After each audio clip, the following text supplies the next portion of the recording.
Wow. Wow. Here we go. I can't believe you guys got a new camera. Hey, man. Dude, it's sat. I bought that months ago.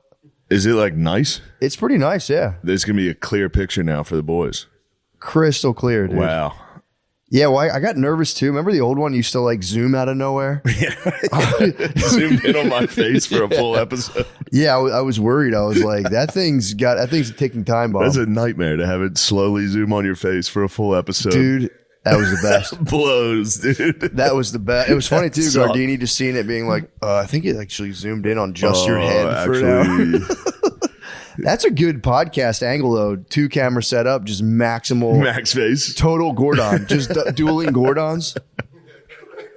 Especially if we got in an argument. just our face. Just like, actually, fuck you. You see the person's face the whole time, like.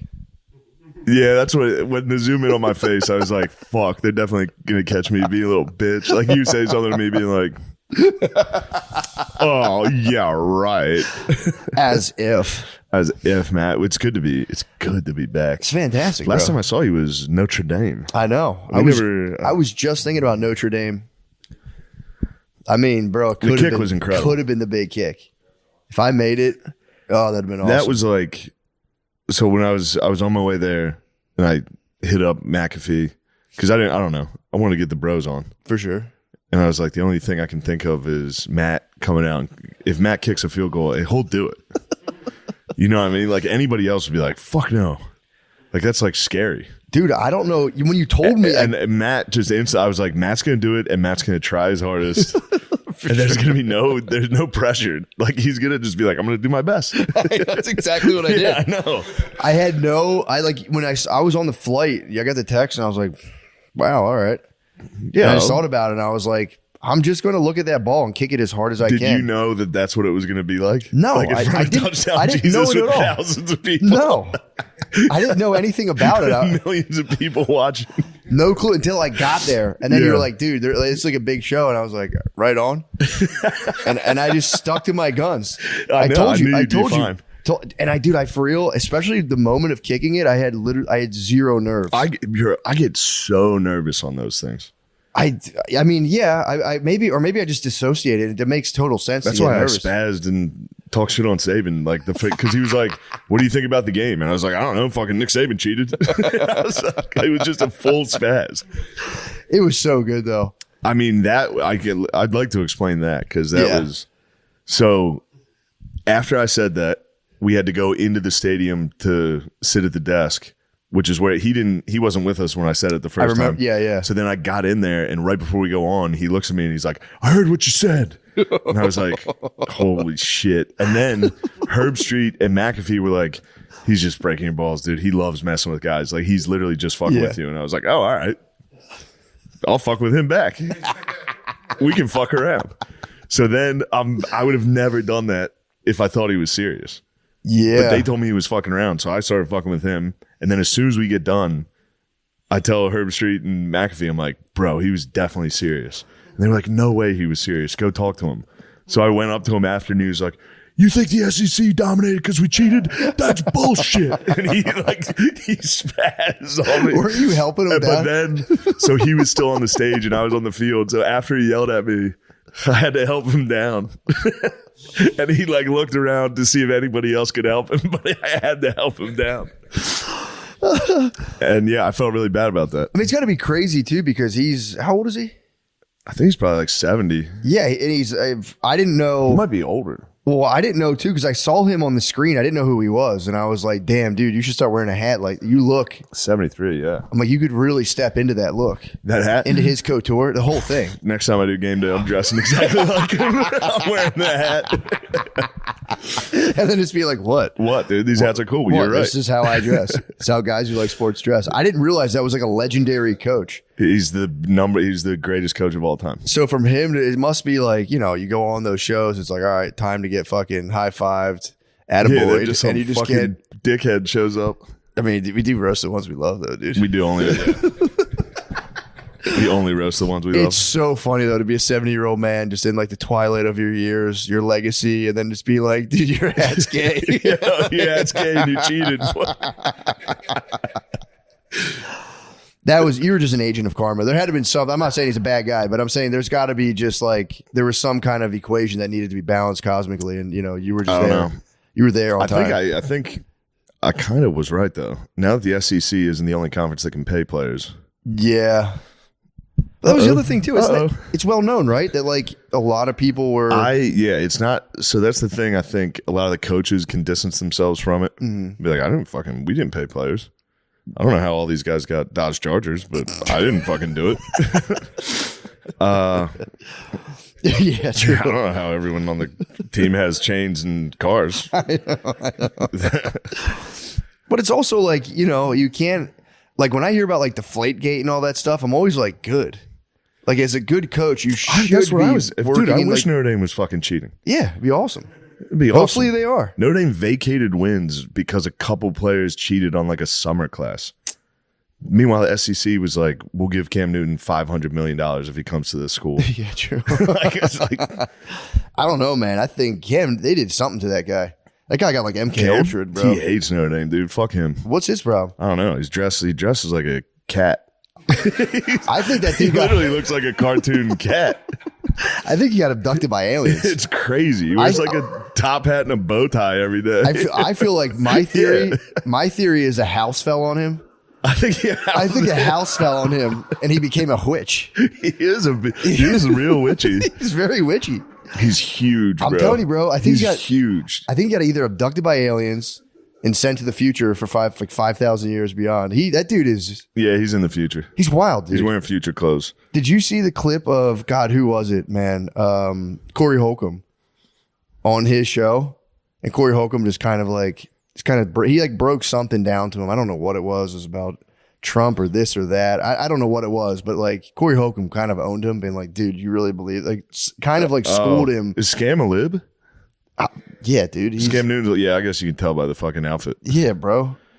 Otherwise, it'd Scam be But it was Corey Holcomb said. I wish I remember what he said, but he's like, you can't really believe that. And he was like, I don't. Like it was. When someone's like, fuck. I never thought. He's like, you've clearly thought about this before, and he was like, yeah. And you could tell, like, definitely did it. Devastating. I don't know. Just but it was funny. Scam Newton, I was wrong about him, though, in the NFL.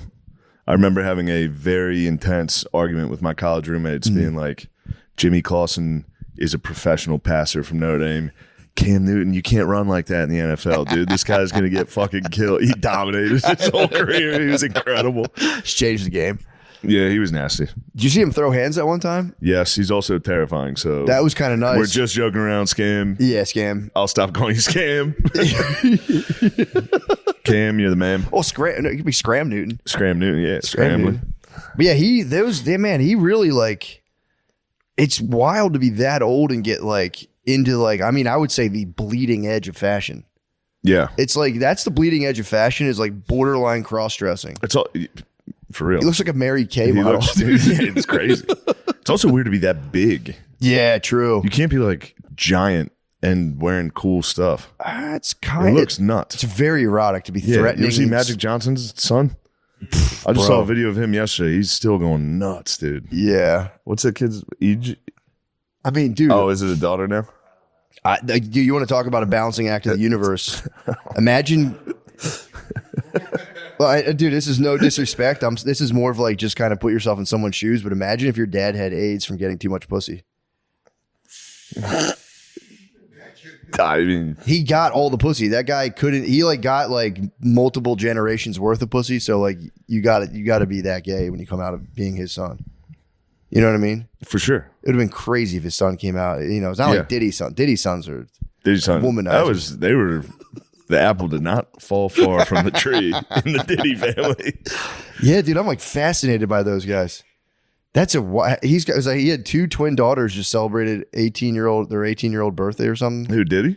Diddy has twin 18-year-old female daughters, and it's like, what a world. Yeah. To be having a twin's weird enough that to be like Diddy's his son, is it him or his son's wrapped? One of them's really wrapped up. Played football at UCLA. Oh, really? I could be thinking of somebody else, and I think Snoop Dogg's son hit his strength and conditioning coach in the head with like a kettlebell, like attempted murder. He's probably just trying to get some. He probably saw a guy doing jumping jacks. Said, Yeah, what if he gets acquitted? What if he gets acquitted and it was all made up? That would be crazy. No, I was right about that. Did he? Did he attack the UCLA football coach with a kettlebell? What? Yeah. Primal? You think it was a primal on it? It was probably facing a gorilla head. I mean, he definitely wasn't swanging anything. If you're going to attack somebody with a kettlebell, it's probably like a 15-pounder, like a 10-pounder. Damn, his son was pretty good, it looks like. Really? I don't know if he played ever because his dad attacked someone with a kettlebell. But I feel like that would get you off the bench. True. I wish my dad wasn't such a bitch about, he could have got up. Yeah, he could have helped. I mean, I was playing both sides of the ball in 7th grade, so. True. That was I peaked, I started out at my peak of football and was just like. Yeah, you were Travis Hunter. I was nasty. You were a 2-way star. Special. Don't forget about special teams, bro. 3-way. I mean, all facets of the game, you had it. Did Saban say anything about me, actually? Saban mentioned you. He said, who was that guy who kicked that ball? I'd like to give him $500,000 to that. Was that the guy from the BYC Bulldogs I saw there kicking the ball? True. I do wish my father had held it down like Diddy like that. Yeah, man. Came down to Elon with me the whole year I was riding the bench, just attacked our strength and conditioning coach with a kettlebell. Got his ass beat by our strength and conditioning coach. Yeah, dude, I'm telling you, I really love delving into like the kind of just psychosis of like fathers in sports and coaching. It's just like, it gets really, it's like a dark world, dude. Yeah. It's pretty nuts, man. Phil held it in pretty well. That's good. Occasionally he would come watch practice, which was a little weird. Was he quiet though? He didn't say anything. He just would look over and you'd see a car in the parking lot. You'd be like, this guy, how bored is this fucking guy? No, he probably loves it, dude. Yeah, he liked it. Yeah, dude. If you're quiet and chill, more power to you. It's when like dudes get weird. Yeah. About like the high school sports, the kids playing. Yeah. Dude, down to like way young people start spazzing. Sure. And that's a weird trip to get on. It's a weird trip to get on, like, yeah, my kid's the best. Yeah. It's like, no, dude. Clearly, watch the field. Yeah. Watch the tape. We're going to grind on the tape. He's all right. But that is, that's that thing where it's now, like. Coaches playing their sons, that's where it does get a little like. Yeah, quarterback. Right. Every time, quarterback. Yeah. Who knew every coach's son was a quarterback? But yeah, I could get into girls basketball coaching, dude. The path is set for me. The path is set. I've thought about it. Like, you can I get show in up touch to practice. with Phil. Phil could be your mentor. That would be nice. Phil could mentor you. He probably could. I think my mom just had knee surgery today, and my dad's not home helping her because he's going to like a girls' basketball practice. We go like, Phil, skip the fucking practice. No way. She just helped him the entire time. I was about to say it was the probably, whole time he was recovering from that. She was girls are so good at that. Day 2. She got a surgery yesterday. Really? And he's like, I got to go to the practice. Duty calls. It's like, dude, stay home. Women do wait on you there's nothing they love more than you being like incapacitated. Yeah. If they had it your way, they'd be dead. Yeah. If they had it their way, you'd be dead ideally. But like you laying in a bed and needing them, they love that tucking so you in much. With blankets. It's very nice. They love it, dude. If Brittany has anything wrong with her, I like kind of question her to make sure she's not faking first and foremost. Yes. Yes. I go, oh, wow, your knee really hurts. And they're like, oh, my God, I'm just making sure you're not making this up. And I have to go. Yeah, it sucks, man. I told you when I broke my nose and I got my deviated septum fixed while they had to like put my nose back together. I came out of the hospital and like, Brittany picked me up. She's like always happy to do that. And they put me on fentanyl. Fuck yeah. Dude, because I came got fentanyl? Yeah, dude, they put me on fent. I came up. I remember coming to, because they knock you out and like, boom, you're just back. Yeah. Just instantly to be continued. And I come back after hours of them just like, cutting my nose. They cut your septum out, like the part between your nose, and then straighten it out and re-sew it. It's disgusting. Oh, man. But I came to, and I came, once I realized like where I was like, hey, great job, everybody. Yeah. Hey, everybody, great work. And everyone's like, all right, you sit down. Okay, buddy. And they were like, we gave you something for the pain for the way home. And I was like, what did you give me? I'm just curious. Because I am curious about, they give you ketamine to put you down, apparently. So I was curious about the cocktail, and they were like, fentanyl. And I was like, huh? So they hit me with Where'd a fent. you go? Just somewhere in Philly. Bro. Yeah. You'll give you the little fucking ketamine. Somewhere in Philly. Dude, the worst. Yeah, true. Gave you some of that trank, dog. I didn't know you like to get wet, young man. Yeah, true. But I was like, all right. And I was already so fucked up from everything else they gave me. But that fent hit me and Brittany picked me up and I was just like, anything she said, I would be like, "Well, you just shut the fuck." I was so mean, dude. Yeah, instantly. I had opiate rage for sure. Which apparently that happens if you're on the perks. Like you get mean, dude. Super mean. Also, right now, the mayor, black dudes are getting crushed by Percocets. Black dudes are getting crushed by opiates right now. Yeah, opiates and Galaxy gas. Galaxy gas. Yeah. Galaxy gas. What's Galaxy gas? Whippets. Black dudes discovered whippets this year. They just discovered whippets, and it's not good. They're getting fucked up. If you do too much nitrous, apparently it stops your body from being able to produce vitamin B, which is like important for your nervous system, and like it fucks you up. Yeah. And dudes are going off. First of all, they all say smoking. Like you're not smoking anything. Yeah. You're just huffing Galaxy gas, and it's like, dude, it rocked. Whippets rocked black people. It's hurting the community. It's crushing them. But their voice does get deep, which is sick. So you can be like, and you get like 3 seconds of just like the ultimate OG. And then you fall over in like the fucking Best Buy parking lot. Shoot, you just go down. You just go down. Yeah, that's nice. You just dent the charger. Oh shit. For ain't nobody gets. I've been watching a YouTube guy that you've probably watched or would enjoy. There's like a Pakistani English guy. I think he's Pakistani. I don't know. Some for sure. But he goes to America to go to hoods and interview people. Really? In the ghetto. Dude, that's a huge genre right now. So, bruv, when did you decide to jump off the porch? That's not. Oh, dude, that's the best. When did you jump off the porch? They all use like hood slang. Yeah. It's so funny. Oh, what, you just hit a lick? And they're like, no, dude. Yeah, it's all that. It's, dude, those guys. Brandon Buckingham apparently got like wrapped up in like a shooting. He was another guy who was like, I think he did like Skrilla and all these neighbors, like inside the most dangerous neighborhood. He interviewed Skrilla on one of them. Bro, and Skrilla was the man. Skrilla is the man. So far, everybody in Philly was like, Mr. Disrespectful. Oh, I know. YBC Duel. R.I.P. Bro. He got killed. It was the funniest interview I've ever seen. He's like, so why do they call you Mr. Disrespectful, bro? He's like, I'll just really be disrespecting everybody. It's like, all right, you fucking He was digging asshole. up the ops graves. He digged up the ops graves. He got killed, dude, in West Philly. Yeah, he got killed right after that interview. Yeah. But Skrilla was the only one that, because every time he always asks, he's like, would you put the guns down if the ops put the guns down? And everyone's always like, no, we got to exterminate the ops. Yeah. Skrilla was just like, yeah, for sure. Well, I think he had like a nice upbringing.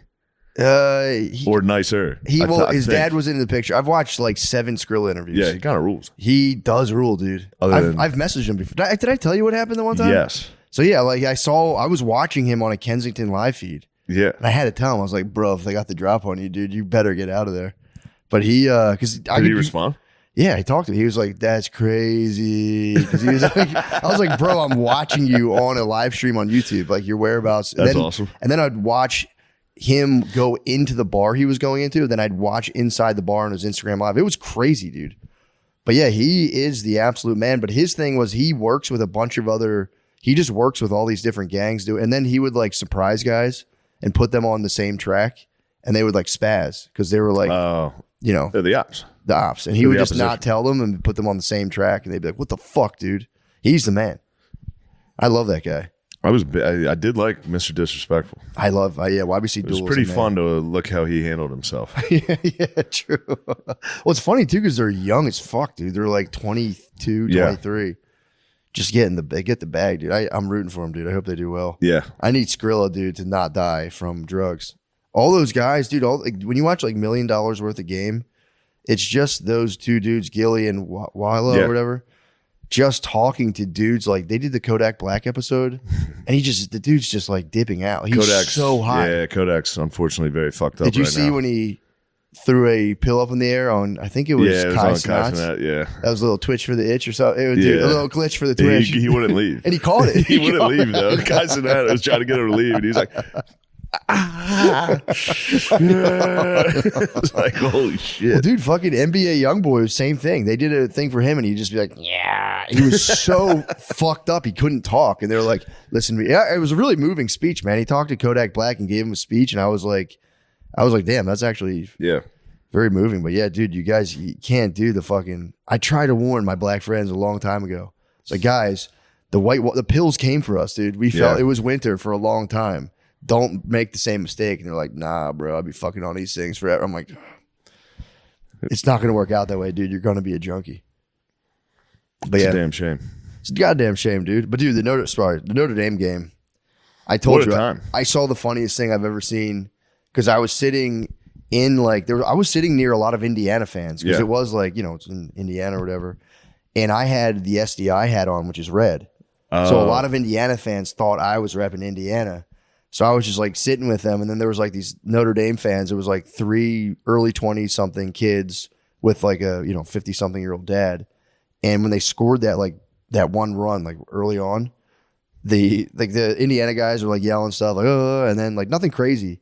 But this one kid, Notre Dame fan, turns around to like an old man in decked out Indiana gear and goes, fuck you, dude. Like, you know how close everybody is? Yeah. He was like right here in this man's face, screamed at him, double bird to the face. And I was just like, oh, it's crazy. And dude, I was like, it was the funny. And the old man was like, don't say that to me. It was a fucking funny. And then the kid's dad was like, don't do that. Knock that off. And it was so funny. Yeah, you can see I've gotten in fights at games. Bro, was I'm surprised. It's crazy how people think they can talk to you during a football game. I'm surprised because I think that guy had his kin with him, some relations. You would think that someone would have been like, because you can just destroy somebody and just shove them. I had some Michigan fans a while ago behind me and my cousin. Bro, and my cousin's nuts. He's out of his mind. And these guys were talking shit and they're like, oh, what are you guys gonna do about it? And I was just like, we're gonna fucking kill these guys. Did they have the high ground? They did. They were the row behind us. See, this guy, we would have fucked them up. Okay, it's just one row's not bad. You can scoop them down. But dude, this guy, his dad, he was like humiliating his dad. His dad obviously brought him and his 2 friends to the game. The whole time was just it was kind of funny. Yeah, I guess I have been in every game I go to. Really? The Ohio State Notre Dame game. They should separate the sides like a high school game, dude. Yeah. That's crazy the way they do that. But this guy, so finally his dad like shamed him into apologizing. He turned around, he's like, I'm sorry, sir, that wasn't appropriate for me to do that. That's nice. It was nice, but I'm like, all right, he wasn't sincere. Yeah. His dad got up to leave and I saw he popped his phone up in a group chat. He was like, I just said fuck you to this guy behind me. My dad got mad. What a pussy. That's Mr. Disrespectful. That's a young disrespectful. He was totally Mr. Disrespectful. He's disrespecting everybody. He was. And then he just every play, he just yell shit out. But yeah, that was so fun. It's too bad though, because Indiana, they're not really the ops. Yeah, man. Penn State's the ops. I know, dude. This is the game. This is it. This is the ultimate game. Pennsylvania might break out in a civil war. Pennsylvania will go crazy. This is like this is the most stressful game possible. They got to beat them, bro. They got to do it for those kids. I agree. Although both sides. No. That's what they all try. That's how nasty these Penn State fans are. They're like, yeah, what about the Catholic Church? You're like, dude, Notre Dame's its own thing. That's why we need his teachings even more. Even all men fall. Yeah. So we do need. Yeah, don't disgrace the teachings. But yeah, that's true. What about the Catholic Church? It's like, nah, dude. Don't fucking bring them in. First of all, that's different. That's different. That's different. We all know that's different. That's so different. That's family business. That's in-house. That's in-house. That's family business. All right? Don't bring up Notre Dame. That's so different. All right? They were being weird, bro. They were playing being weird as fuck. Yeah, dude. When in a religious dude, we used to like chop virgins' heads off and kick them down the altar.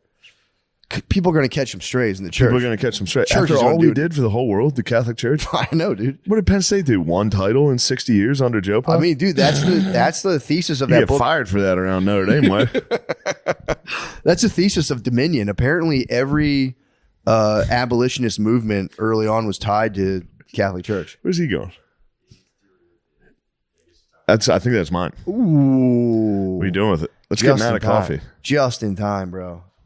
Just talking about worldwide. It's too big. It's so when I was living here, I started like not like Penn State, but you know what I mean? Like I'm like, yeah, exactly. I know some of the guys that played for him now, and it's like especially in the South where like the North, they can't play football. Yeah. So then you start to be like, no, Penn State's actually not bad. Yeah. And then I went back home for 5 months surrounded by my friends.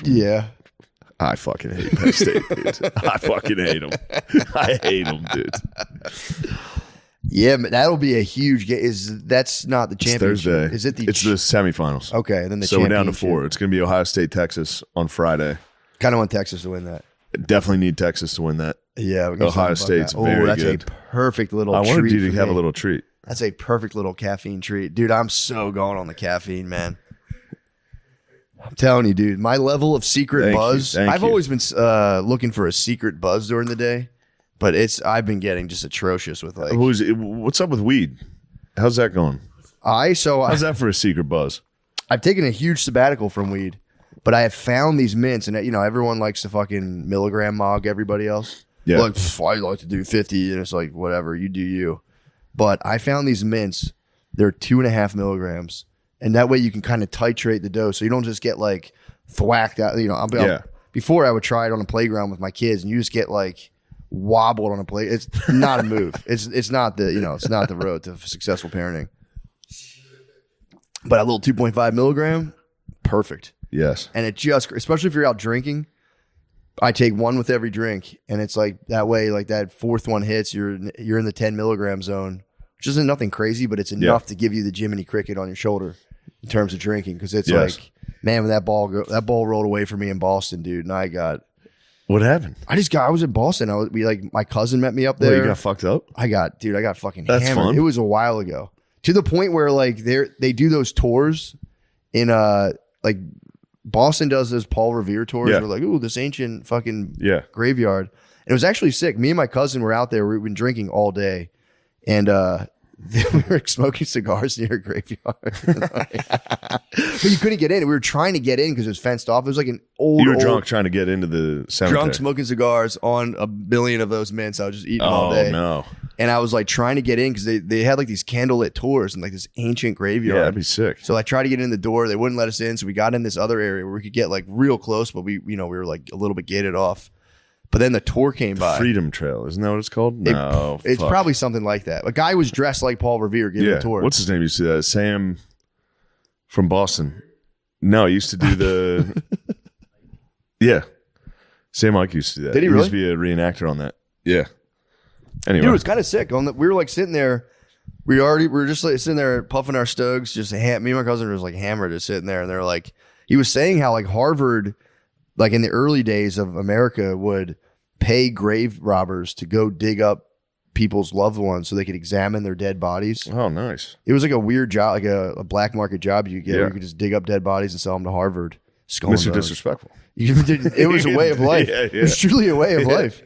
And so we're sitting there, we're on the edge of the thing, and I was like, yo, let's get it. Can you get us inside? I wasn't even part of the tour. I was like, can we get inside? The guy, the Paul Revere guy, was like, no. And I was like, oh, that's fucking lame. And then they were like, moving on. I was like,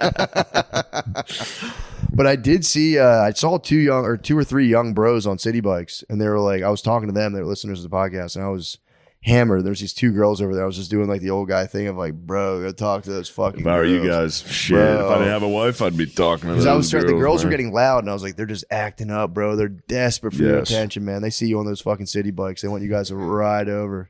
They're like, you want to come to Fenway with us? And I was like, strongly considered it. Yes. I was like, I got to go, man. Like, get a city bike. It's like a 5-mile ride. And I was like, I better go inside. But yeah, I woke up with the worst hangover possibly. It was like the weed the alcohol won. Yeah. But those weed edibles were still, because I don't know. What were you drinking? Were you drinking liquor or something? Yeah. I was drinking liquor, ciders, wine. I was drinking everything. Doing it all. I was doing it all, dude. And we went to the Cheers bar. You got to go to Cheers so bar. So funny, Shit dude. Rocks. We went to the Cheers bar. My cousin's wife was like, I know this is stupid, you guys. I really want to go. We're like, no, it's not stupid. As soon as we got there, like, wow, so cool. But once we got in there, it was like, it's hard to get seats in there. And it was like, it's actually kind of an aggressive place. Everyone's trying to like get to the bar. It's honestly, I don't want to talk badly about the Cheers bar, but it wasn't all that it was cracked out to be. But we actually got to the bar, and it was like kind of a hard thing to do. And it was just a stroke of luck. And once we dug in there, I just was crushing draft ciders. Like, I couldn't stop. It's fun time. It was Cheers bar, bro. Exactly, bro. What are you going to do? And they have things of normisms and whatever the guy. So, dude, they have. Oh God, they have those dumb plates you can buy. That's exactly what this fucking dipshit brought. Well, dude, they have. You want to hang it in here? They have like a bucket, and they have little Day one during his panic attack from moving. He thought he was dying. He was laying on my couch like, I'm dying. I was like, you're just nervous from the move, bro. It's okay. Well, how many? Didn't you drink like 10 Jake Paul drinks on the way down here? Yeah, 6 Celsius. Oh my God! And then took mushrooms. Yeah, the next day. And then thought he was going to die. And we could go to Nickel City at night. That's a good time. It was a good time, dude. Yeah. It was New Year's Eve. It was a good time. Yeah, that's good. Oh, wow. Yeah. Yeah, it was. You would love it, dude. You can pull in this bucket and it's just different normisms. There's another ism. I don't know what character that was, but the normisms do hit kind of hard. So we would just pull them out, read them to my cousin's wife and go, typical Norm. Classic Norm. Classic Norm, man. Cheers. Nothing better than it. Yeah, it was very fun. But then I got kind of hammered there. Then our wives went out to like do something. So we sat at, I didn't tell you about this. So then so then we go, me and my cousin go to this like fancy looking like cavernous Mexican place. It was like an upscale Mexican place. And I just sat there and just crushed margaritas. The bartender was attractive, full disclosure. Attractive. Yes. Maybe 26-year-old bartender. It was pretty wild. Awesome. And so me and my cousin are sitting there, just cool, just two old school players. Just chilling out, Max. Just chilling out. Maxing. Being normal as hell. And so then like we're sitting there drinking, and then the guy next to us finishes his drink, stands up, shakes the bartender's hand. Beast. And I was like, bro, that is the horniest shit I've ever seen. And mind you, she had made me custom margarita. Not a big deal. Nothing. Because she was like personalizing things. Yeah. Well, she was like, what do you want? My thing is I go, when I'm at a bar, I go, just hit me with some crazy shit. I know you can dream stuff up. You go full mixologist. Yes. Hit me with a passion fruit margarita. I mean, I think she was kind of sending me, when a woman gives you passion fruit anything, she's trying to tell you something. But I was just kind of like, hey, chill out, lady. Yeah. So I'm sitting there like, man. You made no friendly advances. Not at all. She could have been a obese 40-year-old man. I would have treated her not differently at all. Strictly business. Straight from the Cheers bar. Yeah. You were nothing but serious. Trying to remember normisms to say to her. She's going to love this one. But then I'm sitting there and I'm like, telling my cousin, like, dude, was that not the craziest thing? He's like, that was pretty nuts to stand up and shake the lady's hand. So then finally, after like 3 margaritas there, I was like, you had 3 margaritas. That's 3 margaritas after, gallons of cider. Some head. Well, I had to ask her. I was like, yo, just from my understanding of the world, was that kind of nuts how that guy shook your hand? And she was like, oh, it was like one of my old coworkers. I was like, oh, fuck. Because I was like such a horny guy. I was just jealous he touched her hand. Yeah, of course. Who does he think he is touching? Obviously my wife. Yeah, but I asked. She likes me. She has a crush on me. I asked, bro. And I was just like, yo, that was weird, right? The horniest guys on earth are guys talking to cart girls at golf. Those are the horniest guys. There's videos. You can find it. There's some good videos online of guys coming up to cart girls and like, you understand how beautiful you are, right? Like what you do, you brighten my day. Like cutting her off from getting back in the cart and being like, I love you. There's I go to, there's a golf course near me that I go to that they serve fucking like fantastic taco. The food is awesome. So we'll bring the kids there and let them run around after like the driving range shuts down. They just run around on that grass. We just crush tacos, but I didn't know that was a thing because I saw a lady driving a golf cart. Yeah, and just out of like literally innocent. It's the hottest outfit possible. Yeah, I was like just kind of like skirt and polo. I was trying to figure out. I was like, is this a thing? I thought it was just like a one-off. And she comes to give you drinks and snacks. Really? While you're already hammered on the golf course, and you go. See, I didn't know that. And while your wife is saying, "Where are you? You've been gone too long." You go, "Bitch, I'm on the 3rd fucking hole." That game seems designed to just like absolutely crush wives. It's so long. Yeah. It's so long, and it's just the bros, and they split it up. Yeah. They go, hey, no. There's a girls golf, there's guys golf. Something I'd love to get into, but I just don't have the time. I went to the driving range a couple of times. Driving range is sick. With Gerbies. He loves it. It's all Gerbies talks about. Could I walk the grounds with a walking stick and not play?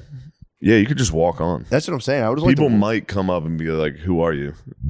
Like I'm hiking. Like I'm trying to find the car girl. My daughter I'm from Pennsylvania. My daughter went missing. I think she's a cart girl. She fell in with the wrong crowd. the club pro here took her under his wing. She fell in with some caddies. She fell in with some tough caddies. Now she's a whore. My cousin was caddying for a long time, and he like got nasty at golf. Yeah. I think he's like sub 80. That's pretty good. Yeah, I'm always That's as good as it gets. Yeah. When I hear about people going sub 100, I'm like, damn, bro. Yeah, you can play. But yeah, people ask me to go golfing all the time. I'm like, bro, I'll hit a 250. Yeah, I will hit it. You won't believe the number I'll hit. Well, I was talking about this to someone. And they're like, no, you do pairs, best ball. Best ball is kind of fun. Yeah, and you just do 9 holes. He's like, don't 18's crazy. Unless we're drinking. Yeah, true. It's the best part. The back 9, you're blacked out. And you get to drive a golf cart around and you go, watch this. Yeah. It is a safe haven for drunk driving. It's so fun. But yeah, dudes whip those things too. Because I did feel bad because I'll unleash like the kids on the putting green. And like usually I'm there late enough where no one's on there. But the other day there was a lot of people on the putting green. They were just trying to do putts while like girls were doing like cartwheels around. It was so fucking funny. They gotta figure out how to hit it under pressure. That's what I was saying. I was like, hey man, sorry my kids don't do polite golf claps. Like you gotta earn it around here. But there was a guy, I was like, dude, it was actually like, I think it was like 2 days ago. He was working on chip shots, and there was like for real like 7 little kids running around. He was chipping it, and I was like, man, this guy must be confident. He's focused. Dude, he fucking just sunk it. Like he just sunk a hole-in-one chip shot on showing the off for the kids. I was like, what the fuck? I'd be so worried I was going to crack a kid in the head with the ball. For real, dude. Yeah, definitely. He was hitting it hard enough to where I was like, damn, bro. Yeah, that golf course is the chill spot, though. Tacos, chill. You got to hit the range. I do. I hit the range every now and again. Oh, all right. Nice. I'm not bad, dude. I can hit it like, and I don't know where this came from. I can hit it straight somehow. Not with a driver. Driver's so hard. Driver, I've sent a couple out into the road. And they're like, if you send it in the road, you're financially responsible. It's like, I don't think so, bro. Yeah. Pretty sure I'm hitting golf clubs at your business. I'm pretty sure you're the one with the insurance. Yeah, if I hit a car, I'm obviously leaving. Yeah. And not telling anyone I did that. Yeah. I'm going to be like, you see that cart? It fucking shot it out like a lawnmower. That wasn't fucking me. But yeah, dude, I've weirdly got better at sports as I'm older. It's bizarre. That happens a little. You slow down. You're not as just chill. You're not spazzing. You're not nervous. Exactly. Dude, I'm telling you, that field goal kick, wasn't nervous. Kick you had, bro. You bro, booted it. And all I could think about, I was telling you, was that quote where it's like some Chinese Zen thing where it's like, as soon as the archer thinks about the prize, his mind becomes divided from the target.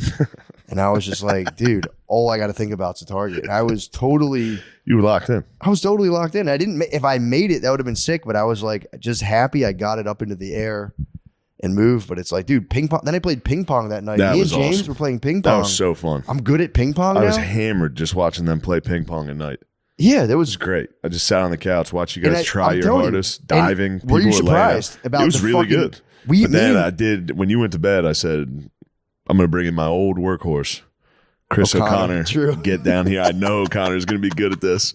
O'Connor was nasty. Yeah, I believe it. Dude, that was my favorite part of the trip, probably. Talking you and James into going back down and competing again. Well, the craziest, he beat me, and then I beat him. And he came up and he's like, I beat the second. I'm like, yeah, what? They were like, Matt told me who won. They played 3 games. We did 2 sets of best out of 3. He won the first. I won the middle. He won the second or the third, I guess. Okay, but it was an easy one. Even hammered to just be like, James, didn't you just say you won the game? He did. It was crazy. And then they both are like, no. We had to go back. Gotta settle it. You guys were itching to play anyway. He played great, but dude, out of nowhere, we were fucking around. I was like, it was crazy, bro. It was unbelievable. It was exciting times. I'm telling you, man, getting like better at every sport and nearing your 40s is like, it's kind of been a welcome, and it's all mental. Yeah. It's like I just don't care about like missing basketball shots. Let's see you out there. I'd like to see you go home run derby. I bet you can hit it. I don't know, man. That was my greatest sports weakness, was the swing in the bat. Yeah, because it was scary because someone was throwing a fast now pitch. I don't care. I'd love a ball to hit me in the fucking head right now. Yeah, knock me. Kill me. Knock me the fuck out. I'm done with this day already. Charge the machine. Yeah, dude, I've been skateboarding fearlessly. I'm worried about that. You sent me the videos. I said you better slow down, Matt. Bro, I might get a helmet and then start break a going. Fucking collarbone or something. I'm not worried about bones. I'll break bones. I don't want to fuck my head up. You're gonna look like a dumbass. Dude, that would be funny for stand up. It would be kind of funny. Broke my arm skating. Broke my arm skateboarding. Not a big deal. Dude, the pump track is like you drop in, and then you have to like move your legs in a certain way to gain speed through the hills. dude, you come up to the last hill. The really good guys like hit it and get air and then come down. Yeah. But just getting to the top of that thing, you're going, and then you got to come around like a little wall. And dude, you're literally going like you're leaning and you're like, ugh. And my uncle, he does it with me. He's like 50. He was nice. He took a video. His son, my cousin, freeze like the video. Took a picture of my face. It's like it looks like he's experiencing G-force because I'm like, like fully nerding out. Dude. It's so funny. Dude, the skate park, it's so hard, like physically. I would do it like effortlessly when I was a kid. Yeah. You get destroyed, just like winded. Yeah. From just like pumping your legs and like balancing your your last time body. you went skiing?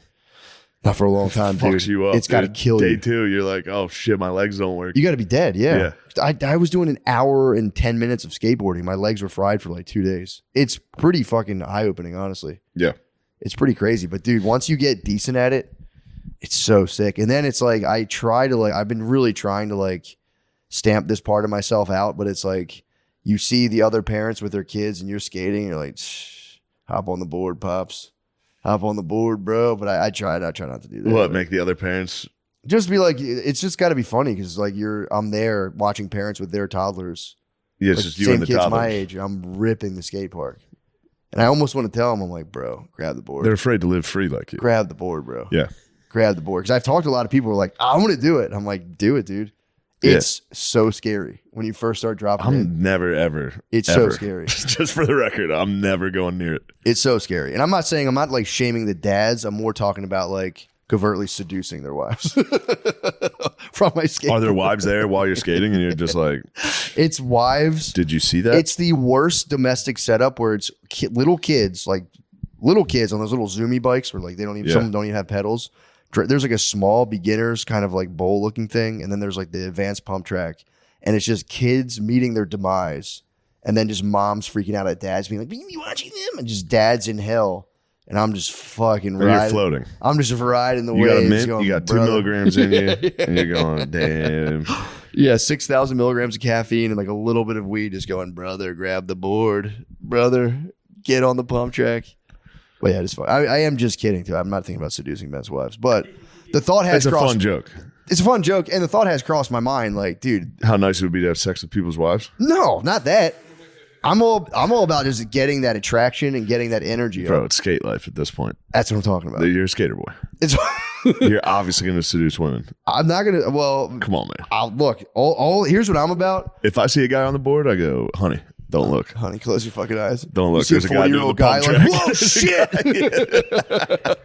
There's a guy on the pump track going 1 mile an hour. Don't look. Don't look, babe. Oh. And, well, you need enough speed.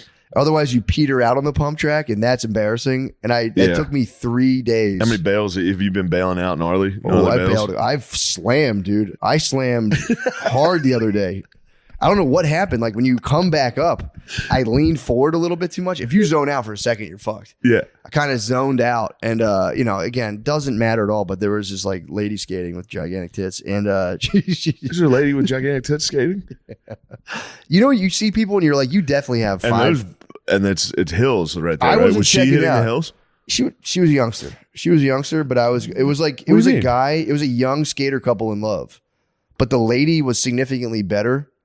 And I shouldn't be talking skate park confidential stuff, but it was just a funny dynamic because like, dude, I was watching this lady. You know, when you see people like if you're a girl who skateboards and you have like colored hair and an ample bosom, you probably have 500,000 Instagram followers. You know that shit translates to Instagram so well. Yeah.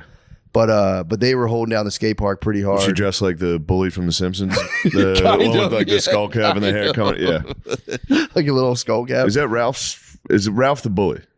No, Ralph's Nelson, but Nelson's friend. Nelson's friend is who I was thinking of. Yeah. Doesn't he have a friend that Nelson is the bully? I'm thinking of dressing like Nelson, and you were kind of spot on. But I shouldn't. I'm being a gross pig. I'm just, there's obviously, I have dual natures. Yeah, this guy. I was thinking of Jimbo Jones. Oh, I was thinking more like the other guy. I feel like all the skater girls look like Jimbo Jones and Dolph Starbeam. It's definitely big pants, but there was a tank. There's a tank going on, but but my whole point was, it's like, again, it's like, I'm not trying to be like gross or weird, but it does put a pressure when there's a young lady watching you do a physical activity. So I was just like, you part of there's that part of you that's just kind of like, bro, I'm killing it, dude. This is sick. So much better than your boyfriend. Not a big deal. So much fucking. Although they were way better than me, but I like leaned forward real quick and just I don't know what happened. I was going up a hill as I leaned forward. My skateboard stopped. You showed off for the young girl. Like slammed onto the concrete, and I had to be like, oh, yeah, dude. You're trying to show off for the little kids. You're they're in their 20s. Skate dusky. they're in their 20s, bro. Hold on, I got a whiz. Can we take a timeout? Polls. Prize Picks is the best place to get real money sports action. With over 10 million members and billions of dollars in awarded winnings, Prize Picks has made daily fantasy sports accessible to all. You just pick more or less on at least 2 players for a shot to win up to 1,000 times your cash. Run your game all season long on Prize Picks, dude. Shane, it's playoff time. It is playoff time. It's now or never. It's now or never. Don't miss out on the last few weeks of football action with Prize Picks, the best place to win cash while watching the playoffs. Oh, yeah. Prize Picks now offers MasterCard for quick and easy deposits into your account this sports season. Yes. Good news, your friend MasterCard has joined the fucking game. Yeah. Sign up today and get $50 instantly when you play $5. You don't even need to win to receive the $50 bonus. What did you say? I said sign up today and get $50 instantly when you play $5. You don't even need to win. What the fuck? Yeah, dude. When there, do you hear this? They're just giving away money. $50. It's called a bonus, dude. It's guaranteed. Get in Prize Picks also offers weekly promotions that can lead to big payouts like Taco Tuesday. Each Tuesday, Prize Picks discounts select player projections up to 25% to provide even more value for your lineups. Think Lamar Jackson will get more than 250 passing yards next week? Will Patrick Mahomes pass more than 1.5 TDs? Cook up hot takes with your friends and win real money this football. Yeah, I feel like you probably will. I think Mahomes. I like that. Definitely more than 1.5. Cook up hot takes with your friends and win real money this football season when you and your crew run your game on Prize Picks. I mean, that's such a good fucking sick ass crew we have. Dude, download the Prize Picks app today and use code DRENCH to get $50 instantly after you play your first $5 lineup. That's code DRENCHED on the Prize Picks app to get $50 instantly after you play your first $5 lineup. Prize Picks, run your game. Run your game right now. Also, please come to Atlanta this weekend. I'll be at the Helium Comedy Club in supposedly what's Atlanta, but apparently I've learned it's 40 minutes outside of Atlanta. Oh. Yeah, a little different there. But it's in the greater Atlanta area. I'll be there Thursday till Saturday. Please come. Thank you. I have San Antonio, Dallas, Pittsburgh, Cincinnati, Vancouver, Seattle, Minneapolis, Tampa, Jacksonville. Be on the lookout. Let me see who's not selling tickets. What the heck's going on here? Whoa, 60. Birmingham, Alabama. I need you. I'll be in Birmingham, Alabama. April 26th. What else you got, Lameezy? Go ahead. Hey. Take a knee. Take a knee. Take a knee. Take a knee. Yeah, man. Take a knee. Hey, everybody. Hello. It's me, Lemaire. January 16th, I'm going to be at Hilly Phillium. Helium Philly. Come to that. That'll be sick. Philly. And then January 19th, the Emmaus Theater. Please come there. Yeah. Lemaire lead off fun. Didn't even flinch. Didn't flinch at all. Didn't even flinch. Walked straight into I'll be it. in St. Pete in Las Vegas in February. Please come if you can. Thank You be in Las Vegas in February? Wise What the Wise fuck are you Guys doing in it? Las Oh, Vegas nice. and Coastal Creative in St. Pete, Florida. That'll be fun. Get you down Valentine's weekend. Ooh, nice. Please, for the love of God, come if you can. there. Bring your sweetheart. Bring your sweetheart. Come watch me. All right. Stand up. Goodbye. Thank you. Let's get back to that fun episode. Hey. Sean, you decide. Stop rolling your eyes, dude. God. I'm just joshing you, bud. Hot motherfucking damn. I mean, it's been so wonderful to be back. It's been nice, man. To see the fellas. Fuck, man. It was, look, it's a cold, mean world out there, bro. It is. It's a cold, mean world. But now they're back. Now the bros are back. bros are back, dude. Morale is fucking soaring. Morale's at an right all-time high. now. It is soaring right now. Now you're back. Now you guys run the mothership. Now that I'm back, you guys get to walk around with your chest held a little higher. You go, do you know who my friend is? He does Bud Light commercials. True. You guys should start really throwing your weight around. You should, dude. Why not, dude? You guys got to do battle with the Kill Tony crew. Yeah, you guys have to. We can't do that, dude. Why? You have to battle them. They think they own you guys. They think. They think. Yeah, you guys should at least challenge one. Like a public beef would be nice. Yeah. Don't get me started, dude. I'll do it. You will do it. You're gonna do it without us even fucking asking. And I'm not defending you. I'm gonna side with the Kill Tony guys. The Kill Tony crew of mutants versus Guard Dog. Thick and thin, dude. You're gonna have to take on the mutants. Yeah. Damn. Yeah, I mean, definitely 2025 is the year for major moves. So It's time for major you guys got moves. to crack a couple skulls, sacrifice some people. You guys should. No, I don't mean like physically. I mean like Yeah. you guys should be at least 2 beefs by the end of the year. I'm gonna need some beefs. Public beefs. Or hear me out. Spaz on the mothership publicly if you don't get enough spots. Oh, have you been publicly spazzing? You got to spaz. That's a strong move to be like, this club hates me. They're not fair. Fuck them.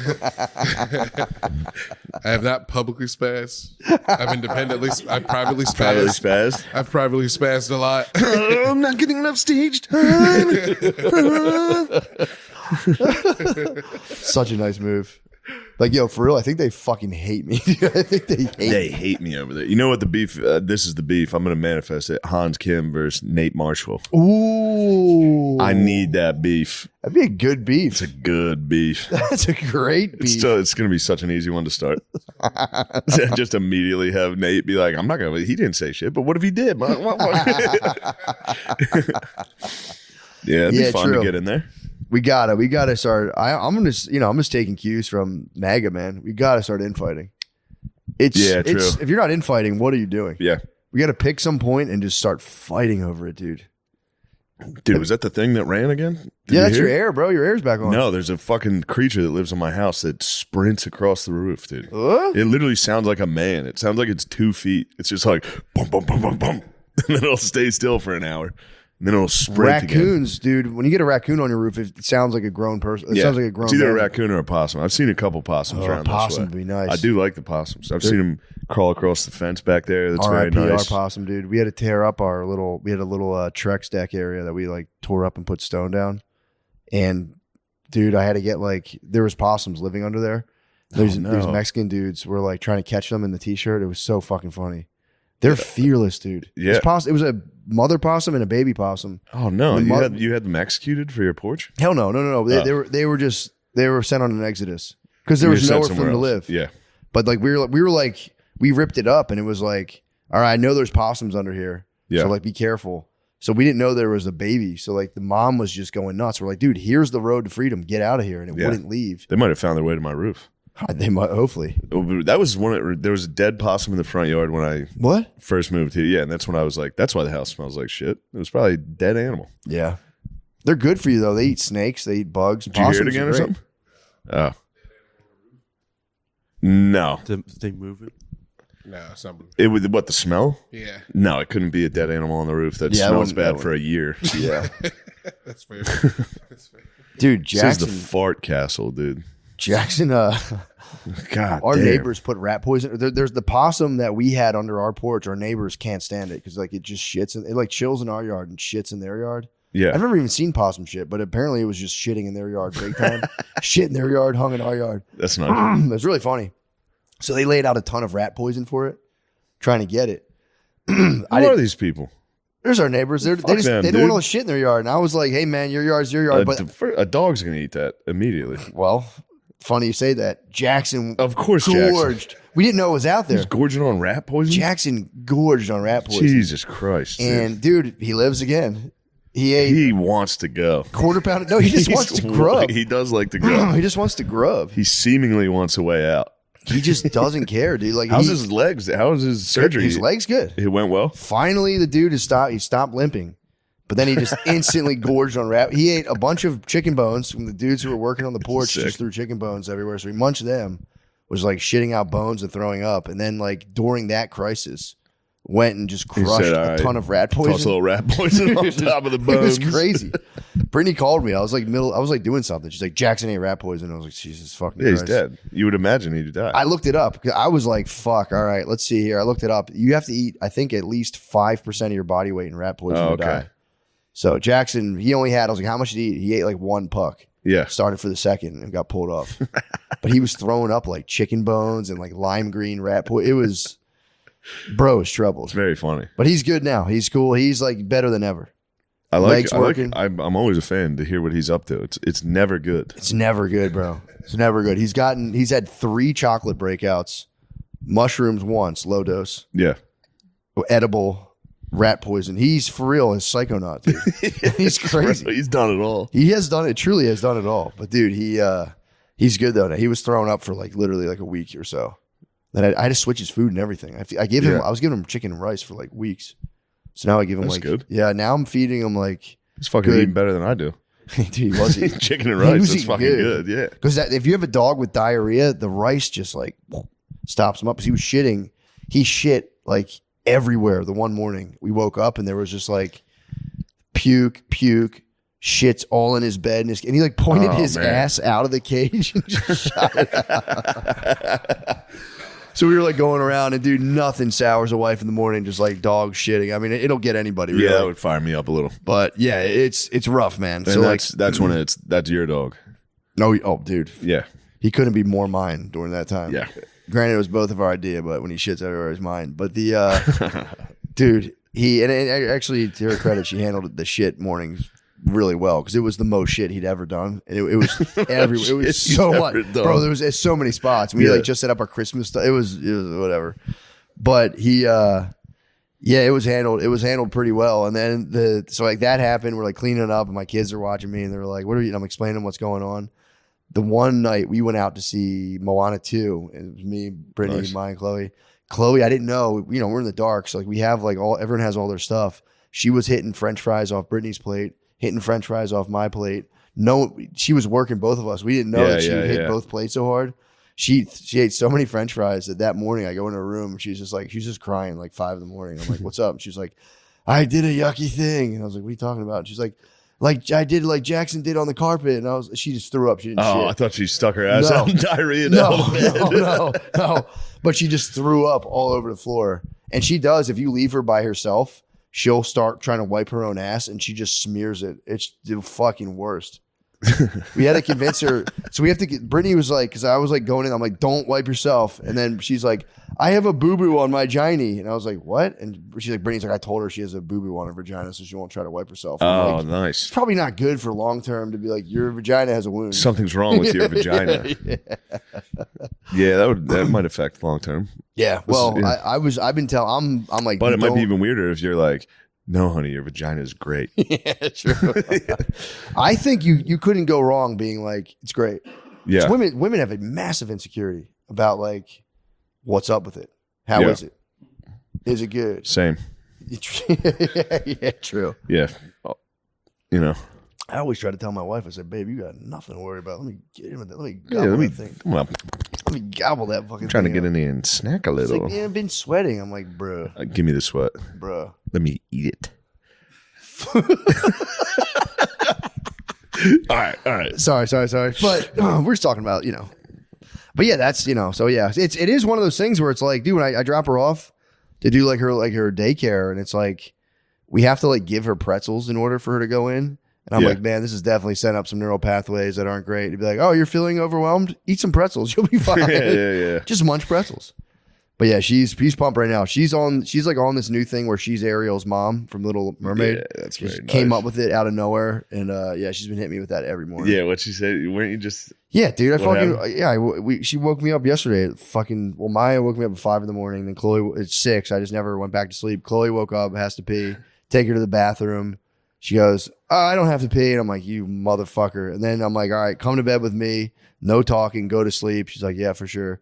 Lays down next to me. Dude, you get like 2 seconds of silence. And you're just like, something's coming. And out of nowhere, she's like, yeah, I'm Ariel's mom. And I'm like, dude, shut up and go to bed. Stop. And then like you'll squash that and you'll feel just a hand just be like whap right in your eye. You're just like in the dark. So I'm like, ow, fuck. And she's like, ah. I'm like, dude, let's get downstairs. I'm done. We're not going to try to fall asleep. That was been like bugging me out lately with like, because it really is. People like, having kids, like it's the best thing in the world. And like, it is. It's like uncomparable to anything else. But then you break down like what you're actually doing. It's like insane. It's like, dude, like literally, like I've gotten shit on a couple times. Yeah. Peed on. I mean, dude, I had like peed on underwear. It's like when Chloe pees in the toilet, she likes to like really see what she's doing. But then she'll arch her back so the pee shoots out. I used to take a look at what was going on. I've done this to myself as an adult. When you like poop and you pee through the toilet and so it hit the back of your pants. Done it. Yeah. She did it. We were out doing like something and she peed all over her fucking pants. Luckily, it hit her just her underwear. So I was like, fuck, I didn't have a change of clothes. Yeah. So I just took her like pee underwear and just like put them in my pocket. Oh no. I forgot they were in there. So my whole point is you're doing all this shit. I have like pee underwear in my pocket. I'm being shit on. And it's like when you break it down by the task by task, you're like, how is this the best thing in the world? And really, it's just the power of love. It is the power of love. And my whole point is, if love is truly that powerful, what are we doing with our lives? Truly such a powerful force. The best thing in the world is literally the most servile and disgusting tasks and just zero free time. Makes you think, dude. It does. It truly makes you think. But it also, having free time fucking rules so bad. Free time, it's crazy, dude. Free time's pretty sick. Although, too much free time. You don't realize how sick it is until it gets taken away from you. Too much free time, though. Forever. I just had too much free True. time. Once we finished filming Tires, and then I was just in Westchester. Nothing to do. That is true. People don't understand that, man. That sucks. That like drives you crazy. The pinging silence of like hours upon hours of personal free time is kind of fucked up. An empty house, silent, and then they're like, I'll just go across the street and walk along the creek. That's chill. It was nice. That's chill, but it was also dead silent out there. Then you walk back in your house. It's a giant, silent, old fucking house from the 1700s. I'm just standing in there like, fuck. I gotta do stand up. That gets so disorienting. Where you're like, what am I going to do? The sun goes down at fucking 2 p.m. Yeah. I'm just standing there in the dark. In a haunted house. The house makes noises. I'm scared now. And it's dark for 10 straight hours. It's dark. I'm awake the whole time. It's dark. It's scary. I'm scared for hours. And it was remote too. It was very remote. I was very scared. And there's like, I remember I was out there so one night. Bro, I'd go outside. I pissed outside a lot. It's awesome. It was very nice. The stars were out. It was very nice. But there was always a fox screaming. Yeah. And then it would get closer and scream closer. You got to fucking hurry your piss up, run inside because I'm not sure it's a fox. We have a coyote. We have a coyote near us. You'll hear her start yelping. You're like, and the same thing. We're outside. I have my little makeshift fire pit in the lot. That pray to God they never build a house there. They're definitely going to though. But dude, I've taken it over. You took over a lot and put a fire pit in? Yeah, I just put I had like stone left over from when we did that little like patio area. So I just like set up built on.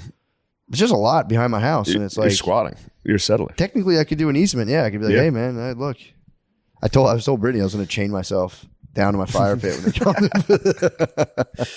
Or I might go try to find old bones from a museum, steal them, and just bury them in there and be like, what the fuck? You can't touch this land. We can't build anything on here. Yeah. But I've been, dude, I burnt my Christmas tree. Do you know how flammable those things are? Yeah. Like, I'm sure, I guess that's common knowledge. They like burn houses down. Dude, I was, I had like my little wood I had it going on. I'm like, let me just throw like a branch and some needles. You would have thought I'd put gasoline on the fire. So then I like chopped it up into 3 parts. And I'm putting branches. That's how you got rid of your Christmas tree? Yes, burn it. It was pretty so fucking sick. Dude, I put one, like, I say a third of a Christmas tree on a fire. It got, I'm not lying, maybe 12 feet up. The flame was 12. The flame was so bright that the street lights turned off. Jesus. The flame, like the photo sensors tripped, kicked on, and it was like, oh, it's daytime. You were going nuts. Dude, did I show you the flame? No. Oh, bro, the flame is so fucking nasty. I wish I was doing crazy. I had a couple fires. I had some fires going. Bro, I'm telling you. I spent most of my time standing outside looking for drones. That was a fun nighttime task. I would go, ooh, there's no clouds tonight. I'm going to go try to find drones. If you got a sighting, that would have been... I wish I saw several planes that I stood there for 10 minutes watching. Just being like... that could be. It doesn't seem to be Could that moving. possibly be a UAP? God damn it, I've seen many fucking pictures. Here we go. Dude, that's me, dude. Maya takes fucking videos of me. That's me on the Peloton.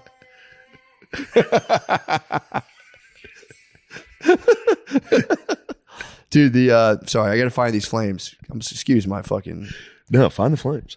Dude, the flames, you're gonna get a little taken aback and go, dude, oh, bro. That was the blaze. What are you doing? What are you doing? That's a third of a Christmas tree. Next year, I'm lighting the whole thing up. Bro, Are your neighbors out, or is this just you and your family?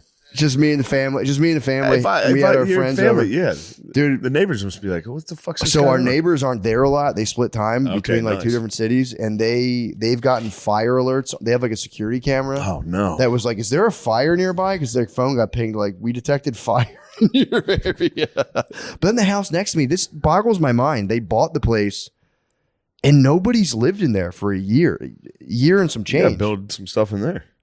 You Bro. should just expand throughout your neighborhood. That's what I'm trying to you say. should start Dude. setting up chill spots. My thing is, who fucking buys a house and doesn't use it? There's no renters. Yeah, Then the one next to us, same thing, but they just started throwing Airbnb people in there, and it's which is kind of sick because I get to like it's probably local. the Chinese.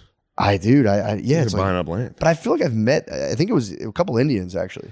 So I met the Indians who did it, and I'm like, I was kind of stoked. I've never had Indian neighbors, so I was like, fuck yeah.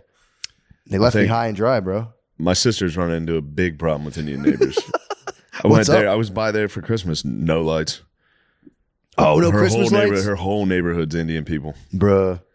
That Yeah. would kind of chat my ass. It's like, bro, come on, It's a little rough. light up some fucking Vishnu's, Yeah, dude. nobody's cutting the grass. Yeah, It's just wild. that's not Everyone's good. holding hands, walking outside. Or they hold Everyone's hands, outside, or bro. the boss Indian dudes let their wives walk like 5 feet ahead of them. That's the Yeah, move. Where that it's is an kinda Indian lady, nice. and then the husband's 5 feet behind her, hands behind his back. They did get that right. That's nice. Going on a walk with your lady blows. Stagger it. Try to hold hands or something. It's like, I'm walking. Yeah. Hey, I'm walking here. What is it? 3-legged race? Yeah. And then you get like a narrow part of the path and you slow down to let her go first. And then she instinctively stops. Yeah. And you go, no. Yeah, This man. this is a single file part of the path. Dude, we have some nice like little walking areas, and we've done the walks, and it's the only thing that could be nice if you do like a super long grueling walk, because there's nothing better than being like, you tired?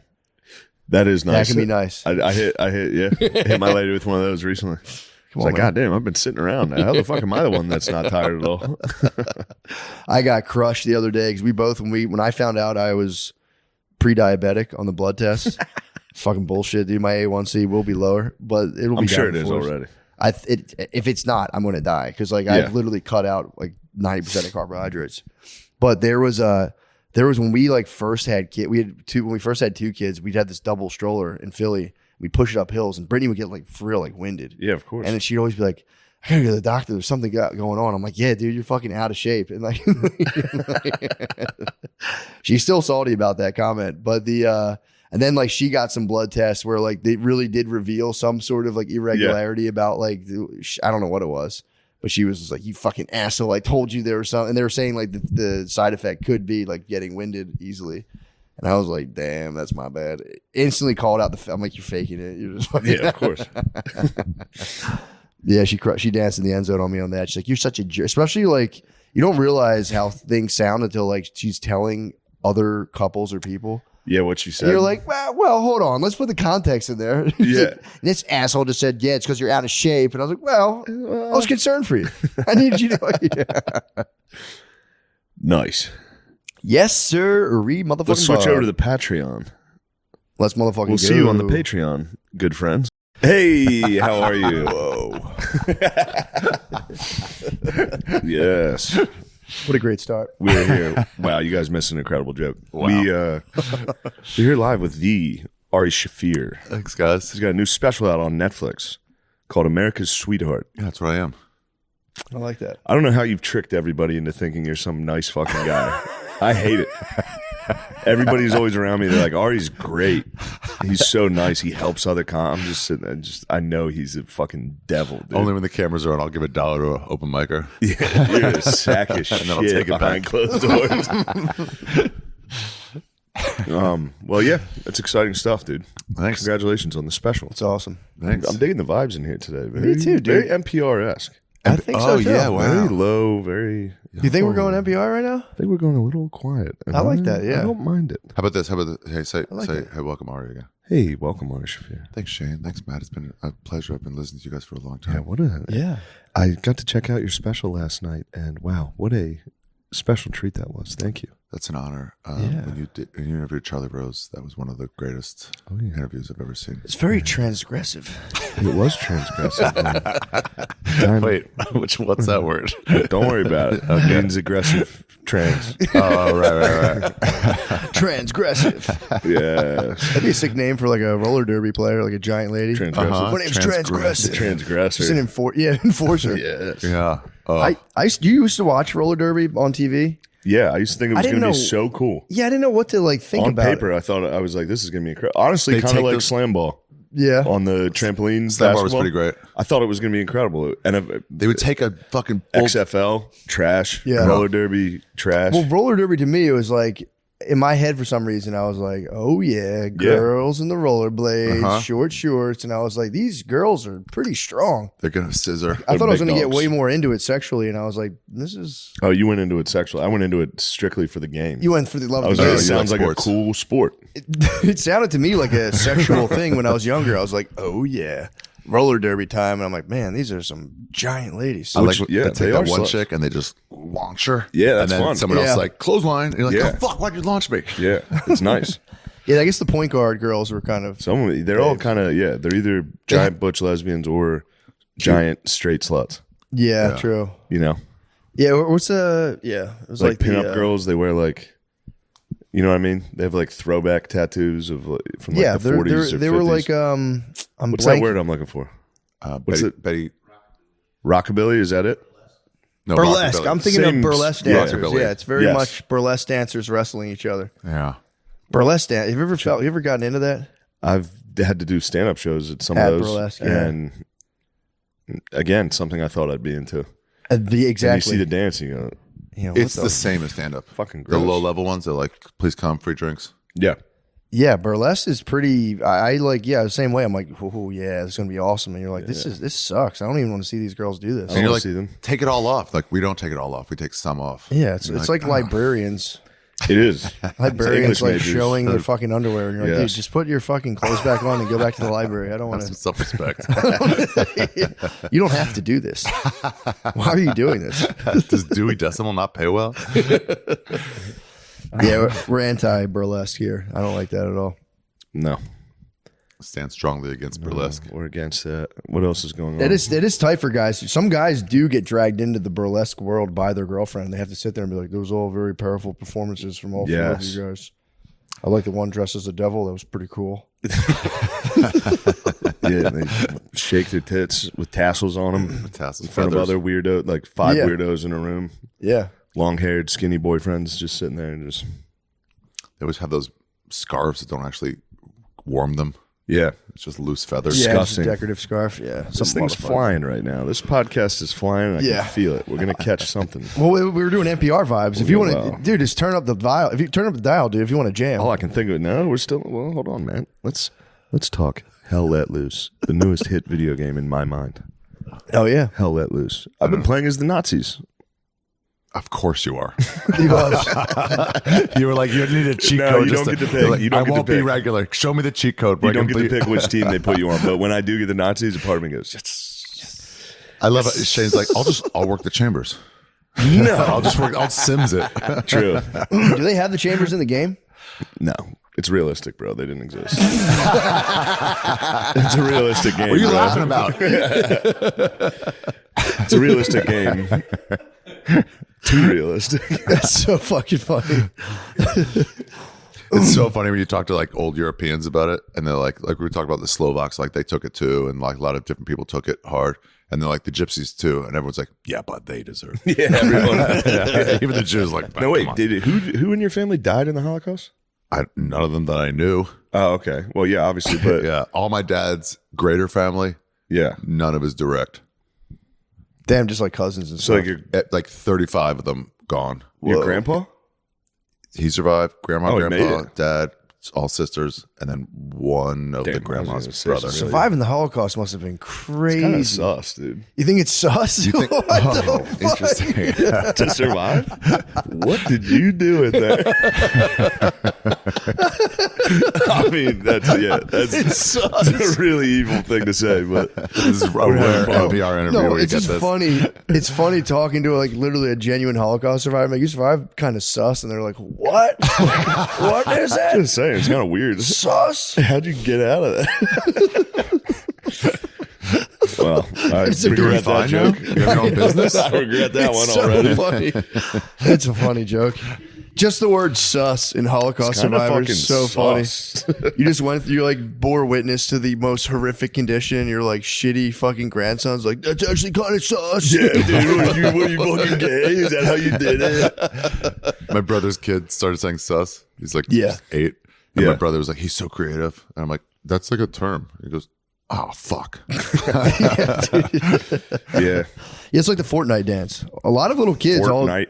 Yeah, the Fortnite dance rules. They really do those things. Like Yeah. if you go somewhere, there's kids just busting out the Everyone same hits thing. it the whole time. Yeah, it's kind of actually upsetting that like all kids now talk exactly the same. Fortnite talk. It's a motherfucking bull. Yeah, there is no local dialect anymore. Real. Yeah. Philly's Yeah. hold on strong. That's about it. Philly's got it. They're losing it. You don't have it. You don't have it. Matt has Not it. really. Matt No, has it. only, with only when water. I get mad. I'm like a Latino. Yeah. When I get mad, it comes out. My passion wow. comes out. Matty Mercado. Yeah, he gets fired Dude, up. I'm pretty passionate right now. I'm still off the porn. I've been off the porn since January 6th. Why? Did you find the best one? No, I said this year I'm going to try to go back off it. I went off for a long time, and then I went back on because I went back and forth. I'm like, I'm not going to quit something if there's no real reason to quit it. Then I went back off, and I was like, I finally had sex last night, and I was like, I shouldn't say finally, but I had sex. I had sex last I night. agree with that. Well, I was growing my beard in protest. Yeah. I told Brittany, I was like, I'm not shaving unless And you look skinny. You've been on a hunger strike. I've been working out. Thank Yeah. you for noticing. I've Yeah, hit, you look good. I've hit like I think 1/8 of my goal weight, 178. I'm trying Good. to get to. Oh, Thank nice. you for noticing. I'm glad that. That's to hear my that. goal weight. 178. Yeah, Yeah. Really? I'll tell you. About fucking 100 pounds off. I'm going to get down, I promise. You'll get to 100 pounds off soon. Yeah, when I'm dead. But yeah, I Wait, was, what do you use? Imagination? for what? To ejaculate. I tried. Wait, I, were you just watching porn for the cinematography?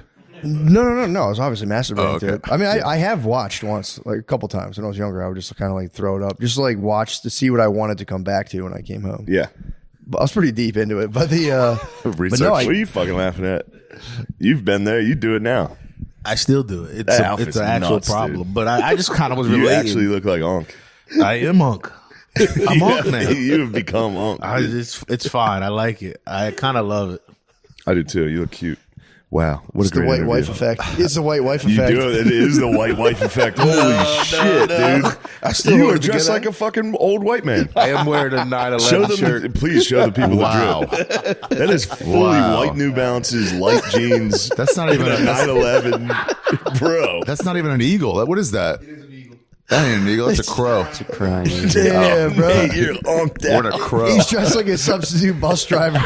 You don't have an ass anymore. You got a flat white ass. I did lose my ass. How'd you Damn, lose your that's ass, actually a dude? Your soft spot. gut. All right, please don't talk about the You ass. lose I your lost. ass in reparations?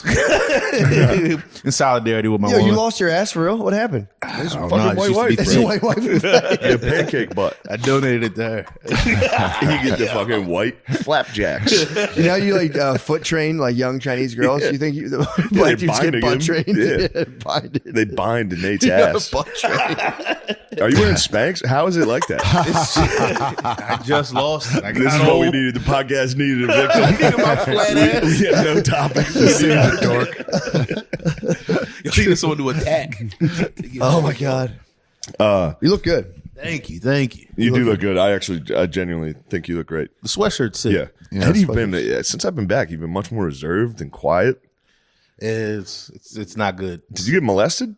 What happened? You when I weren't was here to gone? protect them, Shane. I know. I think he left them all Kill with no, Tony with crew no dad. molested my sweet boys. I've been running a train on guard Don't dogs. say that. Don't say that. They would Don't never say that. go to Fab create ops. You've been having. I had very low confidence when I moved down here. No, Is it confidence? I don't think it's confidence. Sean said it. Sean said low confidence Nate. No conflict. no conflict, Nate. Yeah, I think it's flipping. That's the problem. I'm going from non-conflict to like I think I'm turning nasty, and I'm trying to keep it in though. I'm trying not to be nasty, Nate. I'm trying to. But you don't want to be no conflict. I don't want to be no conflict either. But I was happier as no conflict. But people. No, I want you guys. That's I want funny. them to have conflict. Yeah, because last time I saw each of you, you were what's the word? Bitches? Screaming. Just screaming bitches. That's when No Conflict Nate started, right there. oh. Guard Dog called him No Conflict Nate because they were. You guys need ops, and the Kill Tony crew is perfect for you guys to battle with. You guys need to battle with them. You're Zandini? That's not bad. We're going to switch.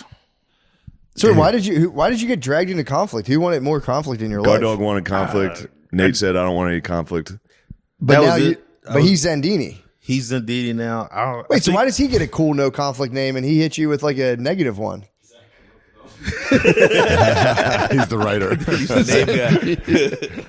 I like Nasty Nate though. I'll be Nasty Nate. Yeah, you need to be nasty. I like you nasty. Yeah, it's I not like you going to be being good, mean. though. Nate, I've never known you angry.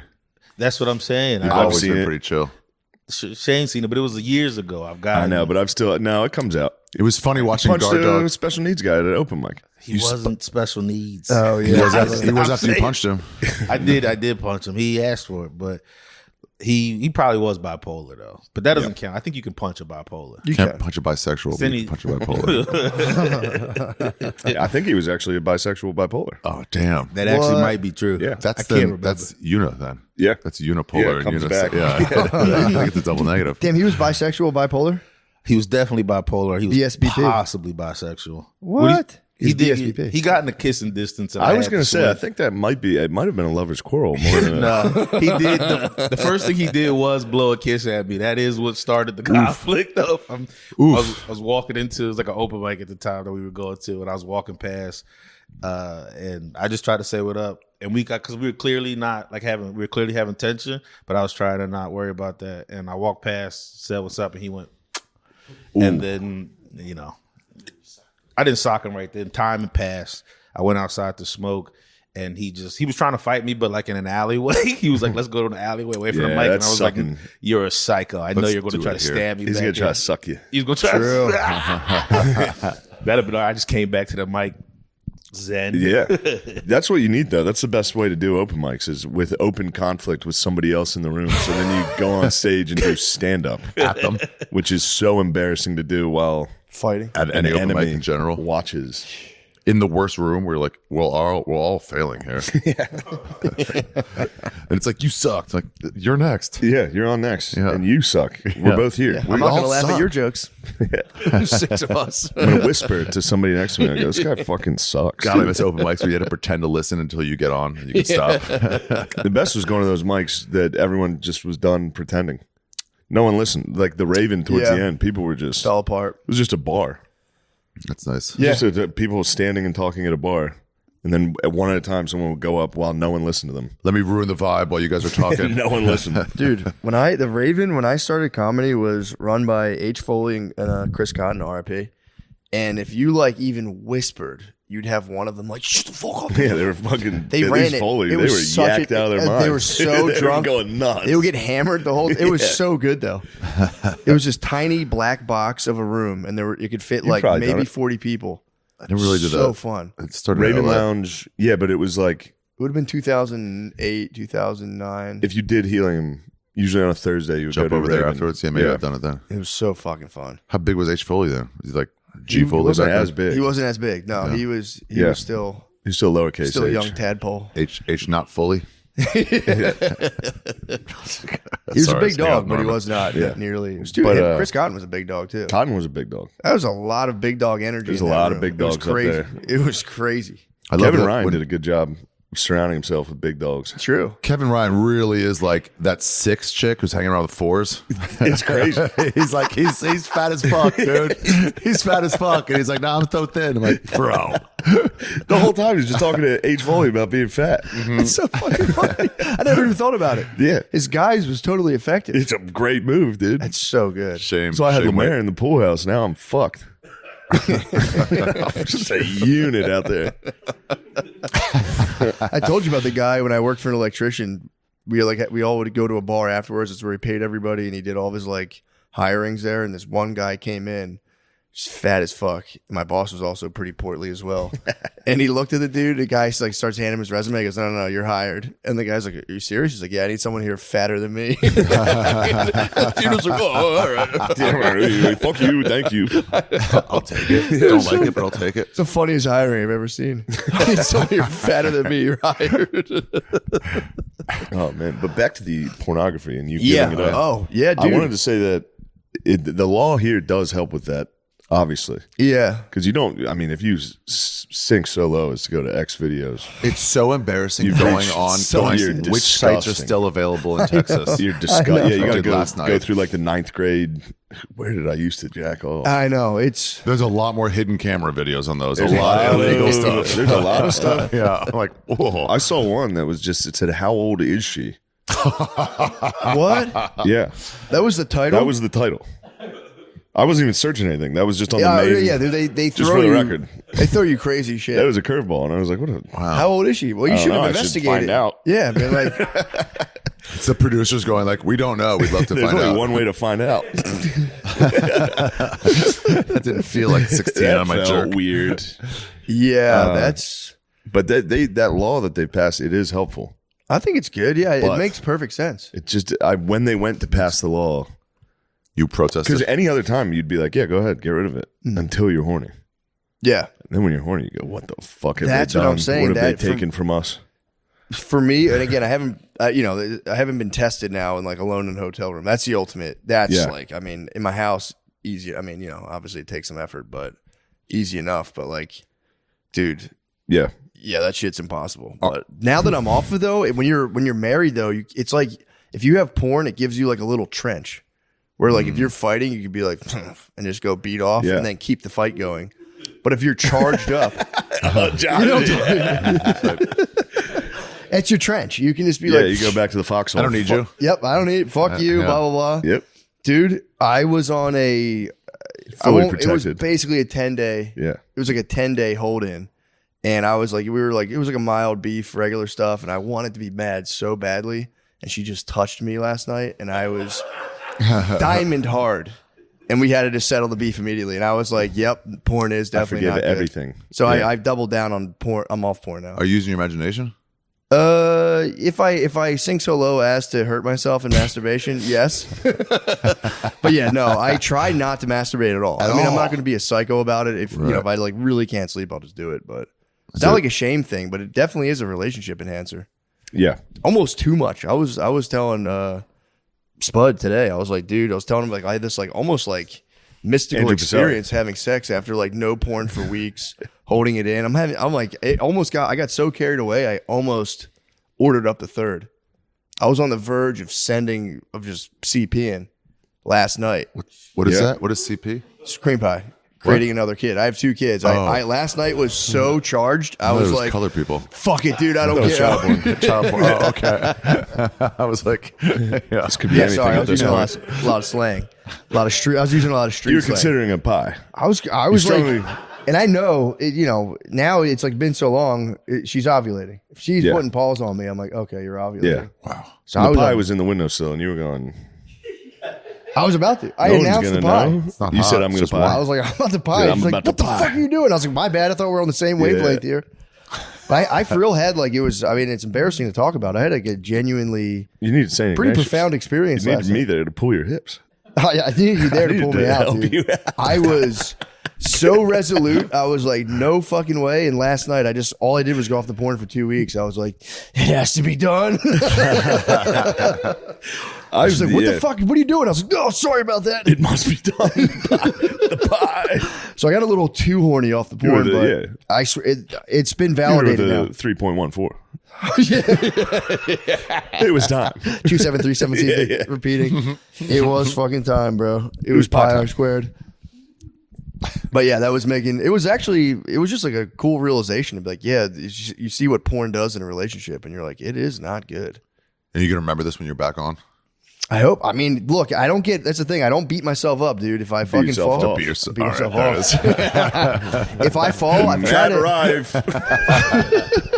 Well, I'm trying to take the shame component out because the nofap thing was crazy. I'm like, dude, it's crazy to be like, I'm just never going to come ever again. But then, to be like, yeah, just fucking jerk off to porn. I'm like, it's equally as weird because it's just not good for you. You just see fake ladies and come all the time. It's not good for you. Fake, you shouldn't be seeing wild ladies. Yeah. This isn't even like a normal. Yeah, exactly. That's what I'm saying. So, I'm not coming from like a moral, like you're wrong if you do that. I'm all about optimization. Like what's optimal. Last time I tried it was a month. It was in Edinburgh, started in Ireland. And it was one night, some old skank was like, I was like, nah. But then I was like, should have. Because like 3 days later, I'm like, I'm not beating off, no porn, no nothing. And then like 2 weeks later, I was like, just open to meeting people. Yeah. Any girl was like, want to hang out? I was like, yes, I do. Let's hang out. I'd like to. I'd love to talk to you. Let's go out. Yeah. So does something to you. Ari, you've got the new special coming out. You were just in the blockbuster Nosferatu. What else? What's next? Nosferatu sucked. You were Nosferatu? Yeah, he was Nosferatu. I was Nosferatu, yeah. Yeah. What's next for Ari Shafir? Nosferatu. All right. I thought the movie was about Africa when I heard the title of it. It's a fair guess. Yeah, I thought it was like, oh, cool. Like, Yeah. I thought it was some like Lion. I swear to God, I'm not being silly. I thought it was a Lion King spinoff. I was like, see what Nosferatu. I thought it was like Mufasa's You would have been granddad. shocked. It was if a you lot went to the about gay theater. fucking. Yeah, I'd be like, what the hell? It was gay sex. It was a lot about gay What? innuendo, gay fucking. Oh dang! In I was excited to Nosferatu? see that. Remember that Salt Lake City documentary about that guy who stole that kid and fucked her, and then the parents like, "Hey, where's our kid?" And, Yes, and hilarious. Then he fucked the Well, mom. not that. And then, You know what I mean? yeah, and then later the dad was like, he brought me in the car. And I don't want Dad to. jacked him off too. You told me about that, where he was just the like fucks funniest. the whole. He fucked the whole He family. fucked to an be fair. entire family. Guy ruled. And then kidnapped the daughter or something. Was that the same one where he was like, "I'm an alien"? Yeah, I think Put so. her in the back of an RV with like a walkie-talkie. It was like, "This is from outer space. You have to have sex." That is Utah's a good place to run that. You can trick the Yeah, they're pretty Utes. alien The up, I Utes think. are, yeah. Yeah, but that's what Nosferatu is pretty much. He's fucking everybody, What? making them all jealous He's of a each horny other. fucking vampire. Yeah, and everywhere else was horny, and then it was all about like love triangle and like.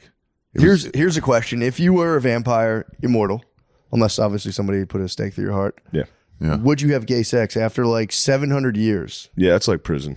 Right? You're like No. It's not like prison because in prison you only have the option of gay sex. Yeah, but you justified that quick, bro. It's prison. You're in a prison of rules. your Those own. are prison Yeah, you're rules. in a prison of. of eternity. I No think you release. get bored and you're like, none of this matters. There's no God. I'm not going to heaven.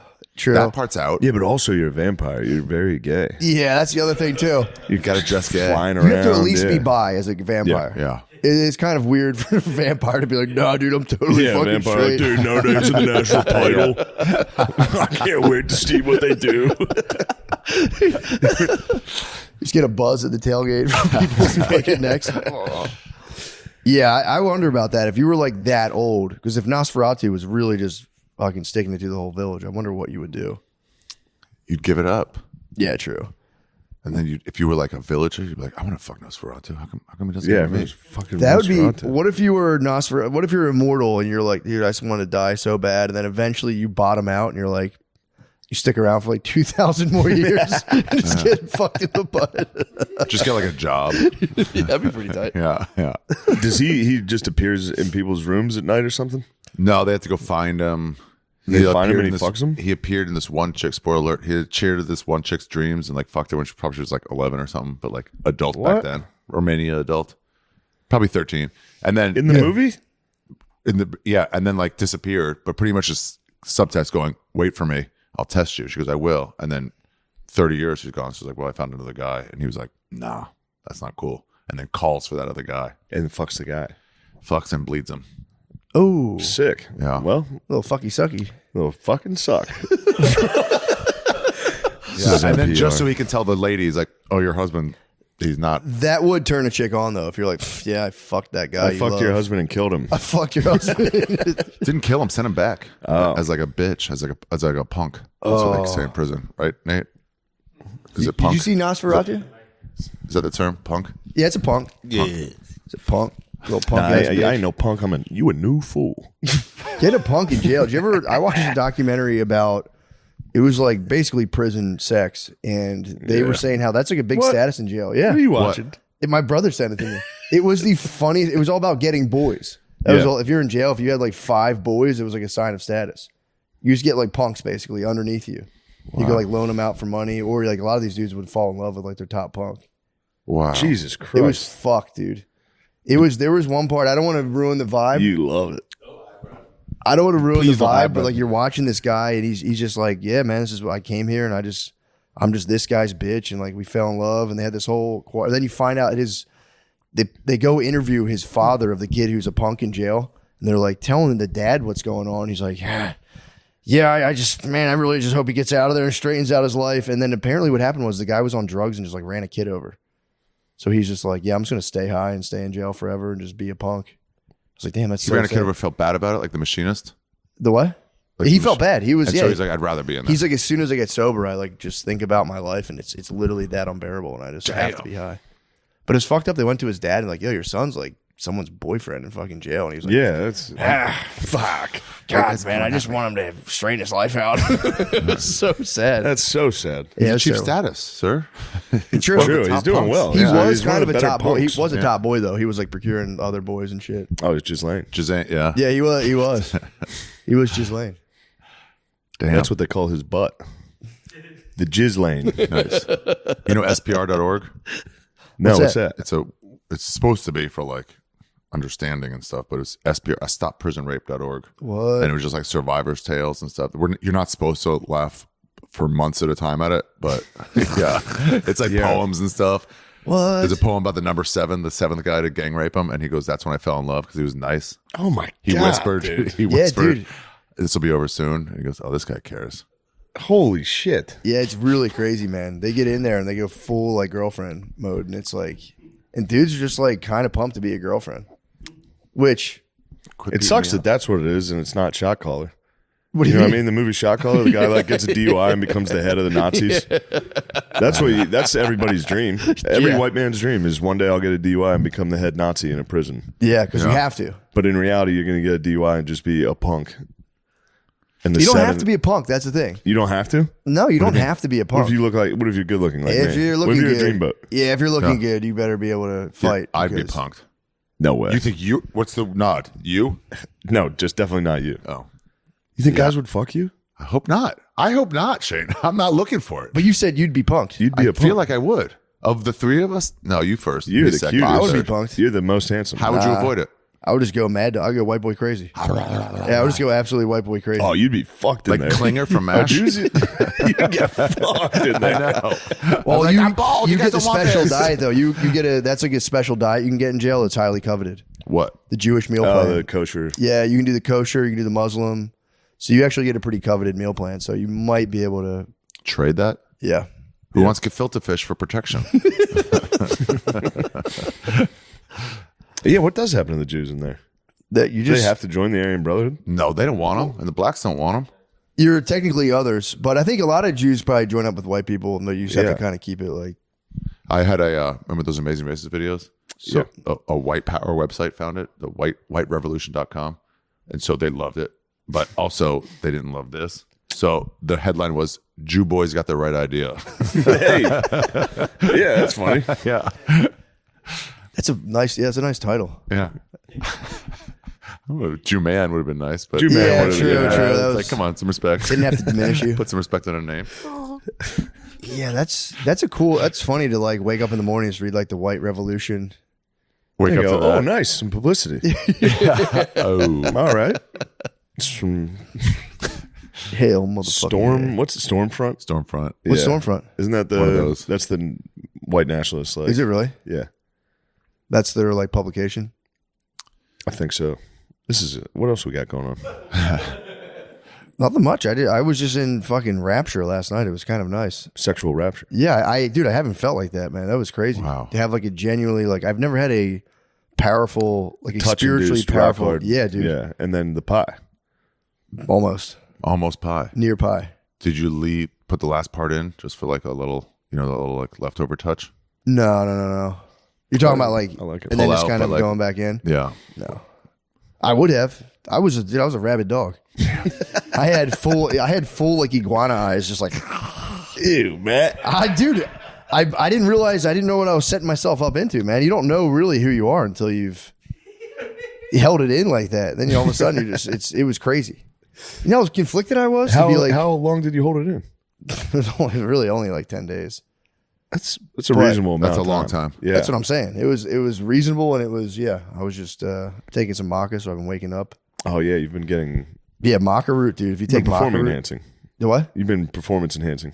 Yeah, a little bit, little Yeah. PEDs. If you take maca root, it's crazy. You wake up just like steel beam. What? Give me some right now. We can go Don't get get it hard at the now. grocery store. I'll get hard right now. Let's Don't get hard, change Ari. Just change the arc of this podcast. Yeah. That'd be pretty tight. I We do don't need know. to get Yeah, hard. I just these guys are battling. You've got boners. You've got a special. I'm playing Hell Let Loose. I got a new hat. That's it. That's the pod. Pretty much. But don't you think they should have ops? These guys, yeah. I think there should be some conflict. At What's the mothership. ops? What's ops? Opposition. The opposition. They should be battling the other their contemporaries. Yeah, why don't you guys race to 2 It's going to push-ups? get rough out here if we do that. It'll be a bloodbath. There'll be no peace in the streets. We can't have that. What would you That's battle the Gardini about? guarantee. That's my other new thing. The Gardini guarantee. Dealing out Gardini guarantees. What have you applied that to? Like if we get ops, we're gonna have to kill them all. That's a Gardini guarantee. That's a Gardini guarantee. Even though I'm Zendini, It's I will only Zen resort because to you know. violence if they're trying to take me off the righteous path. I will have to resort to violence, but otherwise I am Zendini. And that's the Gardini guarantee. Yeah. Who do you think you match up with in the squad, the Kill Tony squad versus you guys? Maybe yeah. like Aaron. It's got to be. It's Aaron Bilal. Your versus Bilal. Yeah. Bilal's the man, dude. He might I fuck know you up. he's cool. He ain't gonna do shit to you. I think I could take Ari him. Matty versus James McCann. We got Yeah. to battle our foreigners. Good battle. Yeah, the Yeah. foreigners. Nate A versus foreign Hans conflict. Kim. Well, who's Yeah. Cam Patterson That's a got? fun one. Me versus Cam, I mean, I guess Lemaire. Yeah. Yeah, Oh, Cam, Lemaire. Lemaire's gonna have to take a couple because we're outnumbered. Yeah. well, finish off Bilal fast, Yeah, and then go help they- somebody else. And there's in the four Just other hijack ones his too. Bluetooth. Yeah. I mean, Lemaire's getting winded fast. No, he's the juggernaut. They come in Probably he could take out like four of them. just run at them with his hands out. Yeah. yeah. That's the Gardini guarantee. It's a good guarantee. That's what I'm talking about. That's what I'm talking about. What the hell? I had a subject to talk about. I was hoping you had a subject. I kind of had a subject. All I to got talk is about. Hell Let Loose. You're subject master. I did want to talk to you about the Penn State coach. What the hell? What was that about? I don't know. Did he say something about the guy's hairline or something? Yeah, he was hitting him with like, You're not in a conference. you're a young guy. He's like, I'm an old guy. I've been around. What you've done is pretty impressive so far. Good job, son. Dude, he But was just he- beat him. Fuck off. And then he beat him. Yeah. What was he Oh, negative before. though? Like what Yeah. was he saying about the coach? The coach has a straight. He was just saying, "Oh, I wish I had hair like that." He's like, "How old are you, man?" God damn, so nice. You're so young. That's pretty funny. Just kind of like, kind of a nice psych out. I think he Yeah, it's a might have nice been second. trying to get in his head. That's a nice psych out. Yeah, it's kind Because of you know nice. he Yeah. feels that. I don't belong. I lost to Northern Illinois University. Matt, have we discussed that clip? What? You called it. What? When Notre Dame lost to Northern Illinois, I was Yeah, sitting they're there- going to fucking I was come back sitting there together. going, Game fucking on. shit's over. Yeah, you called me a girl. Got to burn it down. I said this is a girlfriend opinion, but I also did say I agree with it. Yeah, true. I was like, right now you're giving me a girlfriend because after the loss, I was like, this is like a season. This is like a 5-year loss. This is going to Yeah. cost us. It's not just you lost to Clemson. yeah, I thought like- it was like the program's fucked for 5 years. If not for the 12-team playoff. And then That's it. Matt was like, It's a galvanizing moment. or they could come together in unity with this shared depression and rise out of it and go undefeated. That's what he said. And I was at the like, press Matt, conference. I love you, but that's a girlfriend opinion. And then I said, also, deep down inside, yes, I 100% believe that is what is going to happen.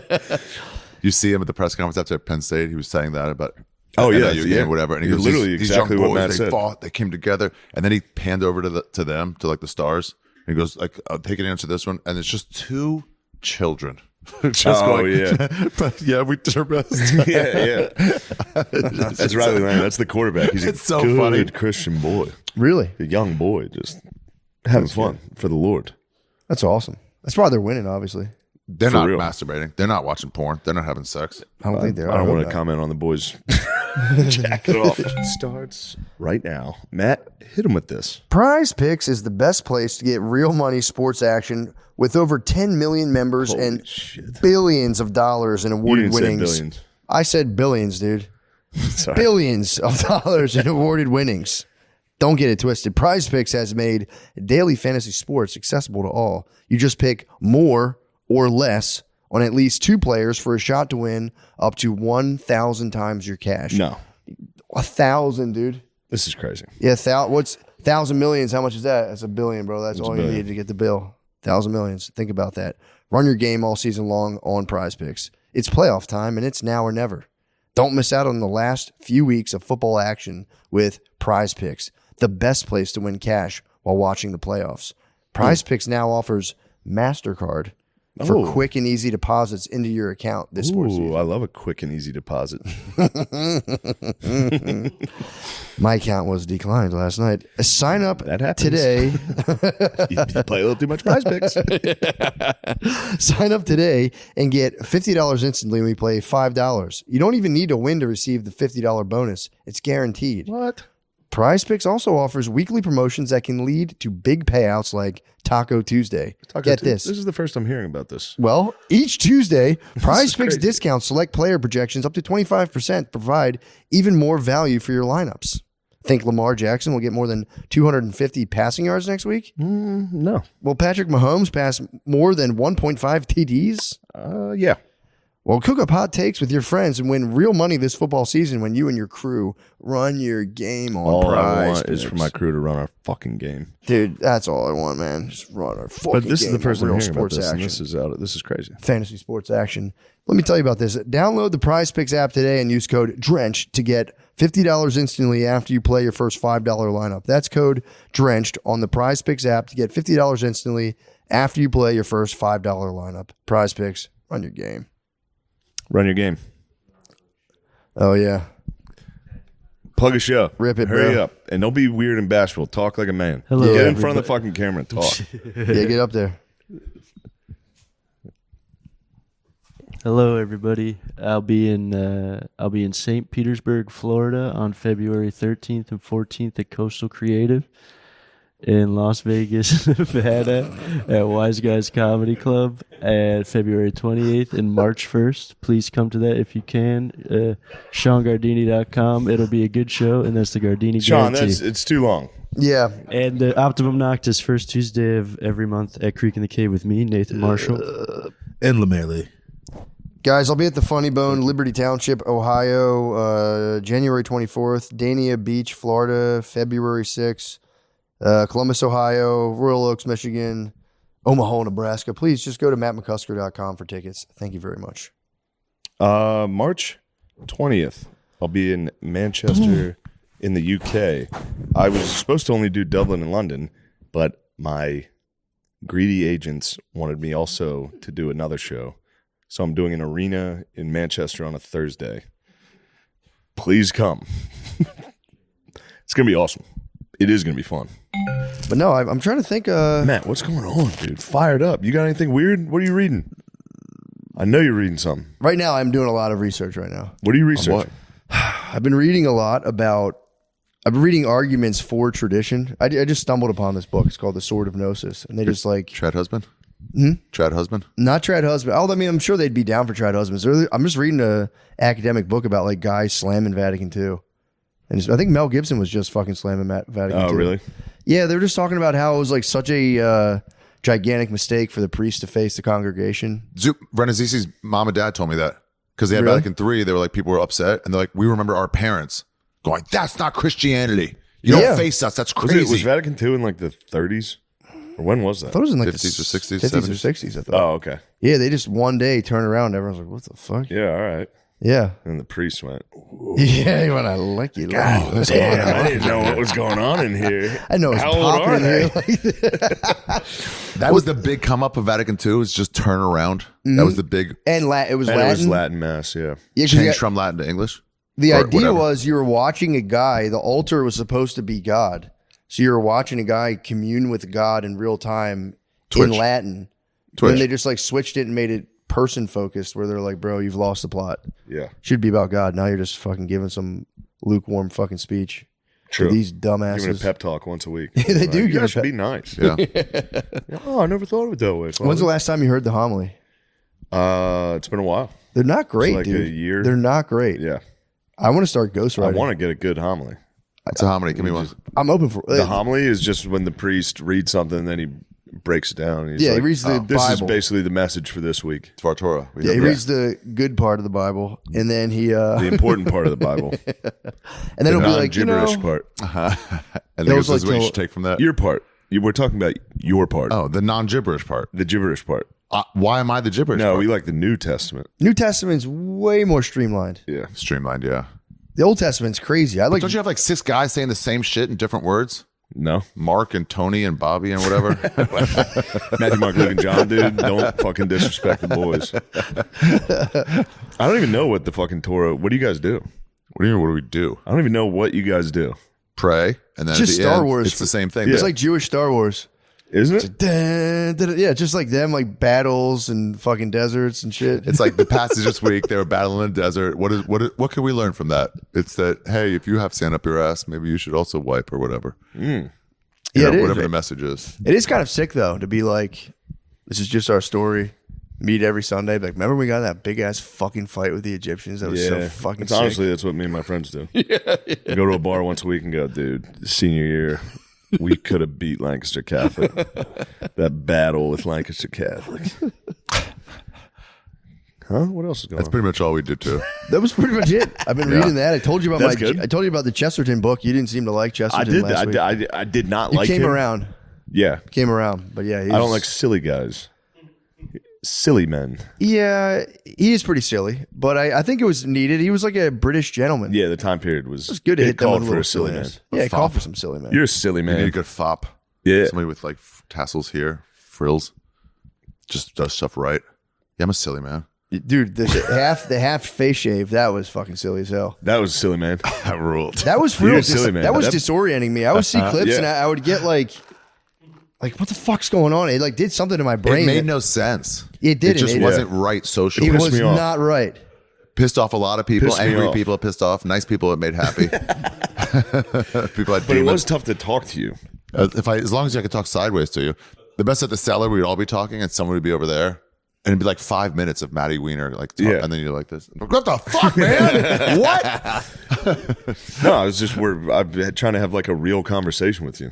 And I'm You just got mix of half of flicks. yeah. You're just being It silly. was disorienting. It was. Yeah. Oh, dude. Speaking of having cool people be happy and not cool people be mean, I did the Slutty Garfield thing on Patreon. How did that go? A lot of angry people got mad. A lot of angry customers, dude. Wait, they didn't like Slutty Garfield on Patreon? Some people didn't, which made me laugh more, honestly. Yeah, I mean it's very funny Someone, to get angry. so it was a mystery. A secret artist just like sent me this thing. He's like, I made it. I don't know what to do with it. Just like, and I was like, dude, please let me put this on my Patreon. It's about Garfield. It's about Garfield becoming a streetwalking trans prostitute. And then John's just trying to find him and save him or save Garfield from the underworld. Save her. Miss Lasagna. What's Odie doing? His name was Odie's Garfield in the became mix Miss as well. Lasagna. Odie's a street dog. Mix Miss lasagna. Lasagna. Miss lasagna. What is name's- Odie doing? Odie's in the underworld. Oh, He's selling really? drugs or what? I can't spoil. I've seen a lot of the story's arc. It's so fun. It's just funny. You can spoil it. I can't spoil it, dude. It's so What, funny they have to go to it's the so Patreon? funny to one day. All I kept thinking about is a guy waking up and just being like, "Oh, sweet." I'm like, what the fuck? It's just Garfield. Oh, new Magic content. Guys trying to fuck Garfield. It is funny. You're John's exactly got- right. John's got a- You're exactly right on It's it. so John's funny. got to find him in a room like Taken when he finds his daughter. Yeah, this is good stuff. And just to have people be like, "Yeah, for real, dude, this isn't it." All right. This is it, bro. Fuck you. It's so fucking funny. It keeps I talked to the dude who did it. And he's like, "I'm going to fire up 3 more right away." Fire I was like, 'em up. "Please do." Nice. He should just keep making them the exact same story, just with different cartoon characters. That'd be sweet. Heathcliff. You got to go to Heathcliff and then they meet it. Well, it's actually really well done. Like it just looks like a professional. Yeah, you showed me the drawings. It's They're crazy. very good. It's unbelievable how like good it is. And then it's just about Garfield selling pussy, and John being like sexually bothered on the streets as he tries to find out what's happening. It's so funny. It's just people trying to force John to do gay stuff with him. To find his lost cat. Find his lost cat. Every time he brings it up, people are like, "I fucked that bitch last week. She sucked my dick down off Colfax." What mutant made this? Who's doing I this? can't Who's reveal, doing I this? can't reveal his identity. Oh, he's got a hidden identity? Yeah, he's a secret artist. He might be. Our paths just crossed. And he, honestly, the dude makes me laugh so fucking. I talk to him all the time. He's so funny. Shout out the secret artist. I might do like a Drugs Inc. style interview where I interview him and it's just his face is blurry. It's like, I just thought it was gonna be funny. Garfield trans, you got fucked a lot. Trans Garfield. I love violence. Feed off. Yeah, that's been my whole weekend. Oh, dude. So I went to ATL, the Helium ATL. It actually is in Alpharetta. It's 45 minutes, or it's like about 38 minutes outside of Atlanta. It's nice though. That's where you get the honkies. Oh yeah. You want to sell some tickets? There was a lot of honkies. Yeah, had 45 minutes outside of Atlanta in any direction. Although I did get to spend a little bit of time in Atlanta, and I thought I would have seen more gay black guys. Oh, because I think that is the Mecca, and I'm being like honest. I was like, ready to be like, all right, let's go. I want to see like like the Mormons when you're in Utah. You're like, let me natural habitat. Exactly. Yes, yeah. So I'm like, let's go. I thought I was just going to get some gay black attitude, just a little treat. Gay black attitude would be a nice treat. Just a little treat. Just a little sass. Yeah. Exactly. Aggressive sass. A little spice. But I go down there, so they send me out to fucking cracker ass Alpharetta. Yeah. So I didn't see any gay black guys. So I was kind of like, fuck yeah, you didn't get to see anything. I know. Because I was gonna say, if you were in Atlanta, you'd see them. I know. And that's what I was. They will sass you. I know. Thank God I had my black wife with me. They're actually nice. Just for some reserved sass, but it's very nice. Yeah, it's pretty fucking nice. I do That's like nice. it. Yeah. But yeah, dude, I go down there. I was joking about always assuming my wife is faking it when she has any ailment. I just assume I'm like, if she has any ailment, there's for some reason there's part of my brain that's like, yeah, right. Sure you do. Sure, literally. So then we're down. We get there. First night we're there, she's like, she's been saying it for 2 days. She's like, I don't really feel that well, and I'm like, dude, it's just the fucking whatever. It's just because you're on a trip with me. Just 'cause you're ruining it. Dude. It's because I have to work this weekend. I had the kids, everything. So I'm sitting there, and all of a sudden I'm like, she's like, coughing. I don't feel well, and I'm like, dude, I always tell her, you just need to drink some water, dude. Drink some water. Drink some fucking water. Walk it off. Dude, she hits me. I Uber or whatever, DoorDash the thermometer. She's like 102 or 101. I was like, 106. Shit. 106 in Park. She was 102. A black person has a fever. I have a fever of 106 in Park. 106 in Park would be dangerous. That'd be so dangerous. But dude, she had the flu. Did she ever hit you back with, I told you you. need to drink water? Yes. Yeah, I'm in that deadlock right now every day. It's like, have you drank enough water? It's like, all I do is drink water. Yeah. I chug water. Don't talk to me about drinking water. I'm more so pushing the water agenda, but she has hit me with it. Like, you haven't drank a lot of water. I'm like, Yes, I have. a fucking water cooler in my office. You don't know what the fuck I'm doing. Fuck up are there. you? You don't watch me. It all is the time. offensive when someone's like, "Do you drink any water?" Yeah, it's like, Yeah, of course I do. what do I smell? Like, why the fuck are you saying that? Yeah. I know, I got to stop dogging on her over her water intake, but it's crazy. No, get in there. I was peeping, dude. She had a fever, and I'm like, Yeah, you got I gave her this water. big water bottle. I came in the next day, and I was like, dude, They don't drink water. They're That's cats. all- that They're was- literally cats. that was like her hamster bottle, and I'm like peeping the level. I'm like, dude, it went down that much. Yeah, you had a sip of I'm water. like, and we're drink like, some fucking water. I'm sorry. I'm like, so then, it's like dude, my sister. She has to put those fucking like flavors. flavor packs in. It's like, just drink the fucking water. Drink the fucking water. They Not won't do everything it. has to be soda. They won't do it. It's crazy. I get bro. plenty of water in my soda and beer and coffee. They ever hit you with every woman hits you with the fucking, I didn't get a good night's sleep. Mm-hmm. It's like, I was with you. I saw you. Oh, you slept dude. for 14 hours. I have saw you I have asleep. data on that. They don't get good sleep. Why? I know. So Yeah. when I got the Aura ring, I don't have it right now, but I was wearing this Aura ring and it was like tracking my sleep, all this stuff. Finally talked my wife into getting one. We went to bed at the exact same time. We both wore them. I woke up. It was like 8 hours of sleep. I woke up. I'm like, dude, my readiness score is 93. This is awesome. What's yours? It's fucking 55. You can toss and turn. When they get their periods, their body temperature rises. Oh. And I was peeping her readiness score, and it was like, dude, it was 55 would be like if I had like 5 beers and stayed up till 3 a.m. And we got 8 hours of sleep. That's taking it easy. That's a fucking, that's 95 readiness for me. God damn, I was good. Ready to seize the day. Yeah. Yeah, and I woke up next to her and I was like, what the fuck happened? She's like, I told you I don't feel well when I have my period. I was like, I'm not sleeping. damn, dude, you're fucked. Think of those floppy tits. So I got the data, hanging dude. everywhere, too. There's like, wow, you roll up like, I can't sleep on this. This fucking sucks to be a chick. Dude, It does suck to be a chick. bro, for I didn't sure. know. It's like a whole week leading up to it. And Yeah, they then get the week flu of- every week. Yeah. But dude, so she had her Or fucking every month, pardon she rode off a week of period into flu. Yeah. So it was period to flu. Then I'm doing shows. So like Overlap. Thursday, we get the diagnosis. I'm like, damn, you're fucked. They hate show weekends anyway. Hey, true. They hate show I think her weekends. body just rejected it, dude. Their bodies reject shows. Every single lady rejects the show. Why do I gotta do the thing I love doing and I do for money? Yeah. And then you knew it was coming on the schedule for 3 months straight. You knew it was coming. Why do I do it? I go out every. Oh, why are you doing it? And then the no-show weekends. Like, what do you want to do? Let's just watch some shows. Yeah. That Let's watch. you need to be home for that. Yeah. Well, dude, I was nervous. What I'm trying to tell you right now is that I had all weekend. I'm not trying to say like I'm a hero or whatever, but it was Babe had a fever. I had to do all the stuff during the day for the most part. Obviously, we brought a babysitter with us, so I got to chill a little bit. But This is heroic. I had to make breakfast, dude. So, I was like getting up, and it was like I would lay next. It was crazy because I was laying next to her all night, and it's like if I get the flu, I was like fuck. Oh yeah. So it would just be like coughing, and I just lay there, just being like, "We'll see what fucking happens." Yeah. Just powered through the whole weekend. It was pretty. There's a lot, dude. And then they fucking canceled 2 shows over the snow. It snowed an inch and a half in Georgia, which, to be fair, at first I was kind of salty because I was just like, dude, this is not that bad. But they didn't really they didn't salt the roads, and it's like you're releasing it. I think it was like 350 the club, so you'd be releasing like, let's say, at least 500 drunk drivers that night into the ice. I was kind of like, that's fair. But when people were like, oh, McCusker fucking canceled because of little snow, I was like, fuck that. I don't care, dude. I don't care what people say. How long did that take? 30 seconds. I grabbed my phone. I was like, for the record, the club canceled. I felt like such a dumbass as I was like, damn it, I showed my hand. It was instantly people were like, fuck you, Fairweather McCusker. And I'm like, Fairweather McCusker.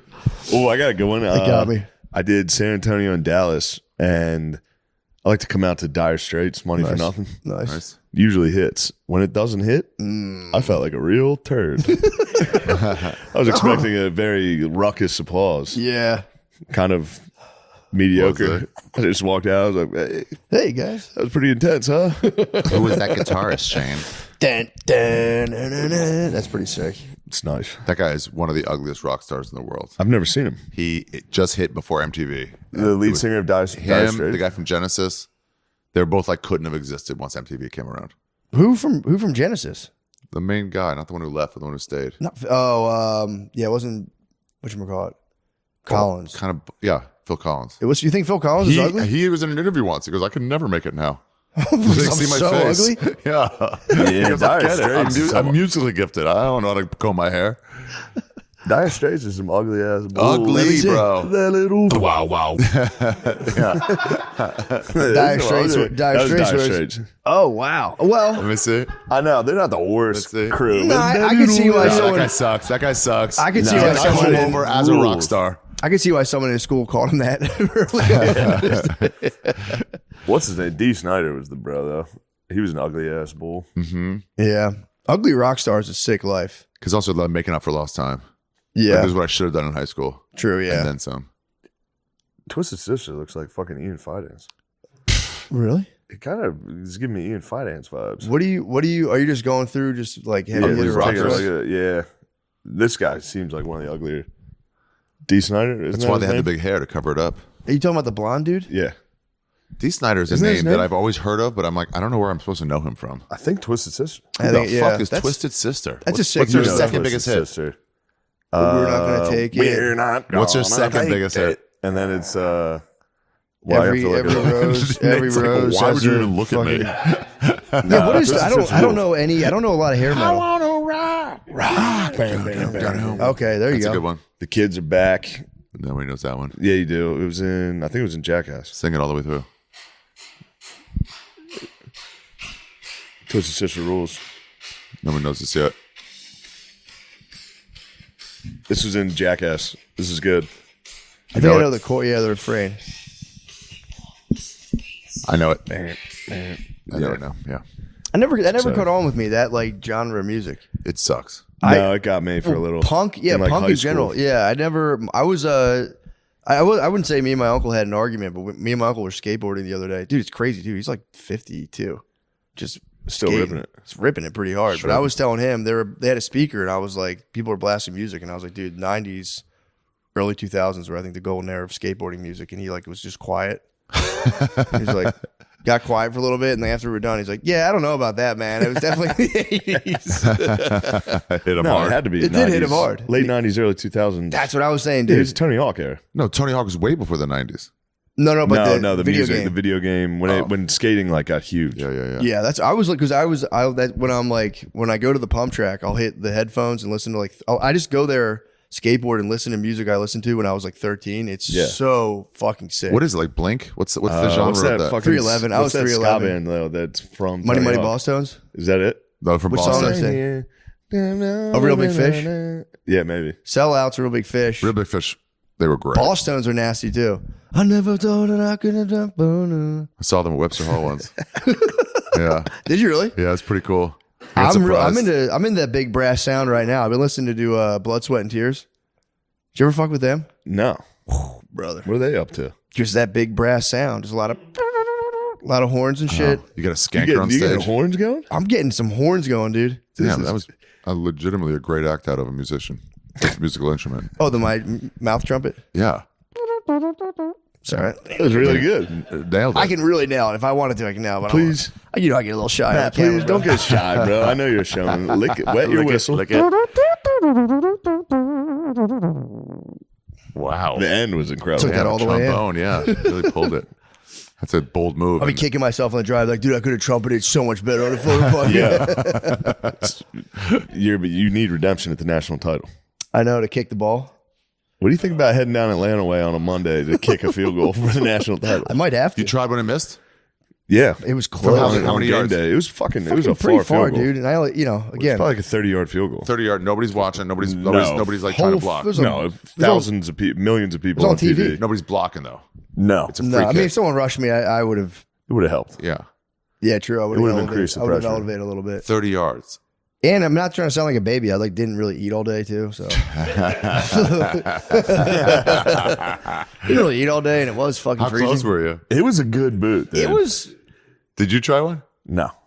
Because you knew you wouldn't do it. Fuck no. I would have fallen down. You would have like Charlie Brown yourself. Yeah. The weirdest part the was kid I who had- went for it. So every week, college game day, they pick a college student to kick, and if the kid makes it, they give him like $500,000 or $200,000 Damn. because the kids never make it really.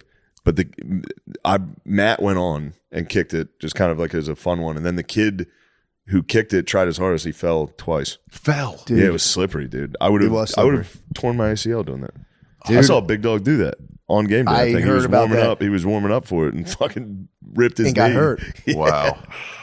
Best Got one a ever. couple brewskis. It's slick. You go, I got to kick this. Everyone's watching. The weirdest part was I've never Brewski really tumble on never national kicked a field TV. goal Brewski before, so I had no idea like Yeah. if it was going to go anywhere or like how it was going to move, and I You was did like so well. pleasantly And surprised. Yeah, it was the boots. The key was the snow boots. You got to bring the boots. and the straight on. I just did that guy You tried didn't to go do sideways? Now the kid who fell did like a subtle. He walked to the side. He looked like he knew what he was Yeah, doing. he was trying to He kick. tried to real. really hoof it with the inside of his foot. That's and when he you can just get your leg up ate to it. there, though. Whoa, chill. Yo, chill, bro. What the hell was that? Nazi paws. Get your leg up to there. Yeah, man. You can just elevate straight up. And you're like, yeah, over there. Although it is your leg, to be fair, you are it's accurate. out. Yes. I should have just done that. Fuck. You are accurate.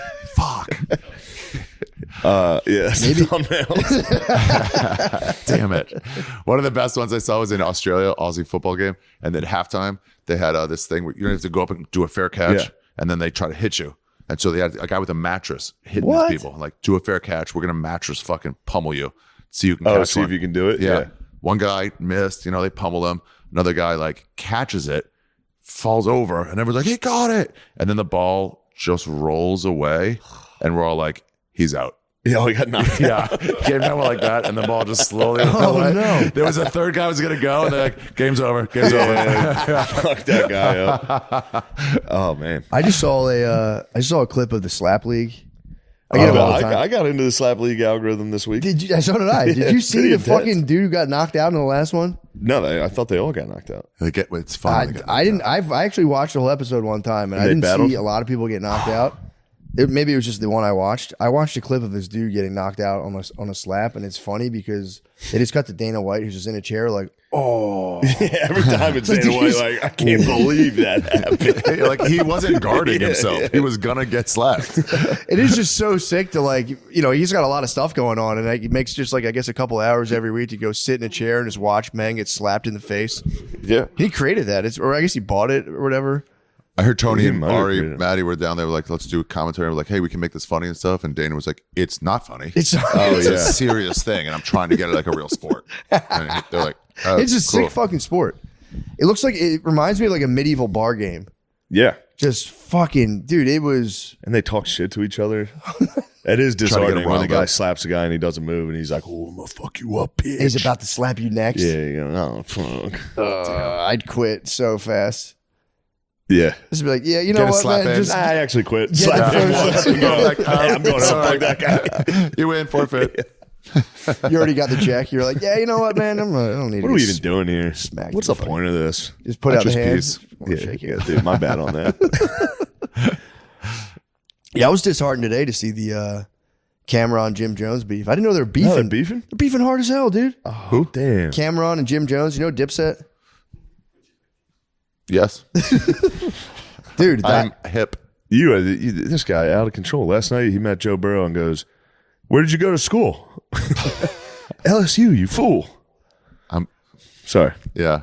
And now I he doesn't even know the diplomats? yeah, Diplomats. I thought that was like public knowledge. You I know guess that- Diplo. Diplo. Yeah. He's cool. He's not quite Wait, the what is diplomat. Diplo? What is Diplomats. this local? They were just like a 2000s Oh rap boy, group. hey ma. Yeah. Purple Haze. Oh yeah. That was Cameron's Oh song. right. Baby, baby. Oh, I do know that. Yeah. Dude, the So what's their Who beef? hot, who not? So- Jim Jones was like part. I listened to it today. Cameron laid out the whole thing. He didn't want to do Is this. Jim but- Jones the one who gave out his number? That was Mike Jones. Sorry, go ahead. Yeah. Jim Jones was part of the Diplomats, but apparently I didn't know they were beefing. But now it's like Doesn't sound diplomatic at all. exactly True. What did Cameron keep calling him? Was it Jomo? Jomo. It's gonna be like Jomo. Jomo. Yeah, But he was felt so like kind of Why does he laying call him out. Jomo? I guess that was like his nickname, and they were saying it was like really a weird detail, but like he was trying to like they were just going back and forth. Like I think Jim Jones, from what I believe, he was saying like I started that shit. That was basically me. I think he was trying to paint himself as like I was more of like the underworld kind of like I don't know whatever, but he was painting himself as like that was kind of me, like the brains behind it. And then Cameron today, it was pretty brutal. It was just like, dude, you were just a fan of ours, and the only reason we talked is because you. Apparently his grandmom died or his mom died or something. Yeah. He was like, yo, my grandmom died, free house. And then like they were like, okay, dude, it's kind of weird. You're like inviting us over your house. And then the camera was like, you know what though? It was a free house. So I started like bringing bitches over and just fucking them in Jim Jones's dead grandmom's house. Oh man. With that smell. Which he was a teen, he was a young, he was a, yeah, true. There's still a medical bed. But he, You never fucked a bitch until you fuck her where she can go like, yeah, but he was saying basically like you were just like a weirdo he tolerated. And then Oh, that's so mean. it was really It brutal. was such a bummer to find out. Yeah, it was tough. Like you were the one in the friend group I that thought no he was one the actually wild card. liked. I- I thought he was the wild card myself. I thought he was a wild card. Maybe Yeah. maybe he still is. I don't know. But it was funny because apparently it was a beef from like 10 years ago that got resurrected. So it is sick to be, you guys should, look, you're never too old to beef. Just be, you're like 50 years old Yeah. trying to do your podcast and all of a sudden someone starts beefing with you like that. It's like, bro, can we please? We already beefed about this. so long ago. And he just pretty much like devastated him pretty badly. He's like, I don't want to do this anymore. And I was listening to him like, Jesus Christ, I'd be so mad. It's tough to be hard at that age. Yeah, dude. Yeah, true. You said it. It's tough to get hard at that age. Oh. Sorry, I missed it. How are No, the it wasn't boners? How are accurate. the boners? Can we talk as like guys right now? How Yeah. are the boners going for all Woke of up us? rock hard this morning. I was Rock delighted. hard. That's Yeah, what's up. morning when you don't need it. It's great. True. I When tried, it's just I like, tried where my is best this? to use it. Oh, nice. Get a bone with my dog a lot. You get a boner around your dog? Dog's like cuddling sometimes. I'm just like, fucking no. Straight body heat. Trying to move it away from him. Yeah. But he knows He knows. more master than before. He loves it. It's a little more submissive that morning. He's like, yeah, you're right. I'll fucking roll over. Damn, so you're getting like You rock better hard fucking next. roll over. You better, yeah, you better fucking sit, dude. You felt your fucking dad's boner. Sit. Yeah, You get think your hard. dad What kind ever of dog do you have? Just like this size. Yo, fleshlight. What you think? Sweet little flashlight, that dog. Oh yeah, a little fleshy. Were you about to say you think your dad ever had a boner while you were chilling with Yeah, him? do you think? He definitely All of had a us, boner. right? Definitely. Yeah. You're like, did you ever "Daddy, I talk to wanna-" your dad in the morning? He had a boner. If you were in your dad's bed in the True. morning, your dad had a fucking boner, or at Had least a to. semi. Yeah. Especially when you think about it, they were 30 something. They weren't even like Yeah. old. Yeah. Oh yeah, They for were sure. like Exactly. a young man. Yeah, it just never really stopped, man. I remember I would get woken up in the morning for school and I had a boner. And now it's like you get woken up in the morning. It's like, damn, I've been trying to like hide my boner in the morning since I was like fucking 12. I've not gotten a break. Dude. Yeah, it sucks though, because you wake up in the morning, you're like, damn, this is the hardest I've ever been. And then you walk to like the bathroom or the shower and you see your fully erect dong and you go, God damn, I thought this thing was bigger. This thing felt so much bigger than it is. Dude, I It literally had that stinks. last night. Last night I was like, yo, I think I might have reached a new level. And I went to the bathroom and I was like, nah, same old guy. Same old guy. Like wobbles while you walk. You're like, oh. You ever try I to thought it bend was a one? bigger You ever try boner. to bend a boner like real tough and try to like?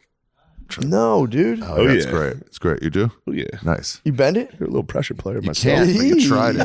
Just try to squeeze it to the top. You know, like one of those pixie sticks. Yeah. Yeah, what if you caught the pinch? There's got to be a point where like the nerve pinches and you're like, ow. Oh yeah, they Owie. reach that point.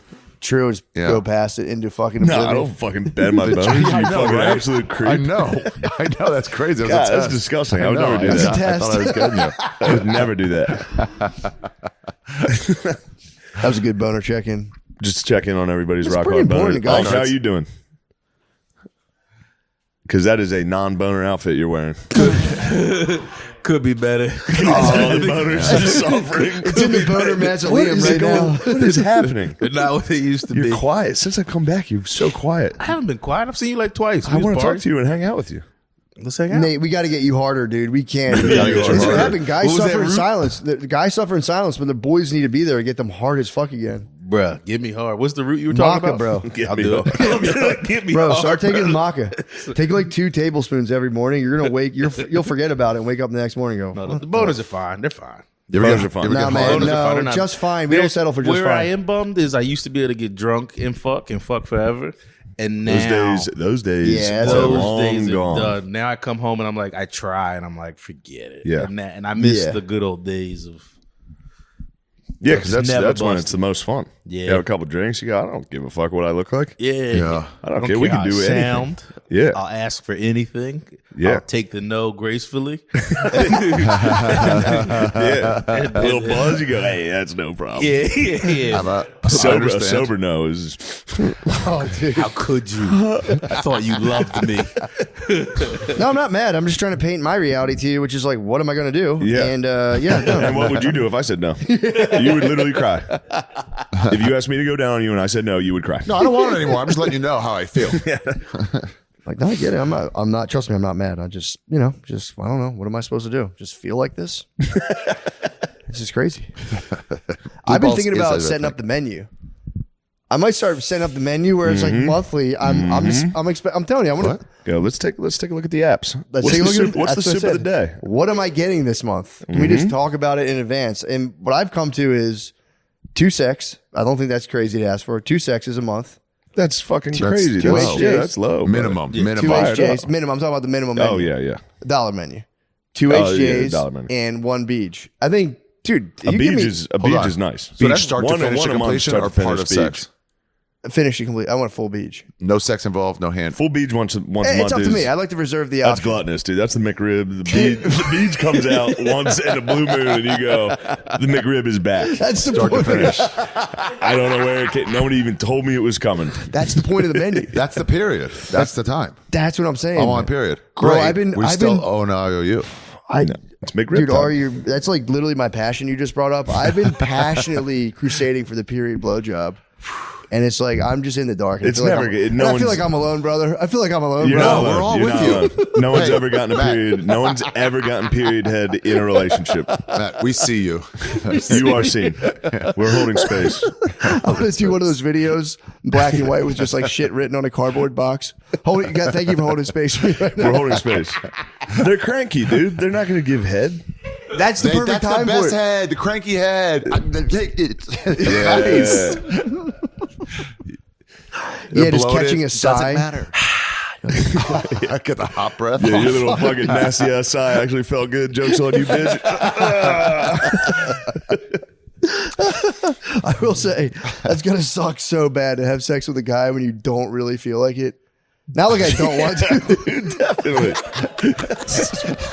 Is this good for you when you don't like it? Yeah, it's surprisingly it is. Not even saying like you truly don't want to, because then it would be off the table. When Yeah. they're like, fine.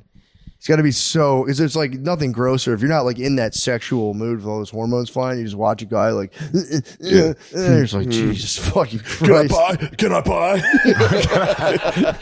Oh, fuck, I'm about to buy. No wonder The Handmaid's Tale was so successful.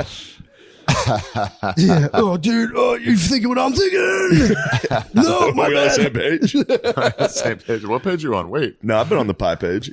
Good. Did she just say it? Oh, yeah. Did she say copy me? Oh, dude, it's. Did she say that? No, I'm not going to ask. I was She said on something. them. I'm sure she said something. She It's said probably something. coming to me. I was on them, and then now I'm off them, and it's like they're starting to call to me again.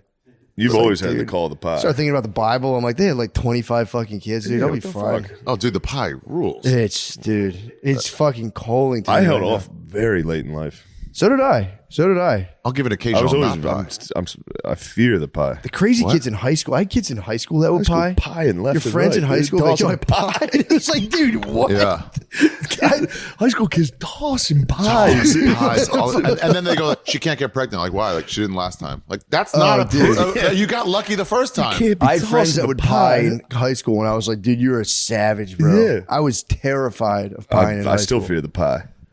Right now, I fear Nate's a little fucking thick ass. I know you're pieing. I love the pie. There's no way you're pulling out with that fucking ass. I do pull out, but Dude, when I you're get gonna the leave the room opportunity, to get out. I have science behind the pie. Back it up.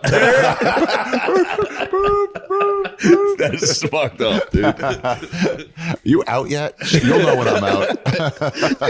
Trying to pull out and having your ass hit the dresser. Hit the wall. Oh, shit. That's a new porn genre. There's no feng shui in this place. I can't pull out. The guy getting fucked against the wall. Oh, fuck. Can't pull it out. I want to say a thing, but I have a friend. I'm not gonna say his name, but he Guard dog. No, not guard dog. It's guard dog. He's like been with a lady for a long time, but never pied. What? But like never once. That's crazy. It's kind of crazy, right? That's crazy. That's great. Never. Never. I think I know who you're talking about. Yeah, maybe. He might have the fucking reverse beep too. What's that? What is that? If I had to guess who it was, I'd say it was a dump truck. When he's pulling out. If I had to guess, it was a fucking fire engine backing out.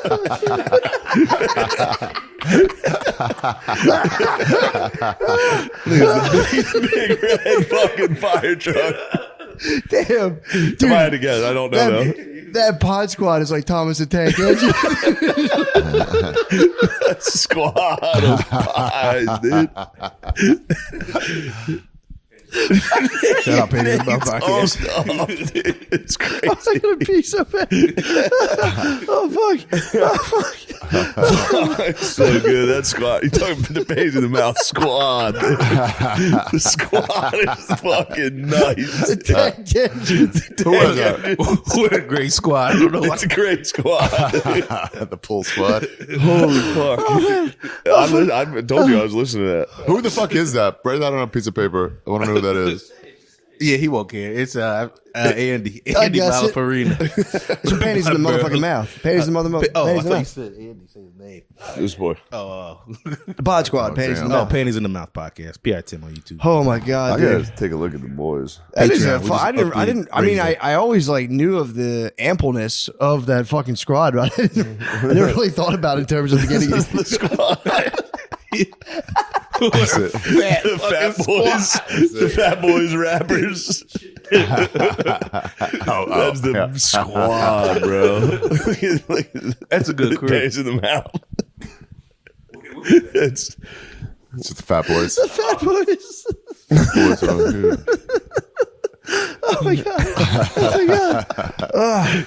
Oh man, dude, I just can't stop laughing about trying to pull pull out of a woman having your butt. It's like I hit gotta pull out. something. Yeah, it's like shit. It's stuck in my head. Hey, lady, like you got to move too. We gotta go our separate ways here. Yeah, I'm about to pie. That'd be a nice Tim Burton movie. Imagine it like shot like all weird like Tim Burton, but everyone's butts are just blocking against Hidden stuff. walls. That's the whole movie. Just Johnny Depp with a humongous butt, just getting trapped. You like the fat boy? The fat boys might be pains in the mouth. What's Johnny Depp up to right now? Is Johnny Depp? He got fat. He got fat. Yeah, he got chubbed. Really? Yeah, he's not getting drained That's anymore. awesome. Yeah, true. I mean, he is for sure, but he got chubby last time I saw him. Did he really? Yeah, not like Kind of fat, powerful but to like defeat your wife in court and then get fat. he was so cool in court. They're like, and what's this tin can for? And he goes, it's for Coke. You know what it's for? Why are we doing this? Yeah, he was. That was unbelievable. I It was only such a pop. weird. What was the trial? Was it just like? He said, she said. It was really just like having your friends like bitch at each other in front of you. What was the crime though? Was the crime abuse? Was the crime like? I think Libel was the crime that he lost. Didn't he lose like Pirates of the Caribbean and all that shit? from Because of her her? slandering From her him. saying this guy's a scumbag. And then suing him. He I was never like, sued her. I didn't do any of that. Not Captain Jack Sparrow. Dude, that's You hit got to me. be so sick. Yeah. That is good. That there's got to be something cool about that. Like going through the whole arc of like the relationship Bro. and then getting to sue each other at the end of it. Suing each other and having a judge be like, yes, both she nuts." was a bitch. It's She was a bitch. Legally. The United States says she's a bitch. Dudes rule. Yeah, she wanted a female judge for sure. That was a good I don't one. know. A female judge might have hurt her. Might have, because she was like, I She like was a him. young cutie. He's Yeah. misunderstood. Yeah. Oh yeah, if it was an old lady Turd female on the judge. bed, though. That was damning evidence. Turd on the bed, man. It's inexcusable. Shit on my bed and then wrote my name in shit on the wall. Yeah. Or blood? I think she I don't cut herself and remember. wrote it in blood. Did she cut herself too? It's honestly, I'd rather a girl cut herself than shit the bed. Shitting the bed's Shitting bed's uncalled for. fucked up. It wasn't Cutting either yourself or. is like, yeah, okay, you've obviously Cutting yourself is like, too no, much you didn't. Shakespeare. Yeah. It's the same thing. It's like, I I have shit the I have a bed. show this weekend. You're lying. You didn't cut yourself. yeah. Shit in the bed, the proof is Show there. this weekend. I have a You're trying show to this ruin it. weekend. You're trying to ruin it right now. It was just that behavior. It was just like, it's Fort Lauderdale trash. That's all they were. Yeah. Yeah. Well, anyway, let's switch over to the Let's do Patreon. the Patreon. Page. Yes. Go watch Ari Shafir's special on Netflix. Yes. Watch it all the way through. Enjoy it. I don't know. Yeah. Do And whatever. people from Manchester, England, come to my show. Ooh. When you go on Manchester rules. Yeah. In March. Nice. Yeah. Please come. Yes. Thank you for coming. Doesn't it feel good? Yes. Feels good, dude. Every now and again, just to jump in hot, get the juices flowing. So Joel Blake, so we met in Milwaukee. I saw you on Soft White Underbelly, and I was taken by it. I was like, dude, this is crazy. I think honestly, you're one of their best guests. They've done some. Thank you. They've done a lot, they've interviewed a lot of people, but you kind of struck me, bro. I saw you. And I said, damn, this guy is the man. And we talked, and then eventually we met in Milwaukee. It was pure accident. I had this fucked up post on Instagram. My phone's off. It's like, you're talking right to me. You didn't even see me. Mm-hmm. And I'm like, man, and I grabbed my phone and I'm like, okay, no, they're going to kick me out. You can't turn the phone on because I wanted to erase it. It was just some fucking negative What do you mean? bullshit. Like, because at the show, you can't turn your phone on. Right, They right, said- right. So then I go out. And then I wouldn't even have turned my phone on had I not had that thought, which is that you inspired me from the thing. And then you're like, dude, I saw you come back to the green room. I I'm couldn't like, miss right you, on. bro. I couldn't miss you. I'm obviously like- stealing your drip right now. I couldn't miss you. That was fucking rad as fuck, dude. My friend, I think Nate, you met Nate. Yes. Nate comes back. Oh, no, I think it was AJ. AJ comes back and he's like, yeah, there's a guy like in all white in the front row. And I was like, I know who that is. That's Joel Blazer. I was like, dude, hell yeah. So, yeah, we talked a little bit. And then we met, dude. You're the fucking man. We met in Milwaukee. You gave the signed copies to Nate and AJ of your book. Yeah, gave him a little note. Letters from Marion. The notes were, I thought, beautiful, man. I gave them their books and we were reading them. I'm like, they're just beautiful notes. You're the man, dude. You're an absolute beast. But we went to the Thank you. steakhouse, 5 o'clock steakhouse. Yes. Might have been the best steak I've ever had in my life, dude. I'm not lying. It was good. It was so good. And then the thing that really killed me was I've never seen this happen before. When you showed up, you had an incident with gasoline. Oh my God, dude. Dude. You smelled like gasoline. You showed up. We were all sitting there eating, and I'm like, I thought you were working with power tools all day. So I'm like, maybe he was like chainsawing all day or something. You come in, I'm like, I don't want to be rude to him. What the fuck? Why do you smell like gas? The motherfucker clicked. I'm sitting in the car. The thing's full. It clicked. I pull it out, dude, and it just was squirting, and it just squirted on the car and splashed. Yeah, you got drenched with gasoline. Like, that is wicked. Bro, I swear to God, it was such a pungent I'm like, smell. what am I going to do? You had to just show up. It was a beast move. You could have lit me on fire if you were smoking cigarettes. I seriously was concerned. I was worried someone was going to order like a flambe or something and you would have went up because it was a thick gasoline smell. Although that's kind of the most manly cologne. Maybe we could start it. Just Letters from Marion, gasoline. But yeah, so and this is what kind of got my interest. I watched you on Soft White Underbelly, and you had the story basically about going to a supermax prison for selling, LSD. And the case was crazy. Like, we talked about it. It was just, you sent, LSD in the mail, Western Union. Some guy got caught. He never got even caught with it, right? No, his friend got caught. Okay. And then his friend just told on him. They showed up at his front door and he just told him this crazy story. Right. So wasn't indicted. He just completely right on his front step. Jesus Christ. And then he gave you up, and then you got on some bullshit trial where it was like, you never got caught with drugs, but there was enough circumstantial evidence to suggest that you had used a fake name to Western Union money and LSD around, and they sentenced you to, you said they were 151 months, 12 years, 7 months, which I jumped for joy. That was short. Yeah. I mean, I was facing 40 and I get 151. I looked at my mom and I just went like this, like, really? You turned around? Yes. Cause I'm like, it's 151. Like, I'm True. at least 40 when you're 23, your whole life. You're done. You're like, how do you look down that hallway? True. 151. It's like, okay, I can file some appeals. Maybe I'll get lucky. And I did.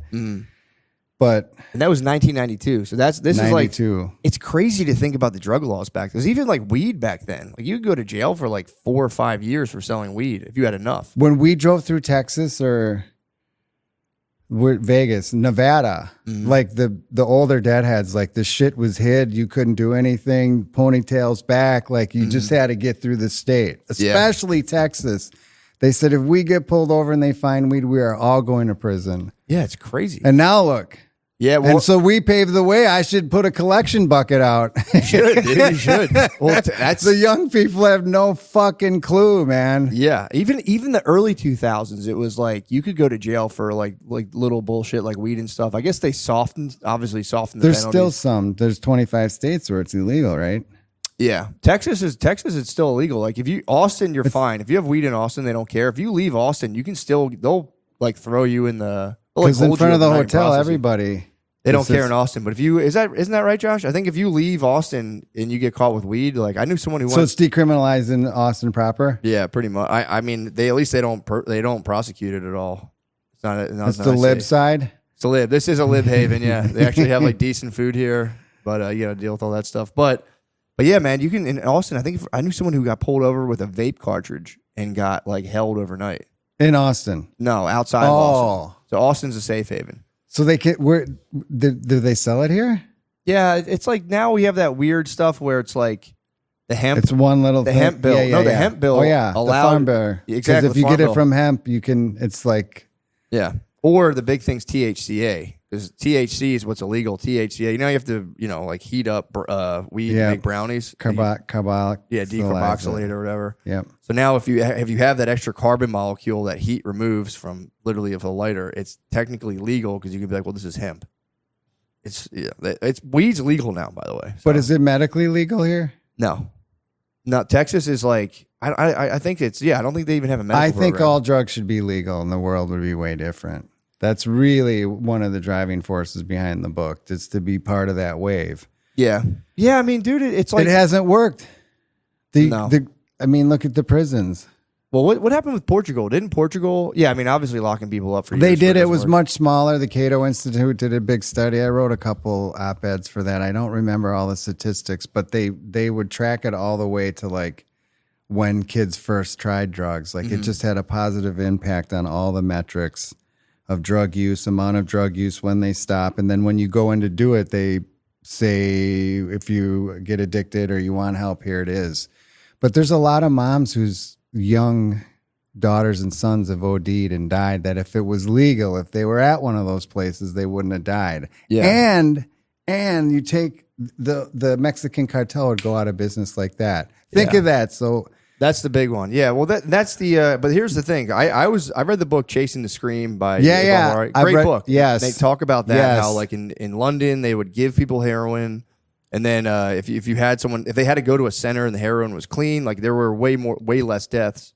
But now the critique in America is like the well, it's a cesspool. America did it wrong. Like Oregon and Seattle are just like a whole area of exactly. And it does give the harm reduction stuff a bad name because it's like if you just let people lay on the street and you're like, oh, here's needles. And then my friend Jared Klickstein was actually living in Skid Row for a while, and he said the problem was you like throw these guys in like an apartment, like, oh, here we're gonna give you housing, and then they OD and die, and nobody finds them because they're by themselves rather if they're outside. But people can at least discover them. If both metrics were the same, legal and illegal, there's still the metric of the criminal elements out of it. And we get the money that we can bring back in. Yeah, that's true. And it's also, it loses a lot of the allure. It's like, if you're telling me if I got to go to like a professional office building to like go do heroin, I'm going to be like... You're going to start to question it. You're going to think, what am I doing? Where's my life going? Yeah, what is it? What the fuck am I doing? It's not the thrill of like, you're getting it. It takes the rock and roll element out of it.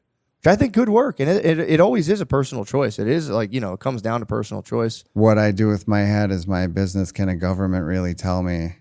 Yeah, well, apparently they told you. They sent you to jail for fucking 15 years. So, dude, you have a book. It's called Letters from Marion. I read it. I love the book, dude. I thought it was great. Thank you. Book was fantastic. It you gave me that shout out about the jack rag on another podcast. Yes, I did. Actually, I parted it too. Dude, I'm glad. It's got to cross a weird threshold though for other prisoners to be like, yo, here's how you jerk off. Because I know in jail it's like Nikki at the third place. Yeah, Nikki told me. He started to tell me, and I thought he was fucking with me. Yeah. And I'm like, but he's not gay. Sparky already got me stoned with all this weed. And then I'm like, all right, I'm going to try it. Right and on. I did. And it was wicked. And what was the technique again? You roll the socks inside out? So it's smooth. And then you're not actually like going up and down on the shaft. And it's hard. It's hard when you get a really big hard on, but you grab the shaft and then that heat will create it. And then right at climax, boom, right on top and underneath. Put some pressure on it. It has an effect, man. That's crazy. I mean, like most don't guys know that? Oh man, I don't know. I've never tried the sock and the fucking pressure plate at the end. So you turn it inside out and then you fold it over so it's a little tight, right? And you got to get a big sock. But no, it works. And then it's all contained. No spill, no fuss, no muss. You don't have to buy a cab ride home in the morning. True. Got to wash the sock. Yeah. Got to wash the sock. Throw that fucker out. Throw it out after like 6 or 8 uses. What? Oh, so you still wash it between? I'll rinse it, but not. I don't want to put it in the machine. True. You need to keep it pure. Yeah, you need to keep it pure. I get that. True. You don't want all those chemicals on you. So you were telling me, this made me laugh a lot. So you go to trial. You took your case to trial. You fight it yourself, which that is honorable. You go take your case to trial, and then you were sentenced, like you said. What was the first thing you did upon sentencing? You get back to the cell. What was your play? So it was you're 23 years old. Sobering experience. I went to that cell and I just started to think, what do I want to do? What am I going to do when I get out? Surfing, sushi. And then I'm like, somehow I got aroused. Right on. And the marshals were out of the office there. There's bars. And I just fucking hit it. I made myself come hard, dude. And then I'm like, get used to it, motherfucker, because that's all you got. And I think that's actually pretty good, like, to realization and just accepting this is what it is. Dude, I mean... And then who knows, maybe if I spent 151 months in there, I mean, I might have been getting my dick sucked. I don't fucking know. I don't think so. But after a certain amount of time, like, say if you're there for 30 fucking years, man. I hear you. You gotta be touched. Like, what the fuck? Something's got to happen. Yeah, or a guard. You get lucky with the female prison guard. That'd be huge. That'd be very lucky. So I don't know. I've never had to deal with that, but So you never had it. That was your primary concern. You said going in, you didn't want to have to get raped, get my asshole filled with cum. Can I say that? You can say that. Yeah, it's your journey. No, man. Dude, that's a real fucking fear. I'd be terrified, man, because you were down where in like Kentucky. Yes. That trial was in Covington, Kentucky, 6th District. The first prison was like really low and normal, but you know, as it progressed, and the thing is, the face of the medium security prisons at that time changed. So normal medium security in the 80s, you might have bank robbers, couple drug dealers. The average sentence was maybe 10 years. But now there was every other fucking guy at 30, 35 years, and they're young. So it was like, that was like a penitentiary and a medium. Because like, you know, if a dude's got 35 or 40 years and he's 25 and he's disrespected, like what the fuck does he have to lose? Exactly. It's not like you have 8 or 10 and you got an out date and you're close, right? So like the tensions were different. And also, I did like that. I have to say, like, so you're there, you know, that just being like, look, I've never tried sushi. I'm going to get that when I get out. I'm going to surf around the world when I get out. And then just like, you know, and it is funny to like just jerk off. But it is something, there's something serious about that level of acceptance to be like, this is my situation. Because I feel like people in and out of jail struggle with that, of like just accepting your lot in life and just kind of like getting with the program rather than just constantly spinning yourself out. Acceptance. It's a big thing. It was luck. I don't know how I look back. What the fuck? And why you were wise. You were definitely at 22 to be like, all right, this is what it is pretty crazy. I wouldn't have been able to take it. I would have been like, this is bullshit. There's no way. I would have been in total denial, I think. When they arrested me, I thought to myself as they're driving me in the car, like I had the thought, I'm like, I know a motherfucker who's got a kilo of coke. I'm thinking in my head, and I'm like, no. And they brought me to the courthouse in this room with Christopher Bick and a couple other agents. And they said, you're going to spend the rest of you're going to spend all of your fucking 20s and probably most of your 30s in prison. This is the best part of your life. And they said, we won't even process you. Just tell us you'll cooperate and help us. And it can stop right now. And I said, take me to myself. Fuck you. Which was the hardest fucking thing. Damn. Because I knew I'm not going to jail then. Yeah. They threw the 18 count indictment on my lap when they arrested me, which I thought, holy fuck, that means they convened a grand jury. They've been fucking following me, trying to catch me with shit, which they were. So, yeah, man, that was a wicked situation. Then I got out on bail for like 4 months. And then out on bail, I got in trouble. So they arrested me. I don't know if I put this in the book. And then I had to go back to Kentucky through the federal prison system. And then once I got to Kentucky, there was a mix-up with getting the car. And then I got out again. You did talk about but this, yeah. I went through 6 or 7 prisons because the way the Marshal Service is like transfers you through. And then I went to this one in Oklahoma. Now they built a different one. But you actually went into a prison with like 6 tiers. And so I'm only have been arrested. And formally charged, but I have not been convicted or sentenced. So I saw, in that point, I saw what prison was. Yeah, well, okay. Like really what prison was. Yeah, you got to get your shuffle. So I remember that in the book. You had to get yourself down to Kentucky to get like arraigned or whatever. Yeah, because they arrested me in Milwaukee, but the indictment was out of Kentucky. So they arraigned me here. They gave me pretrial probation. They said, you got to show up in 3 weeks. And Kentucky, and you couldn't get to Kentucky. Right. Right, and then like 2 days before, I called the marshals. They said, you got to get there. You got to get there. We're going to come arrest you. And then there was an issue with my getting a rental car, and then my brother wasn't going to let me use his car. And I fucked up. Yeah. So they were pissed. So they had to literally transport you from Milwaukee down to. But they don't go straight. You just get in the system and you go around. And then it took me like 31 days.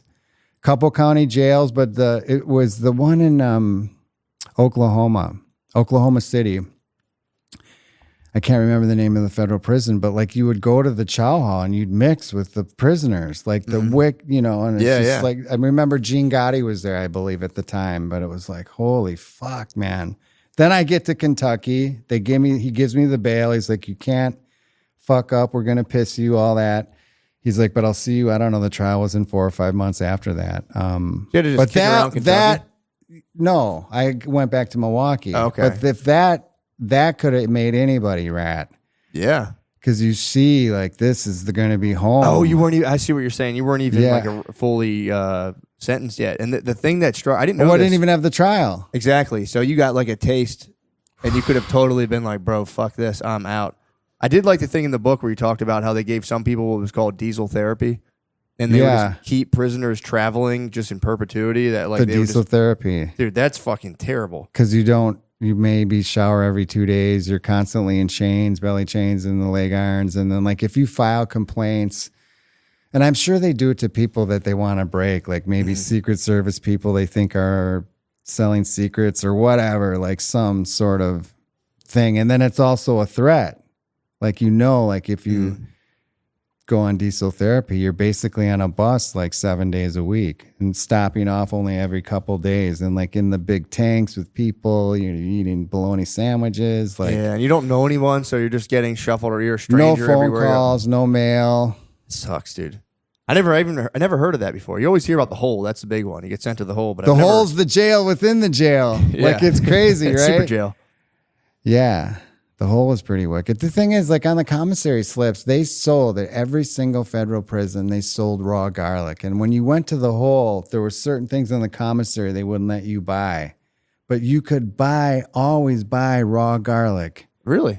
Cloves. And like for the whole entire time, every single day, I'd eat 2 to 4 cloves every day. I just wanted to do it. Yeah, it probably kept like infections at bay, and getting sick in jail would fucking no one ever thinks about getting sick in jail.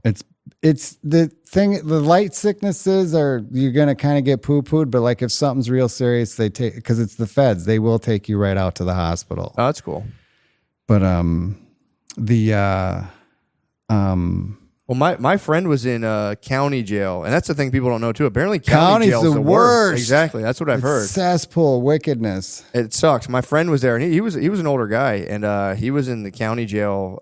Sturdy. There's no regulation. He was there during COVID, and he said the guards were so like whacked out about interacting with the prisoners that he was like, they didn't come check on you at all, and the heaters were fucked up. So he was like, it was freezing cold. It always is, and the air is recirculated. So you're getting dandruff. Yeah, he was like, it's freezing cold, and he was like, I'm an older guy. He had health issues.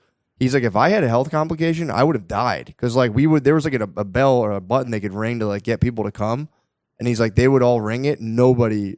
Like for 8 hours a night, that people just wouldn't show up because they were like, we don't want, the guards were like, we don't want to be around the fucking prison, right? Because even if you're federal holdover in a county jail, you don't get the federal, like if you're in a federal prison. There's just like, you're in the county, that's it. You would think the county would be the nicer one because it's lesser. Well, at least you can be waiting to trial, but it's like usually if you like a DUI, you think the conditions would be nicer to go serve a DUI sentence than like. It's got to be the worst place in the scheme. It's a pyramid scheme. No, I'm saying like if you did like a high level crime, you get better jail conditions. Basically, you get to federal prison. No, once you get there, yeah, true. But it was that just shocked me because my friend went, and I was always kind of like, you would think like federal prison's like worse than the county, but it's like he was like, no, it's actually way better. He's like, oh yeah. You know what I'm saying? Yes. But definitely. Either way, so once you were there. And in the book, you move around a lot, and also there was. Doesn't it come together at the end though? I like it. Yeah, I like it. You did it. You did a good job of like chronological leaps, because it's like you're talking about your one time period, like I'm waiting trial, and then like you're jumping to like being released and the stuff you were doing after that, and then back. And I thought that's you pulled it off. The chronological jumps. Thank you. Pulled it off. The letters were. So what was your thought? Because within the book, it's too many. Well, here's the thing. I think they were fine, but you gave a pretty serious glimpse into like the psyche of an incarcerated, young. Some person. of it was a little too deep. I loved it. I thought it was great. But like the best is when you sent a letter to your brother being like, "I'm gonna fucking destroy you when I get out of here. I'm so jacked." I was that made me literally laugh out loud in my bed. I was reading that. I'm like, what a funny fucking thing just to be in jail. Be like, I'm gonna fucking beat your ass when I get out of here. I'll be so strong. Which I'm sure you're fucking around with your brother, but it was like, yeah, the letters did like the story. Was flowing. The letters, like they really gave it some kind of like some weight to it, man. It was like some of those letters were like, thank you, kind of dark in a good way. I thought it was cool because it was. You didn't. Here's my thing. You didn't have to put those in there, and you did, and you really showed, kind of an unfiltered like view of how you were, and it was cool. It was kind of cool. Yeah, I wanted to do the envelopes to prove I was there, and then Hillary wanted me to type the letter out, but then I'm like, no, that means it could be edited. If this letter, this is it. Like you can't change that. So with the letters, there was I didn't know what you were talking about. You were asking your mom for photos. What was the photo? Oh, for Playboy. What? My parents met at Playboy, and she posted That I heard. Yeah, photo. that I knew. So what did you want the photo for? Just to have. I don't know. No, so we would see the photos like when we were little, and so they weren't all They're naked not nude. photos. Yeah, obviously, they're not all nude, but she has a couple, and then on the back it says Playboy Studios. But I think I had a bet or something with someone or some reason ulterior. I can't remember what it was. Yeah, but I for got sure. the picture and I showed. I said, "Look, Playboy Studio." Yeah, that was the one. I think it was a bet. That was a letter I saw in there because there's no context on the letter. So I kind of looked it up and I was like, okay, that's what I thought it was. You wanted the Playboy photos for a bet. You never said that in the book. So No. when you're reading it, you're going, this is a freaky ass bull, dude. In prison, I'm going to be jacking off to my mother. I would never say that. I would never say that. No, but you're right. That's a reasonable thought. How fucked up does this dude get? He's jacking off to his mother. Oh my God. I'd never say so. God damn, it just made me laugh because I was reading the book and I'm like, what the fuck is he talking about, these photos? And that makes sense. You had a bet with somebody. They didn't believe you. No. Gary. I'm pretty sure it was Gary. He didn't It believe might you. not have been a bet. It might have just been, look, I want hey, my parents met at Playboy. Check this out. Yeah, that was an interesting story too. That was so how did that go down? I think it happened on Lake Parkway at the mansion, Hugh Hefner's mansion. My dad collected money. Mm-hmm. He worked in the credit department. My mom worked in some area where you're just kind of the traditional whatever. Mm-hmm. And then they met at the party. And then they married. I think they married in 1963, November 22nd, the day John Kennedy was shot. And I think they met in 1961, but they both worked at Playboy. And then Pompeo Posar was a big staff photographer, just hounded the shit out of my mother until she relented to pose. So, but the rest of the story, which I've never told anyone, probably never happened in the history of Playboy. So she posed. They picked her for centerfold. Everything was set, typeset and everything, and she fucking freaked out. And she was like, take it out. I don't want to do it. She's like, no. But she still stayed working there for another year and a half. But they said, no one's ever done this. Said no. Yeah. And so she's like, I can't do it. She was sort of traditional Italian, yeah, it's a big Catholic, deal. Especially back then. It's 60. Especially back then, people now wouldn't care because people have OnlyFans and shit. But yeah, back then that was a big deal. She was old fashioned like that. Pull the chair out, just. What was the thinking though? Why? I guess if you're in the environment, you get they do that at strip clubs a lot too. They'll take the bartenders and they'll be like, yeah, you should get up there. It's just when you're in that environment, they're probably just kind of pushing you. Well, she was super fine. Really? She was extremely fine. Yeah, no, unbelievable. Okay, I had a party at the Lake Estate. The Super Bowl was February 4th, and my friend was there, and my mom came into the kitchen, and so I'm, I don't know, 40. My mom's 65 probably. Mm-hmm. Now she's my mom, so but petite and perfect. You were cursed with a hot mom. So she leaves the kitchen and Bob's there. It's probably 5 years my elder. He's like, dude, your sister is so fine. Can I get her? Can I call her? And I said, it's my mom. And he's just like, oh, wait, he walked out. That's who she was. But she wasn't what's the word? She didn't act like she was. Mm-hmm. But she was. Really? Yeah. What was it like growing up with a hot mom, basically? How could I know the difference? What do you mean? Oh, yeah, you know what I can't mean? say, yeah. I always wonder what that was looking back, the way people reacted to her and would talk to her, when we would travel, they were very attracted to her. I don't know. It probably helped me. I mean, am I ugly? No, yeah, no, not a good looking guy, dude. I think she might have been able to do a lot better than my dad, though, right? Yeah. So what was in the book? You include some stuff you guys had a rocky relationship, and then he just died. Yeah. So How was that? Because you go into it's kind of jarring because I read it. It's like you guys have this it's like almost physical unbelievable. altercation, Yeah. and then he dies that day. So a week before he died, maybe 2 weeks, we were at the dining room table, and I'm like, dude, I think something's wrong with you. I think you're going to die. I've been having these dreams. It happened with my grandmother. He said, I'm fine. I had the cholesterol check. Everything's good. Then the day before, so what was it, October 15th, 1989? 1988. Because the first time I took LSD was a year later on that date, unbeknownst to me. And so we got in a fight over something. The cakes went flying. Oh, it was like a birthday. Someone's cakes, was it my mother's? Someone had a birthday coming. And then so we had the fight and I ran out of the house and I was kind of a fuck up. I got this new job, and then at the job I started to panic and freak out. They'd trained me and I said, I got to go home. Something's wrong. And then he died right in my arms. Damn, that's crazy.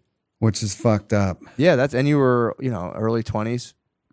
It's got to be a pretty heavy experience. No, 20.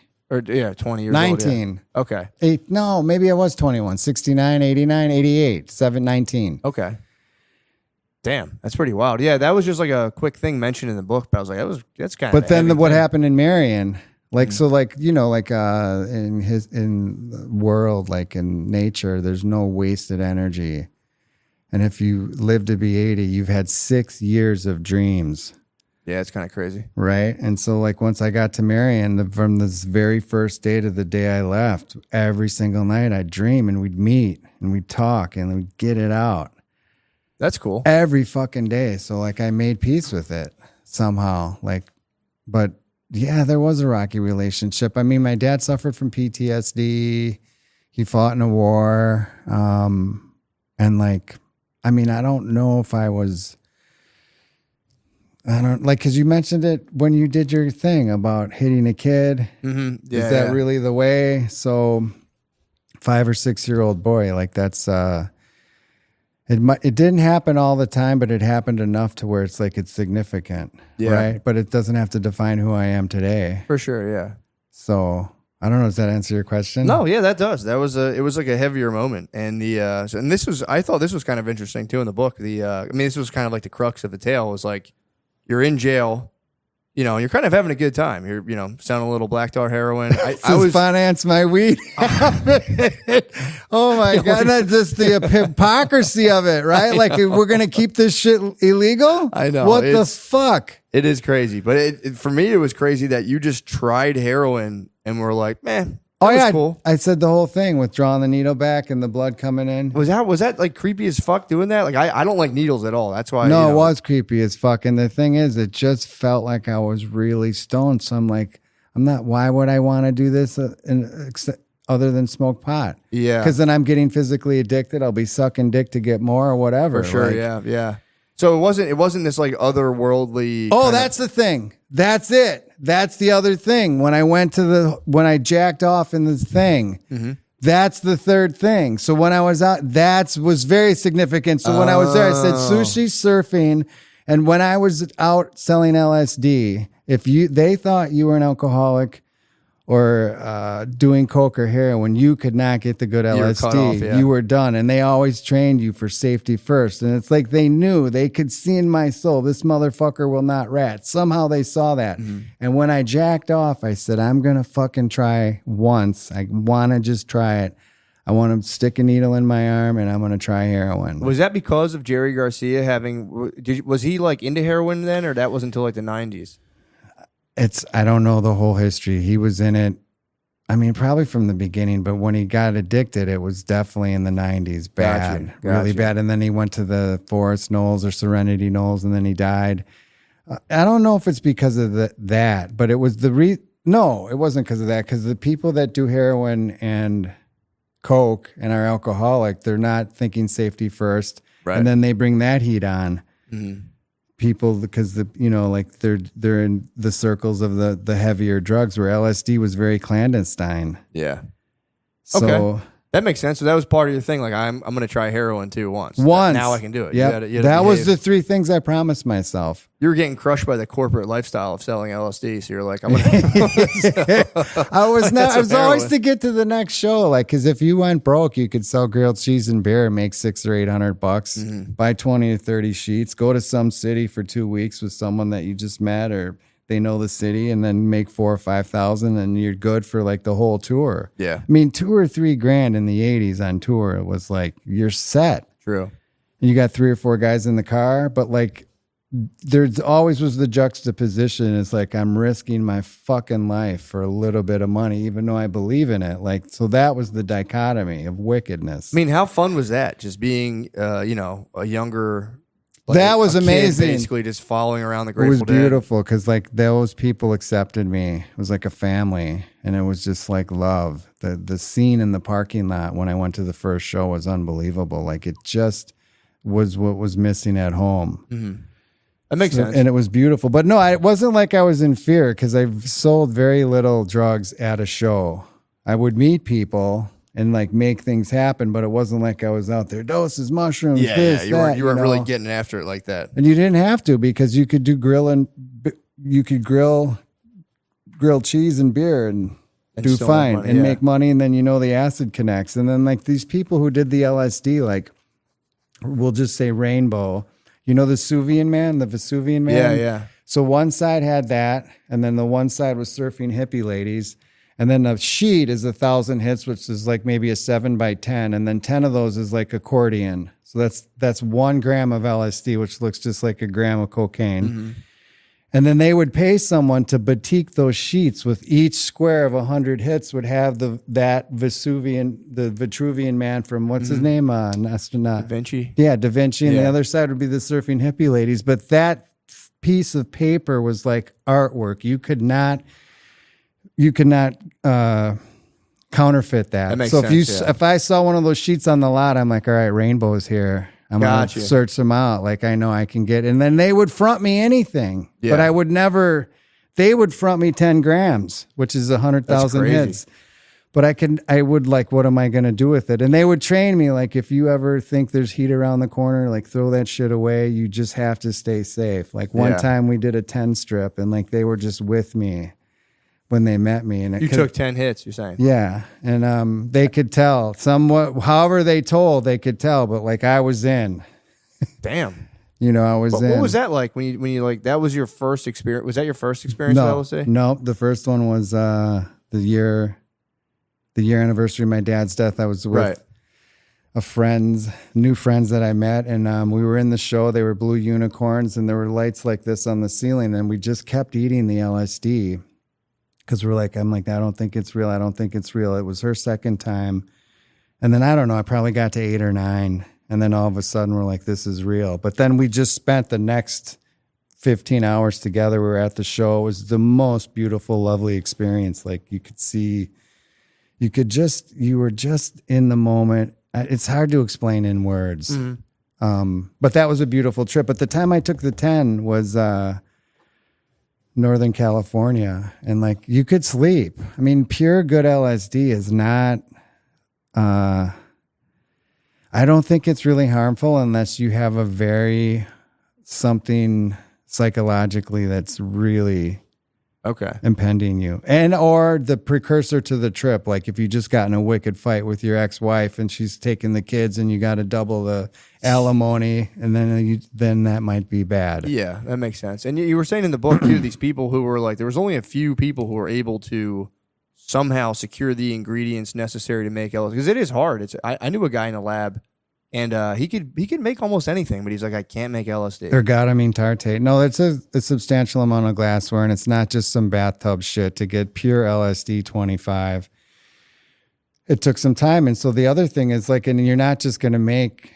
You're going to end up with millions and millions a hit with a batch, So it's like you're going to have a lot. But those people that I met, they never were about bling bling. They were specific to safety first and wanting to bring about radical social change. And when I was in prison, I met people from Caracas and all down South America, these big, huge coke dealers. And this one dude, I remember his face, I can't think of his name. And he sort of made me start to think even more about it because he said, like, when the LSD came and he knew about Owsley, he knew all this stuff about like the scene, but he was like this wicked cocaine dealer, but he was so smart. And he said, when that LSD came in, it's when people were rioting in the government and we wanted to overthrow things. And he's like, that stuff brought about radical social change. So it makes sense that the government wanted it illegal, but who knows why? Maybe they found some true serum way to like make people. Yeah, they didn't want Russia to get it, but they did a lot of stuff with alcoholism too. Yeah, that was a big thing for AA. I think LSD. Bill wanted it everywhere. Yeah, and then there's at the Jefferson in the 50s. They did, when I was in prison, they had a show with Barbara Walter on LSD. And the whole was sentencing and everything. And so in the 50s, they did this thing where they would take alcoholics, non-AA, they take them on one bad trip, seriously bad, and show them everything they did wrong, and they filmed it. And then on Barbara Walters Inside Federal Prison, they had like the dude's daughters or sons, and they're like 70 or 80. And they said the LSD saved our lives like our dad or mom never took another drink.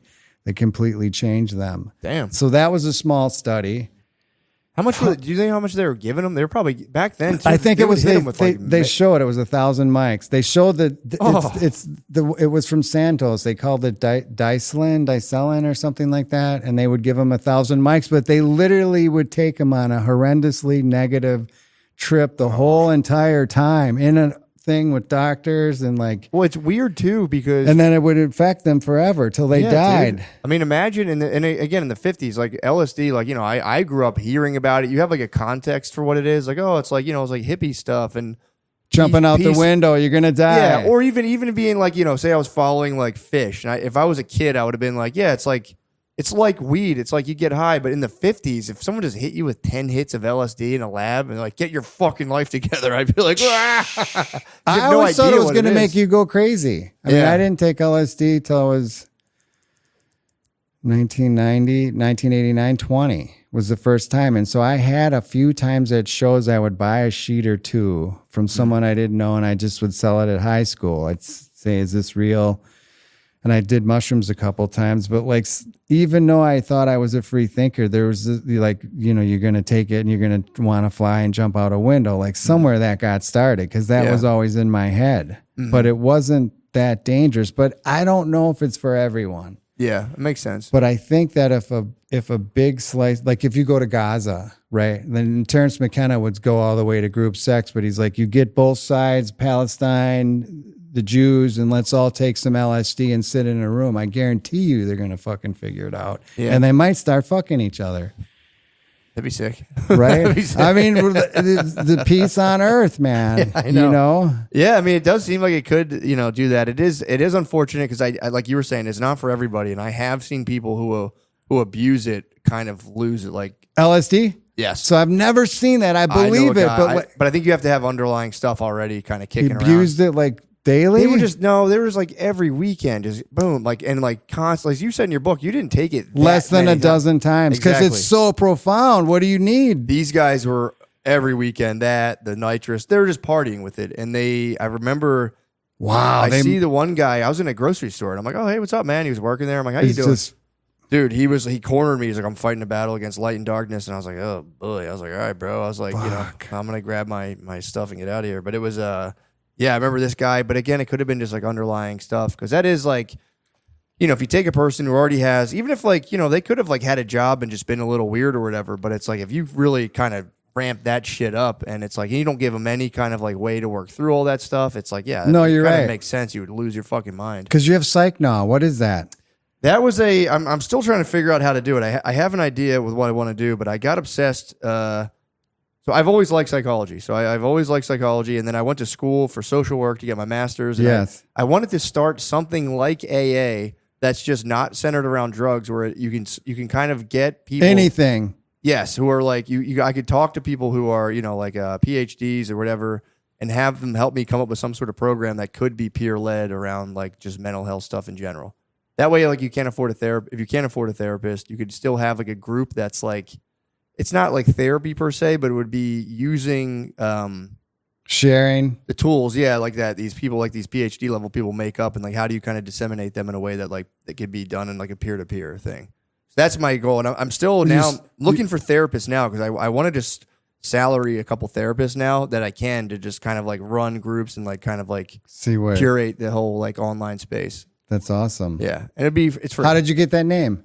I made it up. It's like no, I don't know. It sounded funny because but yeah, so that is my goal because we do need to figure something out collectively because this isn't it's clearly not working, dude. It's like the fact that we're immune to like kids shooting kids in school now. It's like it happens enough to where it's like, all right, dude, we need to organize ourselves mentally a different way. We're organized around one thing right now, and it's not really money. Not working. Yeah, pretty much, and it's like it's good. I don't hate money, but it's like it's clearly something's getting fucked up, and it's like I really feel like as human beings. We're organisms and like we're not it's hard for people to wrap their head around the fact for everybody that they're not like the most important person in the world. Because as an organism, if you think about organisms, cells, we're all a cell. Yeah. Well, if you're an organism and you sense an organism that's bigger than you, that's a threat to your life. You know what I mean? Because if you're an animal, just say you're an animal. If you're an animal and if you're a wolf and you see a bigger wolf, that wolf could very well kill you. And that sets off a chain of reactions. But human beings are sense of like largeness is kind of abstract. So if you perceive somebody's bigger than you in some sense, it can set off like a very real chain of biological events that can color your thinking and behavior. And it's like no one really thinks about that, but it's like something people have to come to grips with. But whatever. But yeah. So that's I don't know, man. I think we could have a good time up here on Earth, but it's it sucks for everybody. It's kind of shitty. Is it the human condition? I think so. We're stuck. The iPhone. Yeah, I got an iPhone in April or May. I had a flip phone from 2013. I shut off my iPhone too. Mm-hmm. Dude, that motherfucker is worse than bad cocaine. Yeah, dude. I'm coming to grips with how addicted I am to my phone, and it's like it's bad, man. I got my screen time down to like 3 hours, and I think this week I should be hitting 2, but it's like, dude, it's such an addiction. But you need it for your business, right? Yeah, I do, but it's like I could use it in a way where I'm not like pulling it out, being like, let me see if anyone. And I'm just every 2 hours, they're just. Well, the worst part is with social media, you're addicted to yourself. You're like you've commodified your personality. How many likes? You're checking your numbers. Money? Yeah, now you have like it's like very real, quantitative data on like your personality. And so, of course, there's an addictive component to the phone, but like nothing's more addictive than yourself and like, your insecurities and checking on all that. And I think that's what ties a lot of people to it. And the kids, now that they're like, if I don't have likes, this whole idea of it sucks. Shootings. Yeah. So that's, but either way. So yeah, I kind of agree. Something needs to happen, but it's one of those things where it's like when people try to push the pedal, like I got the solution and push the pedal. Usually it's just 10 times worse. So I don't know. I'll be curious to see what happens with people. But either way, so dude. Okay, so this is what else did I want to ask you about? So this is the thing that I thought was crazy. So you're kicking around different prisons. 6. Yeah, you're 6 I different didn't prisons. adjust well. Who does, right? True, but you're kicking around. Things are going well. You've got some hustles going on. And then you have the altercation with the guard. And this was the thing I thought the craziest part of the book. You have the altercation with the guard. If you said that name in a disrespectful way, the Aryan Brotherhood would have killed you. What do you mean? Wait, which guard you're talking about? The guard who sent you to Marion. Oh, that guy, the lieutenant. Okay, no. What guard are you talking about? And when I said I'll do you like Tommy Silverstein. That was crazy. That's like ridiculous. Okay. Oh no, the black lieutenant though. That really was the chain of events to get me there. This was I thought it was kind of nuts. So you're in jail, things are going well, whatever. This black lieutenant takes your bag. You guys get into an altercation. So he called me a hippie rat. He did. He threw me down. He called me a hippie rat, and I called him a really fucked up name. I don't want to say. It's all right. You don't have to. So but the whole yard saw that. Yes.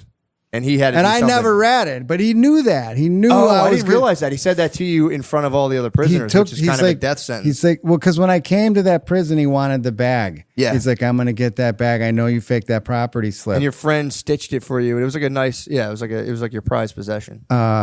James Irving, yeah. And so it was that was the third prison I was in with it, and then. I'm coming out of chow to go to the yard, and he's give me that bag, you hippie rat. And I yanked it back just out of reaction. He body slammed me. He's like 6'4", 6'5", 250, 260, huge lieutenant. I mean, he's running it.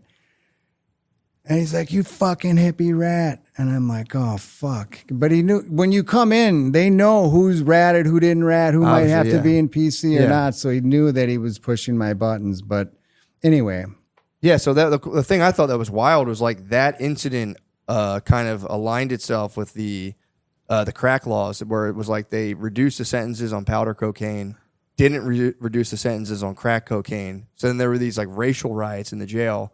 And then that was the first one out of 12 to riot. That's really significant. 12 prisons around the country. Like, yeah. And like, dude, the extent of the damage was crazy. Like the bill you were saying. Did you see the report? No. What was the report? I have the whole riot report. Well, now I got to re-put it back up on my new website. But it's a report from the Justice Department. It shows like all the prisons that rioted, what was burned down to the ground, and they said that the instigator was Talladega, Alabama, and they charged me with leading it, which was the lieutenant. That was like a crazy thing. Yeah. Well, it was really like a racially inspired riot, because it was like black guys were going to jail for crack, white for the most part, white guys are going to jail for coke, and at methamphetamine and LSD. They changed all those three. Oh, okay. So three. Yeah. So the black guys were understandably kind of pissed. So they rioted. It's the same drug. I know. And then that lieutenant was like, "Oh yeah, this guy instigated the riot." So you went from just like, prison to then having to go to Supermax prison based on really just a beef you had with the lieutenant, which is fucking crazy. Crazy. Yeah.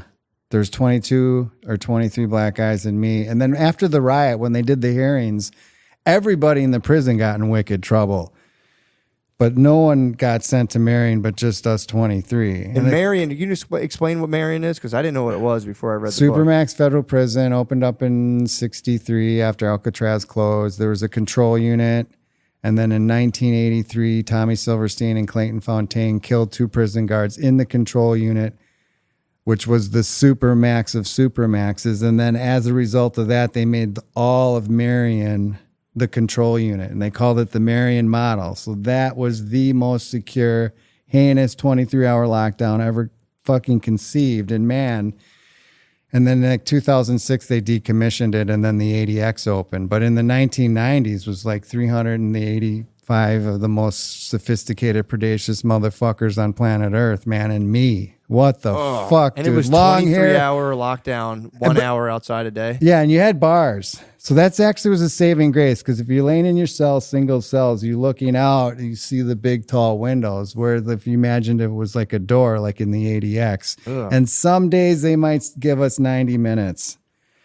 Damn. And you were saying in the thing that really kind of like I thought was nuts in the other prison during the riots, you were like about to go to the yard to work out, and you were like, it was weird. Let me go back to my room. And you were saying the yard itself was just like an apocalyptic battle of like dudes getting raped, people getting their heads smashed. When I went to Marion, my neighbor told me a story of Dean, who went out on the yard, because he said that after the riots, they both got transferred to this other prison. Then T came to Marion, and then he didn't know that what you just said that I put in the book, but he told me what happened out on the yard.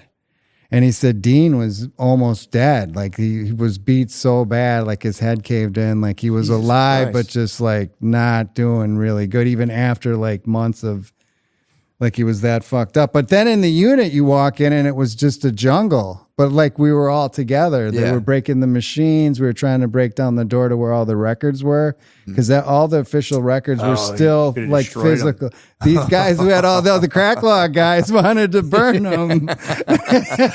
Understandable. Because no, I only have a year. Damn. No, they would have said. I know that. I'm saying I know that'd been crazy taking that down. In that book, in the book, You Can't Win by Jack Black. That like he's like a burglar or whatever in the early 1900s. He ends up finally in a jail in California. I think in was it Folsom? Maybe it was Folsom. I don't know where it was, but he either way there was an earthquake and all of the records for all the prisoners got destroyed in like a fire or something, and he ended up getting stuck because he couldn't get out. You couldn't go in or out because he was already there, so he couldn't prove like he did enough time. But he eventually did get out. But yeah, that's damn. If only those guys had grabbed the records, that'd have been so sweet.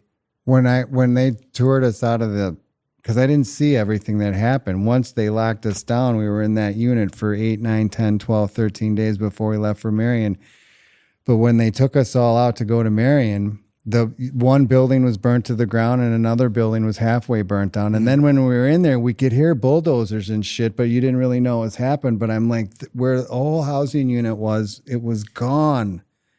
It's like, fuck. I mean, you could smell smoke, but you just didn't know how bad it was. Yeah, you got to see the damage. Before they took our radios, we would hear on like that one dude, I can't remember that guy who would always come on in the morning, his national radio show, but he had started to say about all these other prisons that rioted. He said all the other ones, and they kind of try to suppress that. Yeah, I remember reading that, how they were trying to act like, nah, we're good. And then didn't other ones like say there was stuff just so that they could clamp down and get overtime and all exactly. that? That was in the report too. Yeah. There were some that did that. And the funny thing is, the ones that, here's the thing, what I talked about earlier, the medium security prisons were the ones where the most violence and buildings being burnt happened, because these guys that it's a consensual crime. I sell you something. Yeah. I know it's illegal. All right, I didn't do the crime, do the time, but it's like I could have raped, I could have robbed you, I could have stolen so much more money and gotten less time. Like, it's not fair and equal justice. That was always my thing. It's like the prison law should be according to who would you rather have as your neighbor. Right? Yeah, it's like, yeah. Would I rather have a guy who sold coke or a pedophile? It's like, all right, a pedophile should do longer time than a guy who sells coke, because it's like that's who I'd rather live next to if I had to choose. Or if I didn't have a choice, it would be like, it should be, people should be sentenced accordingly. Did you ever look at when you moved to a new neighborhood, the federal sex offender registry? I check it all the time. It's unbelievable map, and you could just hover, you see who they are, what their crime is, are they on probation? And there's what a tool. Yeah. They're everywhere. And there's a lot of them, man. I did it when I lived in Philly, and I was shocked. There was a decent amount, and I think they had them all in one house. They were all in like this one house, like 4 blocks away, and I don't know if they just like some landlord. That might be my next play. Free prison. What do you mean? Because the state, there's a demand. Where are you going to put them when they come out? Right, yeah. And maybe there's just, I don't know, like the greed makes me think about it. But like if you could find a place for them to live, you're going to have you'll be able to rent the unit out every time. Oh, you're talking about like pedophiles specifically, or just prison? Pedophiles. You should, yeah. There's what are we going to do with them? Where are we going to put them? And the thing is, I don't know if it's an addiction. I want to think it is, but like those guys should never come out ever. Yeah, they should have to. You should, like you said, they should be. There's a documentary to watch where it's called Pervert Park. It's a really rough watch, but they have like a trailer park in Florida, and they're just like gated community. It's like they just all live in here, and people just fucking beer bottles over at them. Okay, so they're contained then. At least they know where they are. But dude, not like so. I used to get housing for people when I went to school for social work. One of my jobs was to get housing for prisoners. So you get out of jail, I would do a little interview and be like, hey, I'd have to get like, what is the nature of your crime? But it was just like selling drugs and stuff. And then the lady who ran it didn't tell me she had opened up to pedophiles, because that was one of my. I would like the crap break the ice, because I didn't like being like, hey, what'd you go to jail for? So I'd be like, hey, I have to ask you this. As long as you're not like a pedophile, whatever, don't worry. And they'd always be like, motherfucker, I'm not a fucking pedophile. I'm like, And then one day the guy was like, well, I actually am. And I was like, what? And then they were like, yeah. And I talked to my boss. I'm like, what the fuck? And she was like, yeah, I decided to start taking pedophiles. We got to find them housing too. And I was like, okay. But what year? This was only like, this would have been 2019, 2018, around then.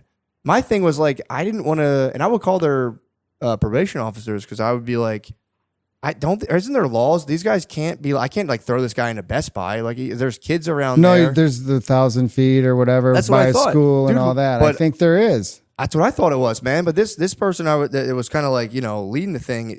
As far as I remember, was kind of like no, they're fine. They have rights. And I called the guy's probation officer. I'm like, this guy can't work here, Kenny. The probation officer was like, fuck no. And I was like, yeah, I didn't think so. So it was weird. I remember ending up telling the lady, I was like, I don't ask, don't tell. We got to get rid of them. I was like, bro, I'm not sending this guy, into apartment buildings. I don't know. So it was I just told her, like, I don't, The stigma seems less now for ex-drug dealers. It does. Those guys, pot's legal. I mean, if you went to jail for weed, Yeah. like, how could that even? I got those guys' houses pretty easily because I would just cold call landlords and be like, "Hey, I got this great deal, 6 month upfront, paid rent." And they'd be like, "Well, what is it? What is it?" And I'd be like, "Here's the catch." And then they would go, "Oh, come on, man." I'd be like, "Dude, they're not like fucking pedophiles. They just sold drugs. Like, come on. The 6 months is paid up front." People pay their rent. Who cares? And then so they were cool about that. But once she tried to have me find like the pedophile, and I had to tell her like, "Look, I'm not the guy to help these Because guys." now they're gonna not they'll even never. well, not even that. Yeah, then you're gonna fuck up all these other guys' Right. housing, and it's also like I remember the one dude would call me, the guy who was on my caseload who had that kind of stuff, and he would just be like, "Hey, I'm outside." In my head, like, I wouldn't even be there, and I'd be like, "I don't give a fuck." He's like, "It's raining," and I'd be like, "Tough." So I'm like, there's got to be someone who can help that guy. So they do need help from somebody, but it was like, I can't do it, man. I couldn't do it. Like you just build like a 600 unit spot, like, and they're all there. Where are they gonna go? Dude, it's a weird thing to do. And they just kind of like hush and quietly tuck them in a neighborhood. Like, hey, here's the guys here. And it's like, it's fucked up, man. It's really and fucked then up. when you do the real estate transaction, you got to say, about the sex offender registry. Like you have to check that box. Mm-hmm. Because it's like if someone moved into your neighborhood and they were that, it's going to devalue everything. Yep, it's that. Those guys have a hard time. They never seem to be able to break free. No, it's not like you sold LSD, you went to prison, you never sold it again. Exactly. Even if you did, whatever. Well, I did flood Marion with it. Did you really? Last time. What? How'd you do that?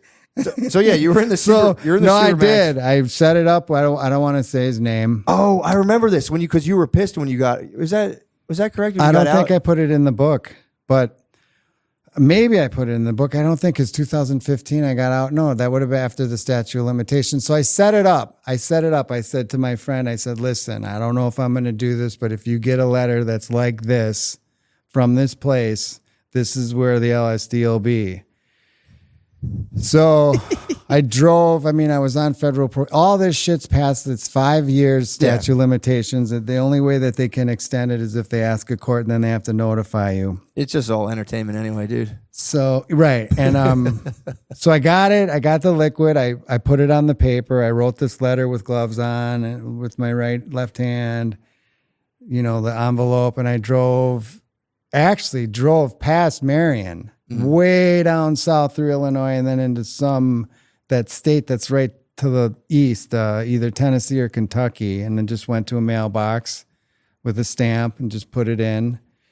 So then it had that thing, right? And then he acknowledged it in a with a future letter. He didn't say anything, but and then I never wrote him back again. That's cool, guys. I had to do it as one last act of defiance. I had to do it. And the thing is, they could have come to me and said he got caught with it. You sent it. There was no fucking trace. I didn't have a cell phone. It's not like they knew I drove there. I didn't get pulled over. There was there's no way. And it just ran right through there. That must have been wild. The thing is, I did a line of coke one time in prison, and smoking weed, it was hard to get used to. When James first got me stoned, I was crying in my bunk because it's just the horror of what, dude. That must have been terrible getting that high in jail. Twice there was acid and I didn't take it, but one time this guy gave me this line of coke, ether based, just wicked, just so high. But then coming down off that, dude, was not that you wanted more, but you're like,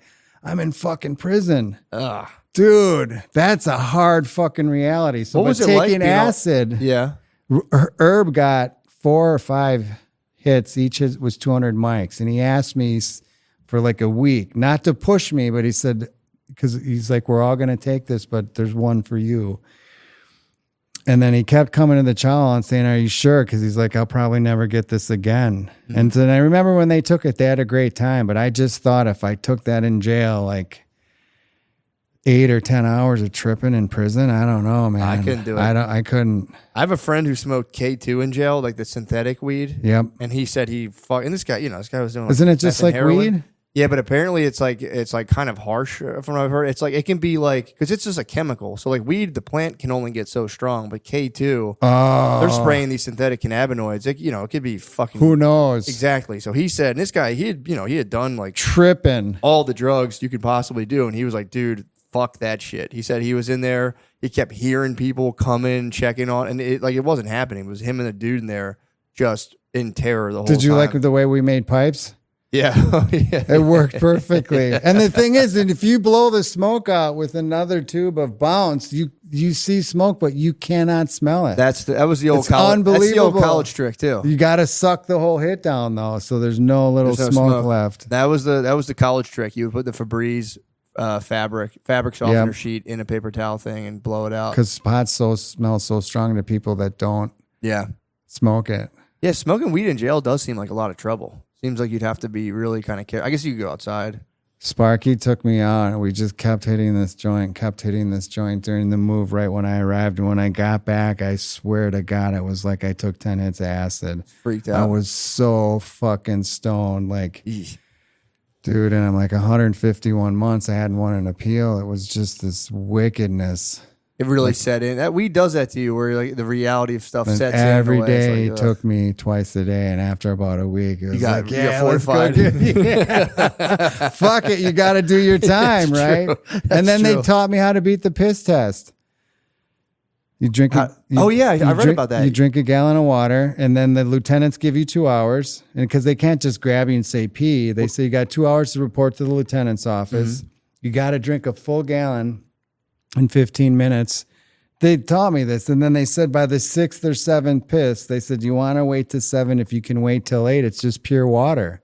Don't you get a dilute though? I heard you the drug test now they can hit you with it was too diluted. Where This was the 90s, and the thing yeah. is, whenever they would take they take it, you'd go back to the lieutenant's office. They would make it look like they're putting it in a mailer, but then they would always ask you if you admit to us you did drugs, we'll only give you 30 days. I mean, I never would, but nothing ever came back dirty. That's Today, cool. the test might be different, the whole whatever. But if you didn't piss, you would get a dirty. Then it's 90 days in the hole, and you'd probably get transferred. Yeah, it sucks. Which is the fucking worst. And you also, if they, even if it was diluted, you'd have the time because it'd have to get mailed out, ran through a lab, and by then it's like, hey. I don't know. Did they do that in the 90s, the dilution? I've just heard about it. I don't know. I was so young in the 90s. I was a wee boy, but I remember hearing about that move, like just slam a bunch of fucking water, but then the test would come back as like inconclusive because it was just too diluted. I think that 8th piss, because you're talking now maybe at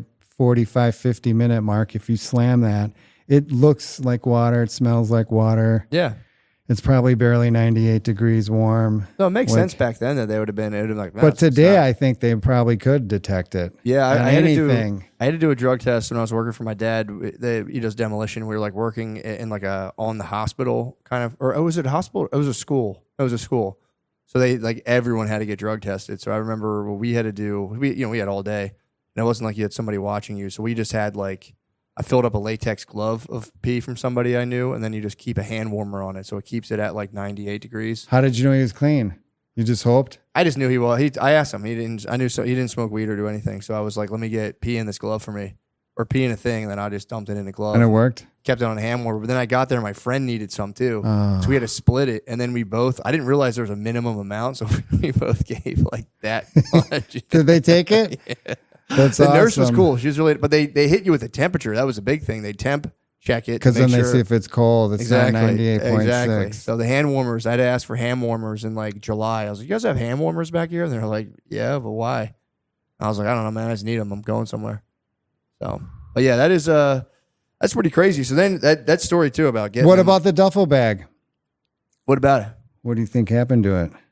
What, the duffel bag you got taken from you? Didn't you get it? Did you get it back? Yeah. Yeah, that was the end of the book, man. You got that was it all came together. That guy. What the fuck? So that He probably felt motherfucker. fucking bad. That lieutenant sent it to me after I got home from Marion, which means he held it the whole time I was in Marion. What the hell was it? What was that about? Why did he give it back to you? It was the fuck you.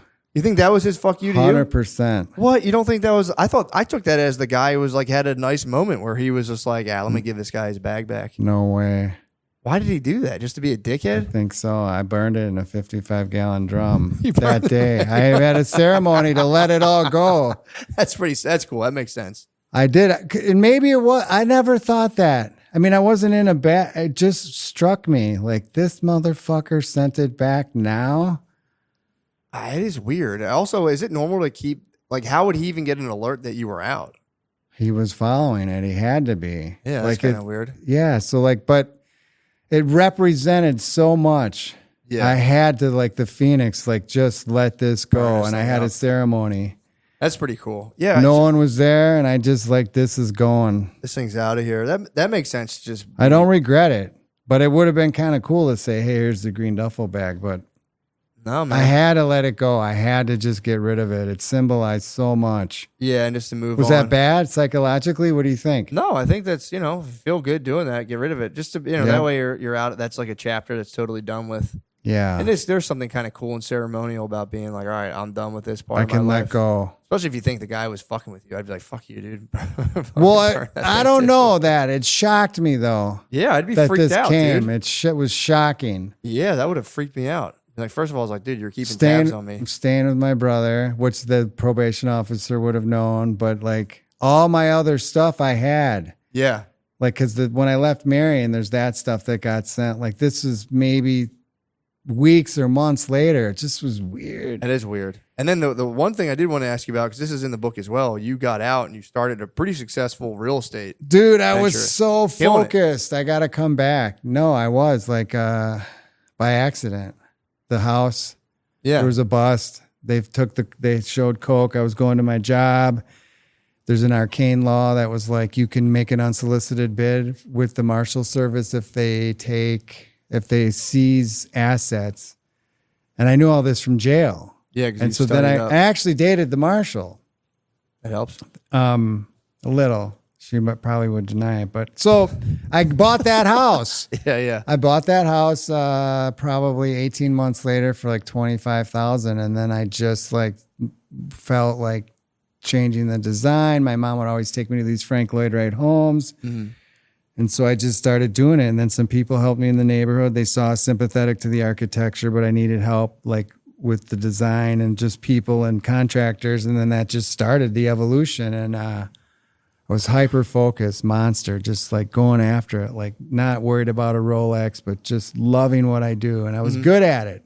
The best that I've ever been at anything probably in the world of commerce and making money that's legit, paying taxes. I mean, 2005, I paid $175,000 in federal tax. I mean, where the fuck did that money go, man? A fucking tank tread? Like, goddamn. But so that just focused me, and I just would buy buildings, restore them, or buy apartment buildings, restore them, rent them, and sell them. That's cool. Yeah, and you got into like just kind of. I remember the book I did addresses and everything, and then my lake house. This massive lake estate, S109W35190 Jacksbury Road, Eagle, Wisconsin 53149. Dude, nice, fucking unbelievable. Yeah, that spot was unbelievable. And you got hit with a subprime mortgage crisis. Yeah, man. I was told. That's wild, dude. I was told not to.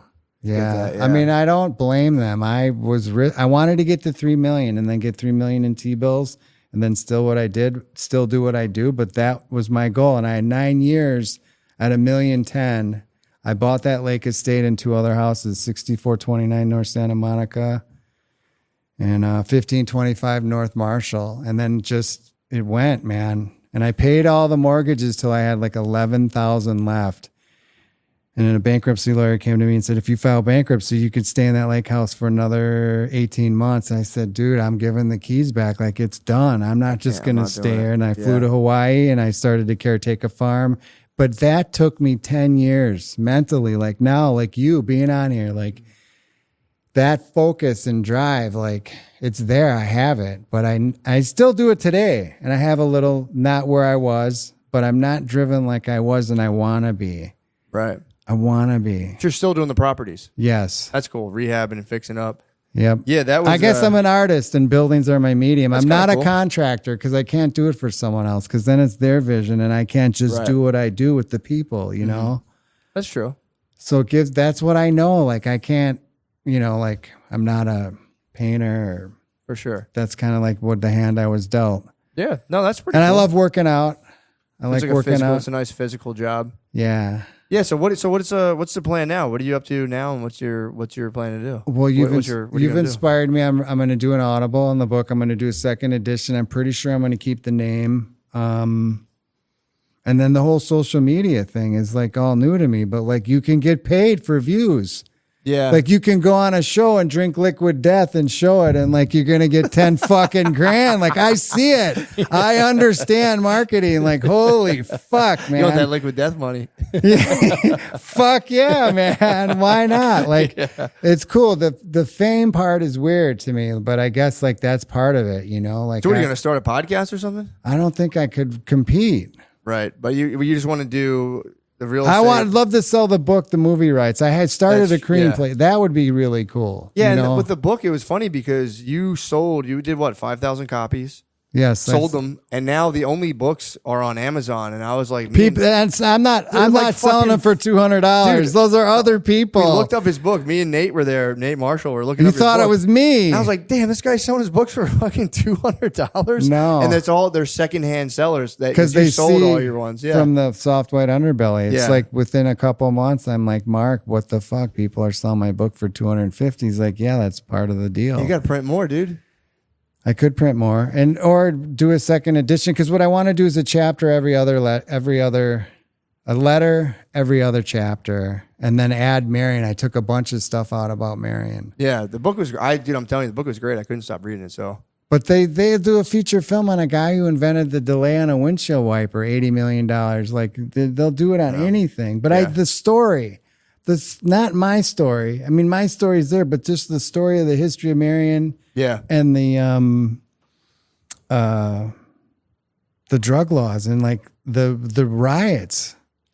Yeah. Like what the fuck, that was man? cool. And it was fascinating. It's crazy after this many years. Like you have me on this podcast, it makes it relevant again. Like unfucking believable. Like how the fuck, like you saw that show and you're like, I gotta get this guy. Like, yeah. What? And then I took 21 days to respond. I'm like, oh my God, this motherfucker's gonna think. Not a big deal. I'm like, what the fuck? Well, I did think it was crazy how you were in there and you were describing like the people, especially in Marion, like these guys would kill you, like without hesitating. And you have to form friendships with these guys and hang with them. Bruce Pierce, and you knew Doc Holliday, and the fact that you did tell Big Mike the guards, McElhenney. we didn't get. I'll leave that in the book, but yeah, that is funny that you just completely beefed with the guards on that level and threatened them that you're going to kill them. Well, I thought about it on the plane coming here. There was a leader of the Aryan Brotherhood who's now in the ADX, Mike McElhenney. He never overtly, I thought, danger of him, but I knew he was a wicked dude. Like you have like the big wolf, but like he gave me a respect. And it had to be, because who the fuck would he also probably thought I was fucking idiot because the guards could have killed me. But like, who would have ever said that? Yeah. I'm going to do you like Tommy Silverstein. Like, what the fuck, dude, man? That's insane.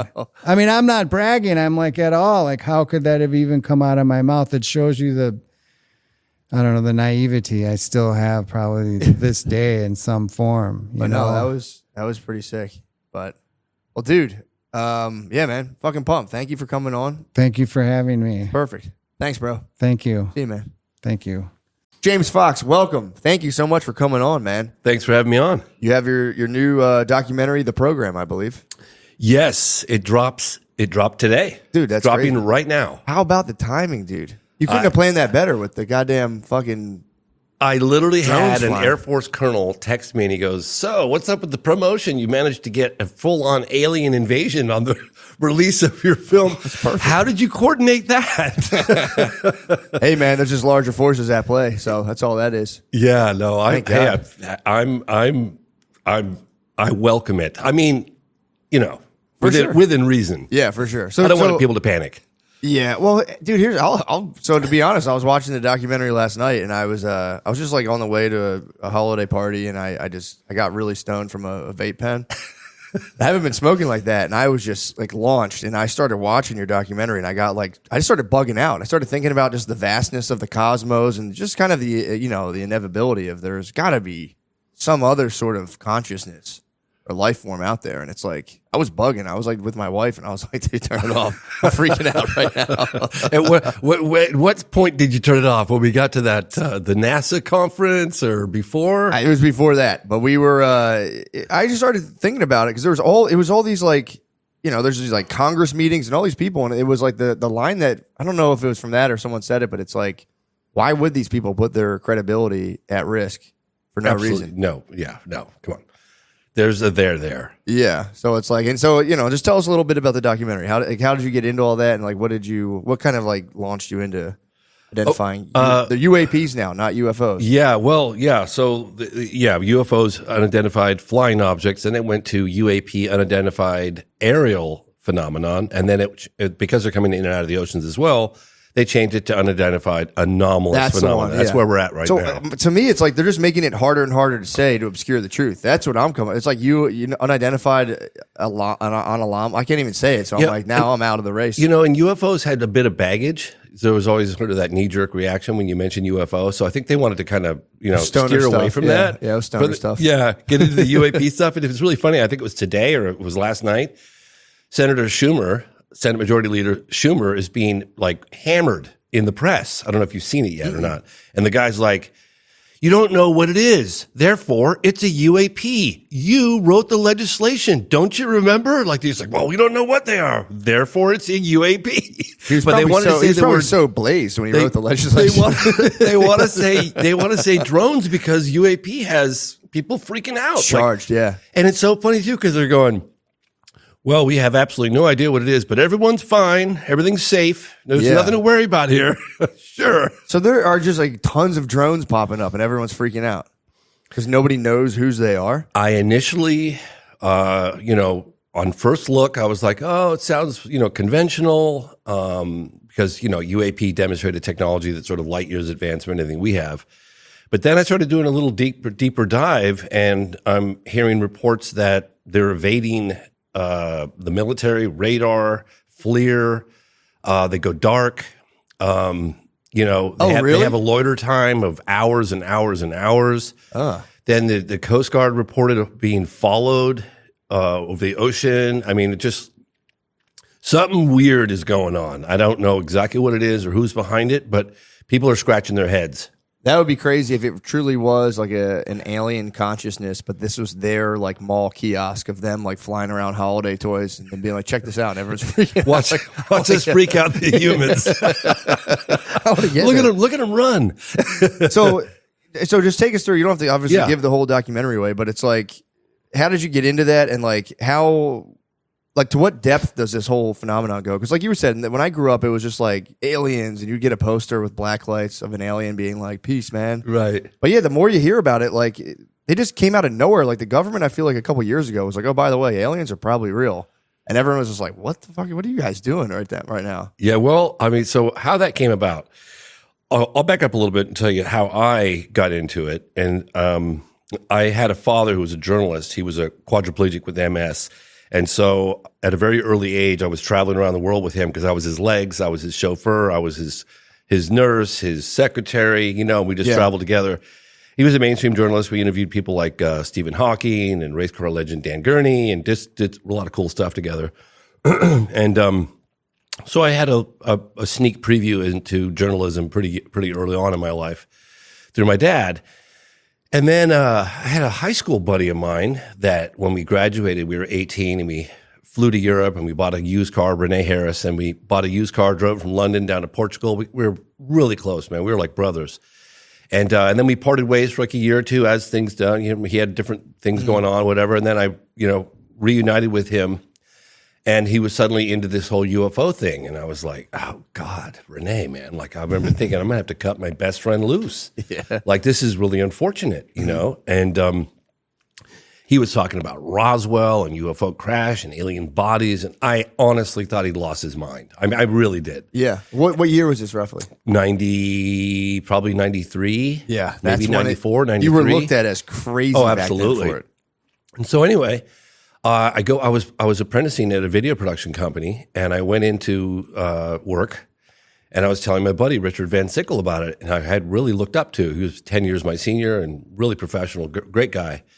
And I was like, oh man, my really good friend is like suddenly gone off on the deep end. He's into UFOs and aliens and spaceships that crashed in Roswell. And my buddy Richard looks at me and goes, you didn't know about Roswell? I was like, how would I know about Roswell? No, I don't know about Roswell. How would I know about Roswell? He goes, well, the government actually admitted that they did recover a fly. Really? He goes, yeah, check it out. Like, They actually admitted it. And then the very people that were involved in the cover-up came forward on camera before they died saying it was original. The original press release was correct. So I was like, oh my gosh. I started looking into it. Went to a few conferences, met a few military guys, and I was like, God, maybe there's something going on here. Mm-hmm. And so I told my dad, I was like, I was doing video production at the time, and I was doing PSAs and things of that sort. And I was like, I think I'm going to do a documentary on UFOs. And my dad was like, oh my God, please, son, don't do that. He literally said it's a dead end street. There's nothing to it. You're wasting your life. Please. And not only did he was begging me, he had all of my other members, because I was born in England, of the family, writing me letters saying, your dad is very concerned about you. Oh, you were getting like English letters about it. Don't do it. That'd be a tough, just like a scolding. Just like, I've been reading Bertrand Russell's autobiography, and there's a lot of like English letters, and they're pretty. Yeah, they'll get you, man. Anyway, stinging letter. My grandmother used to call me a rapscallion, you hooligan, you skiver, breaking into the house at all hours of the morning. Yeah, she was. So your whole family's my family's like, please reconsider. Your dad's very concerned, and I just was like, well, I'm of course being a Taurus, I'm a bit stubborn. And I just went all in, and I think it took me about 4 years. And I was at the end of it. I was like, I'm never doing another UFO doc ever again. But I sold it to Discovery Channel. It aired on Learning Channel, and I kind of got the last laugh. And then I got invited to Russia, and because I got invited to Russia, which I ended up going in the late '90s and meeting with generals and cosmonaut Pavel Popovich. And then I got an invitation to meet with Mercury astronaut Gordon Cooper, because I've been trying to get interviews with him on my first doc. And then all of a sudden I was like, well, I guess I'm doing another doc, because I got all these amazing interviews, and I went to Russia and stuff. And so I did another one, and that one was called Out of the Blue. And that took me 5 years. Okay. And I finished that, and I said, never again. I remember my partner was in a fetal position crying, and his wife's like, you're killing my husband. Like, stop. What was wrong with him? We were pushing each other so hard, so hard to do a good doc, right? Mm-hmm. It's like you just get to the end, and I'd been there myself. You're broken. Yeah. And so I was like, well, I guess the documentary's done, because I didn't really feel like it was where it needed to be.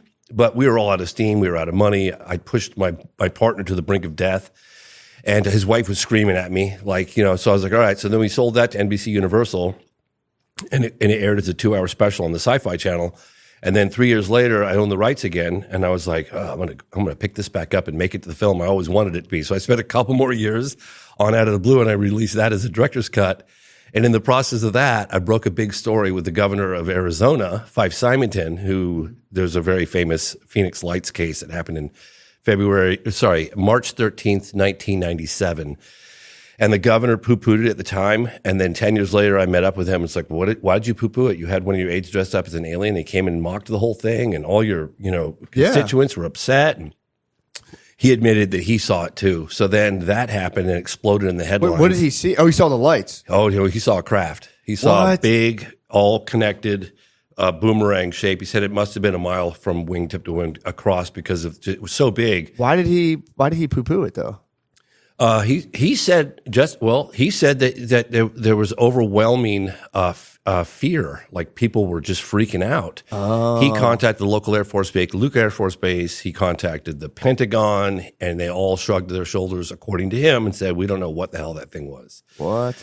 So anyway, I broke that story, and then I got. I hope you don't mind. I'm giving you a longer version of this. No, I like it, dude. Yeah. So I broke that story. And it catapulted me into the limelight. We were on all the talk shows, Larry King Live, with the governor, and I thought, gosh, this would be a really good time to capitalize on this attention, because media coverage is very fleeting, and it only happens. You're lucky if it happens once in a lifetime. So I was like, hey, let me capitalize on this, and let me do an event at the National Press Club. And so I did, with my friend Leslie Kane, and it was 2007, and we flew in 14 military and government officials from 7 countries and held an event at the National Press Club, and I shot the whole thing on HD, and then I ended up making a movie about that, which I sold to A&E, called I Know What I Saw, and it was a 2-hour History Channel special. So then I was just like, I'm done with UFOs. Like, I'm done. Yeah. And one of the things I've learned is never say never, because I've said that so many times in the past. But then I stepped away from it for a little while. I did a film on the BP oil spill in 2010. And then has that ever gotten cleaned up? Are the waters good now from that? Because I don't know if they're gonna realize the long-term environmental impacts, because they were pumping Corexit 5,000 feet down into the oil, trying to keep it like from surfacing, because they get fined for all the surface oil. Oh, really? So if they hide it with the Corexit, which they'd never done subsea injection before, so they did that. And they just blanket it down on the bottom. They dumped more Corexit into the Gulf ever before, more than they'd ever done anywhere. It was a huge lab test in the Gulf. Yeah. Oh yeah. I've been personally boycotting BP forever since that. So I won't get their gas. So I there's only 2 times where I've almost been killed. I've been threatened to be killed in all my filmmaking years. One of them was when I did the BP oil spill film. There was a fisherman. He was head of fisheries for a number of different states. And he met with me secretly, and he was giving me photographs of the fish impact that it was having on these species from the Corexit and the oil. And they had like cysts and boils and just disgusting. Fuck. He gave me these photographs, and he goes, "You reveal my identity, boy, I'm going to hunt you down and slit your throat. Do we have an understanding?" I said, "Yes, sir, we do." And he wasn't kidding. He was like, he goes, "Because I run the fisheries, I'm shooting myself in the foot along with a lot of other people, but I can't in good conscience let the people eat this stuff not knowing what's going on, like turn a big lab experiment." The other time I almost got shot in the face is when I was making Moment of Contact. I don't know if you ever saw that film. Mm-hmm. It's about a UFO crash in Brazil. I was there with my buddy Marco Leal for like 12 years on and off, and I made a film called Moment of Contact. It was released in 2022. Yeah, late 2022. And we tracked down a guy who'd been hiding for 26 years, who allegedly was driving the car during the second capture of a live alien. I know it sounds nuts. I'm with you. Hold on. Explain that. I don't know what you're talking about. It was a UFO crash that took place in 1996 in Varginha, Brazil. Mm-hmm. I had been looking into it for 12 years. I didn't believe it when I first heard about it. In fact, I was making my first UFO documentary, my second UFO documentary out of the blue when I heard about the crash. It happened in 96. I was making it in like 99, 2000. That's when I started.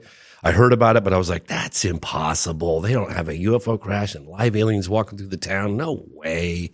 So I took 10 years before I even, like almost 10 years before I would even, actually, it was over 10 years before I would even look into it.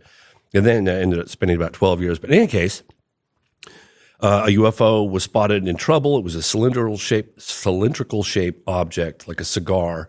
It was like a aluminum kind of shape. No wings, no visible means of propulsion. It had, according to the witnesses that I interviewed, and they're all on camera, it had a gash in the back of it and it had sort of a white vapor coming out the backside. And it was definitely in trouble because all the people who claimed to have seen it said it was struggling to stay in the air. And then it eventually crashed. 2 days later in the town of Virginia, just a few miles away, people reported these strange creatures. And then there were 2, according to the authorities and military people, that information that had leaked out and the researchers locally, 2 or 3 of the creatures were captured. And the second capture was involving a police officer by the name of Marco Cherez. And the driver of that car, Eric Lopes. And Eric Cherez died within a couple of weeks of touching the creature. He manhandled it and took it to the local hospital. He got a weird infection and then died. Damn, dude, really? Yeah, it's true. Hey, do I take no alien music. Sorry about that. So the only other living witness to that second capture was the driver, Eric Lopes, who's also a police officer. And he was just driving. The other guy apprehended. Yeah, he was actually on duty that night, and they were told him be on the lookout for something strange, something real strange. They didn't say live aliens or anything like that. They just be on the lookout. We're looking for something. So he calls his buddy, Marco, who was actually off that night, Marco Cherez, and he's like, "Hey, I got this weird assignment tonight. Like they're saying there's something weird on the loose, or I don't know. You want to come with me?" So they team up. He jumps in the car. Off they go. They see it. It ran across the road in front of them, slammed the brakes on. Marco jumps out of the car, grabs the thing, puts it in the back of the car, takes it to Humanitas Hospital. What'd they say it looked like? It was brown. You could look it up, Varginha creature. It had a big head, big red eyes. It had brown, oily skin, frail, weak, struggling, suffering. Yeah. All the witnesses said. And then Marco Chirizi had this like oily, greasy, he was like rubbing his body down with rubbing alcohol afterwards. And then he got this infection. We interviewed the doctors that worked on him. He died. And they couldn't explain it. They were like, they'd never seen anything like that bacteria ever. Somehow his body just had no defense against it, and he died. So the only living witness to that incident, that particular capture, is Eric Lopes. Mm-hmm. So the driver. Yes. So I got in touch with the mayor. They actually interviewed the mayor of the town, this guy Verge, and he was like, "Hey, is there anything I can do to help you guys? I believe this happened. I want to get the story out. I think the world needs to know." I was like, yeah, there's something you could do. Could you help me locate this guy, Eric Lopes? He's been MIA for 26 years. What? And he was apparently driving the car. So we go to his house, really spooky, right? The guy's off the beaten path. Get to his house and, that's the creature. That's Jesus, man. Yep, that's it. Mm-hmm. Oh, fuck. Yep, that was witnessed in broad daylight by 3 girls, Valkyria, Liliani, and Katya. 2 of them were sisters. Broad daylight. They got within 10 feet of that creature in broad daylight. Damn. Yeah, it was crazy. So anyway, we get to Eric Lopes' house, and he I don't speak Portuguese, but he was like apparently telling everyone, get the hell out of there, or he's going to start spraying bullets. What? And he said it like 3 or 4 times, and then I looked over at the guy, the translator, and he looked at me, and he was just like this. Eric Lopes was looking out the window right above me, and I was looking at his eyes going, God, that guy's seen something. I don't know, man. He had looked like he was so burdened with something.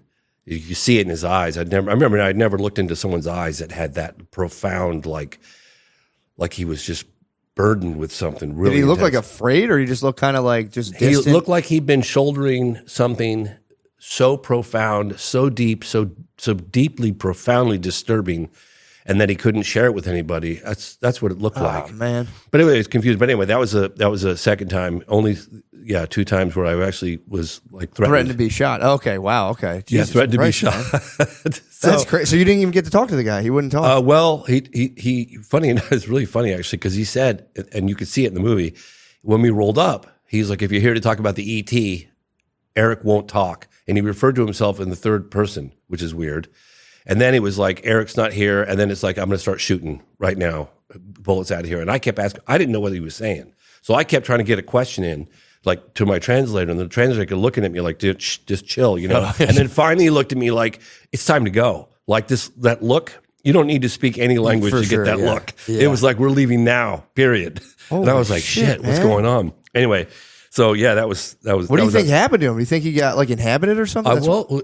Just imagine for a moment if he really was the driver that was involved in the capture of a live alien. Okay, I'm not saying believe it or don't believe it, but if it did happen, and then your best friend dies, and now the family and the world wants to know what happened, and you can't talk, and because your life has been threatened, right? Yeah. So you have to shoulder that burden for 26 years.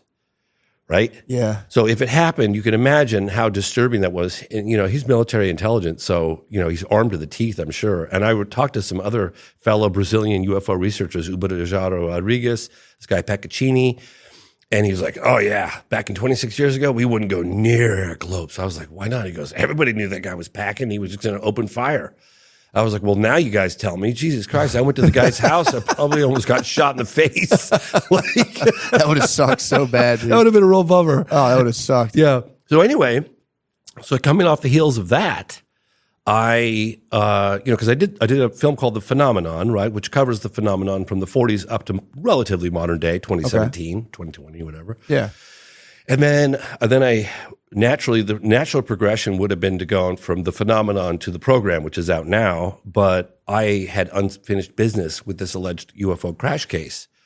And so I went back to Brazil like a 5th time, and I filmed Moment of Contact, right? And then at the very end of it all, and I totally believed it. In fact, I remember taking one of the audio guys, he lived in Rio de Janeiro, and this guy Guy, and he goes, oh, yeah, we heard about that story back 26 years ago. Nobody believes it. It's like, kind of like what Roswell, For sure, yeah.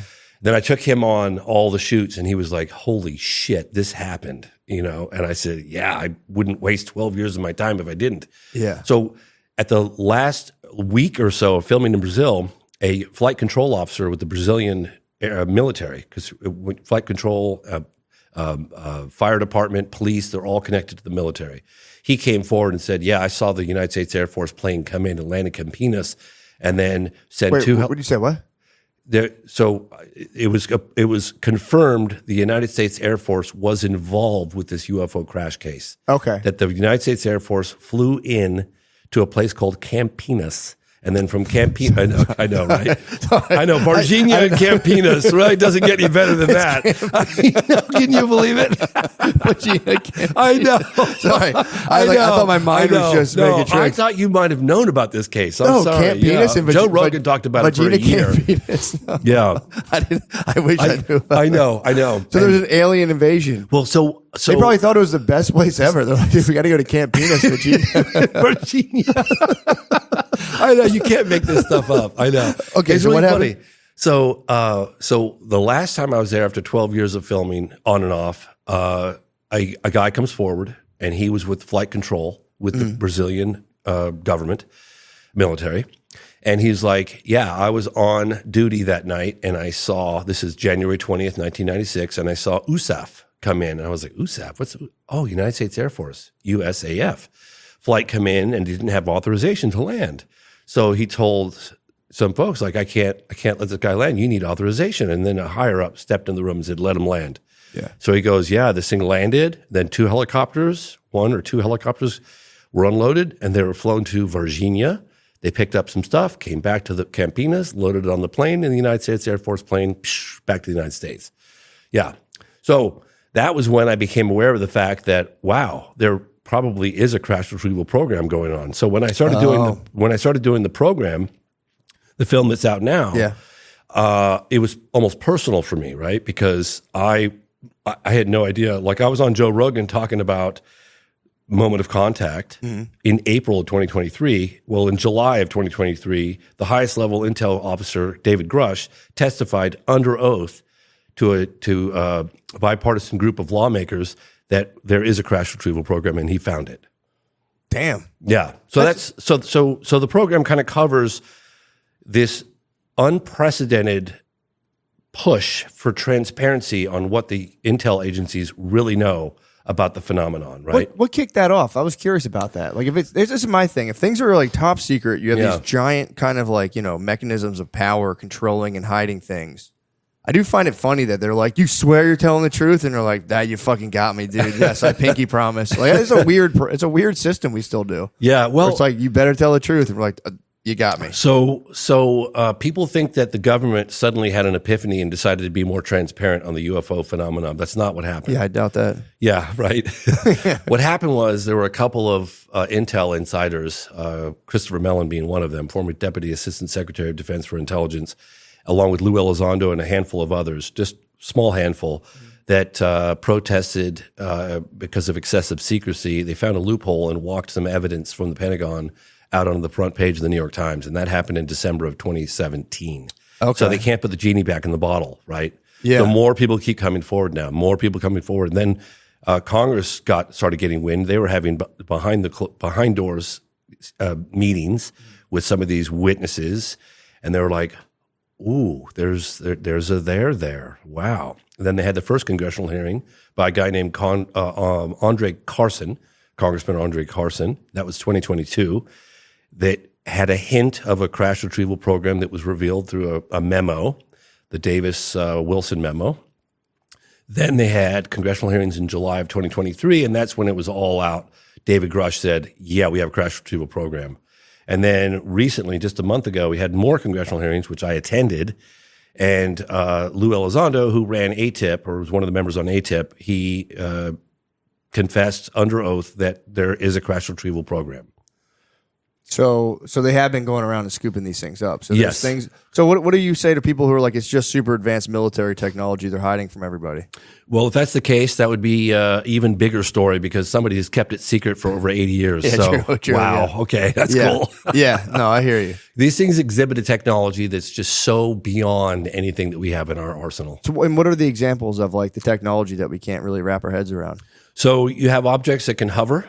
without displaying any kind of visible means of propulsion. They can accelerate from a standstill to out of sight in the blink of an eye, right angle turns at high speeds, no sonic boom, no air disturbance, very little noise. Sometimes you'll hear a slight buzzing or humming noise, but that's it within certain proximity, some of the witnesses.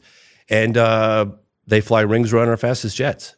I mean, like, they make a mockery of our fastest jets. I mean, you could just talk to David Fravor about that, 2003 off the coast of San Diego. So, and I think the big secret is they don't know what it is. I mean, they know it's engineered, right? They know it's technological, but there's a psychic component to it as well. So it would be very difficult for any governing body to come forward and say, hey, ladies and gentlemen, my fellow Americans, it has been brought to our attention that there are structured craft of unknown origin whizzing around with impunity.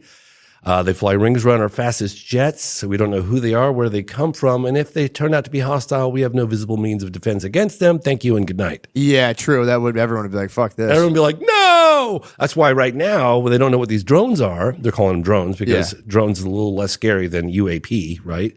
So they're calling them drones, but they're saying, you have nothing to fear, and yet we don't know what the hell they are. So that's a little strange, because how could you say what something isn't when you don't know what it is? Yeah, true. Isn't it funny how the people we love most are often the hardest to shop for? Luckily, there's one gift that everyone on your list is sure to enjoy, an Aura digital picture frame. Named number 1 by Wirecutter, Aura frames make it incredibly easy to share unlimited photos and videos directly from your phone to the frame. And when you give an Aura frame as a gift, you can personalize and preload it with a thoughtful message and photos using the Aura app, making it an ideal present for long-distance loved ones. It's a gift so special, they'll use it every day. I mean, they want me to talk about the hunt for the perfect gift. Yeah, man, it is hard getting the perfect gift, and there's nothing better and selfless than just, giving a photo of yourself to a person. No, you're giving a photo. I'm joking around. It's the holidays. Everyone's having a tough time. Come on, please don't drop us, dude. All of our corporate sponsors are mad right now. Guys, it is nice your mother loves you so much, and your father, they just want to see your face. Just give them a picture of you and your brothers, dude, back when you were young and beautiful before you became old and decrepit. So, I love it. My mom has one. She loves seeing it. Hey, Bill, I'm recording advertisements, dude. I know you broke your leg, but please. So very good. Hey, guys, and if that's not personal enough, you can even upload a video message to play on the frame as soon as they plug it in. So the first thing they hear is your voice and how much you love them. Save on the perfect gift by visiting auraframes.com to get $35 off Aura's best-selling Carver mat frames by using promo code MSSP at checkout. That's AURAFrames.com, promo code MSSP. This deal is exclusive to listeners, so get yours now in time for the holidays. Terms and conditions apply. This episode is brought to you by BetterHelp. How do you stay cozy during the winter months? For some, wrapping up in a blanket with a mug of hot chocolate or watching a movie with the family is the best way to spend the month of December. Therapy is a great way to bring yourself some comfort that never goes away even when the season changes. I mean, what a beautiful message. Because your family will go away, but you can always do therapy. That is beautiful. If you're thinking of starting therapy, give BetterHelp a try. It's entirely online, designed to be convenient, flexible, and suited to your schedule. Just fill out a brief questionnaire to get matched up with a licensed therapist and switch therapists anytime for no additional charge. Find comfort this December with BetterHelp. Visit BetterHelp.com/MSSP today to get 10% off your first month. That's BetterHelp, HELP.com/MSSP. And guys, it is the holiday times. A lot of people get sad and freak out. Maybe you're an advertiser and you're saying, this ad should have been a fucking minute long. So maybe I'm just wasting time and trying to get to a minute. But guys, it is the holidays. People get sad. I get cheerful. I get full of holiday cheer. I love it. So I'm not sad during the holidays. I like the holidays, but some of you get very sad. So do what you need to do in terms of finding your supports. All right. You know what we all could use a little more of? Getting off asses. I have no problem with that sentence. With bold flavors and a crisp, refreshing kick, Mountain Dew gives you that extra push to get moving and feel like you're on top of the world, a world where the sun is always shining, your crew's ready for action, and unforgettable adventures are just around the corner. Call out your favorite flavor. I mean, obviously, guys, I'm classic. I'm keeping it cool on this one. My corporate partners were a little upset, so I just want to keep it all business right now. This is a Mountain Dew. Check that out. Some of the verbiage is great tasting, refreshing, and has a citrus kick, which is very nice. Talk about what game/activity you'd play with friends.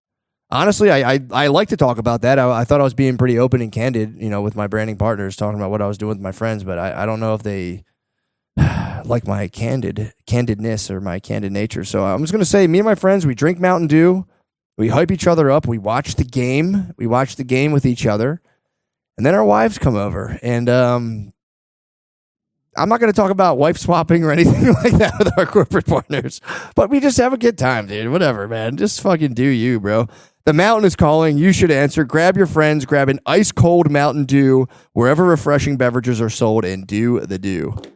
Yeah, it's also it is deeply unsettling to be like, because human beings just have this idea we're kind of like top dog in the universe. Yeah, so it does threaten. It does threaten. I mean, I feel kind of weird. Like, what do you think I have two questions. Yes. What's the telepathic element you're talking about? I'll give you an example. There's examples like this that go on for decades. But so David Fravor, the encounter that took place, it's now commonly referred to as the Nimitz case. It was off the coast of San Diego in 2003. And he chased this Tic Tac looking object. It had no wings, no propulsion. It could hover. It was hovering right over the ocean. He could see it down below. There was 2 military jets that saw it. Got 4 people that got visual. Then they picked it up on the radar, and they chased after it. And as they were close, so the object was down just above the ocean surface, and it was darting around kind of like this. And Fravor said he was going to get a closer look at it at whatever altitude he was. So he started spiraling down to get a closer look at it. Jesus. And the Tic Tac object starts spiraling up. So it was mimicking his movement, but backwards. So he's spiraling down, it's spiraling up, and then he decides to kind of do a maneuver and intercept it, like cut it off. He gets right at it. He goes, this is about a quarter of a mile, and he goes, that sounds kind of far away, or half a mile, whatever it is, but in flight, it's very close. Yeah. No rivets, no seams. Like, what is this thing? And then he said it took off. Like, impossible. Like this, it did something that's just not even possible.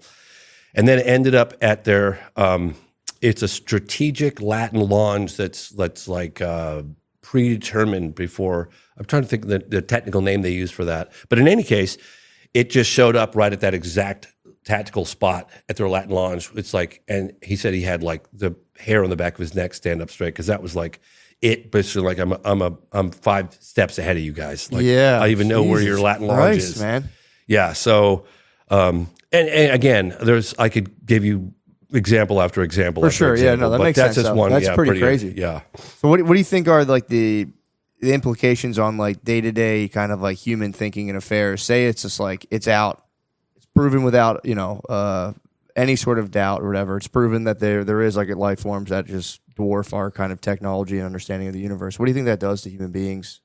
Think that's a good, or you think that'll like spin people out, or maybe make us be a little nicer knowing we have like other life forms watching us? Yeah. I always felt that it would be a little scary, right? But that's okay. I mean, reality is reality. It's been going on for a long time. It doesn't seem to be here to hurt us, because others might argue with me on that point. But for the most part, it seems to be a fairly benign. I mean, there are other aspects of the phenomenon that one might argue is a little scary, but whatever. That's a whole nother.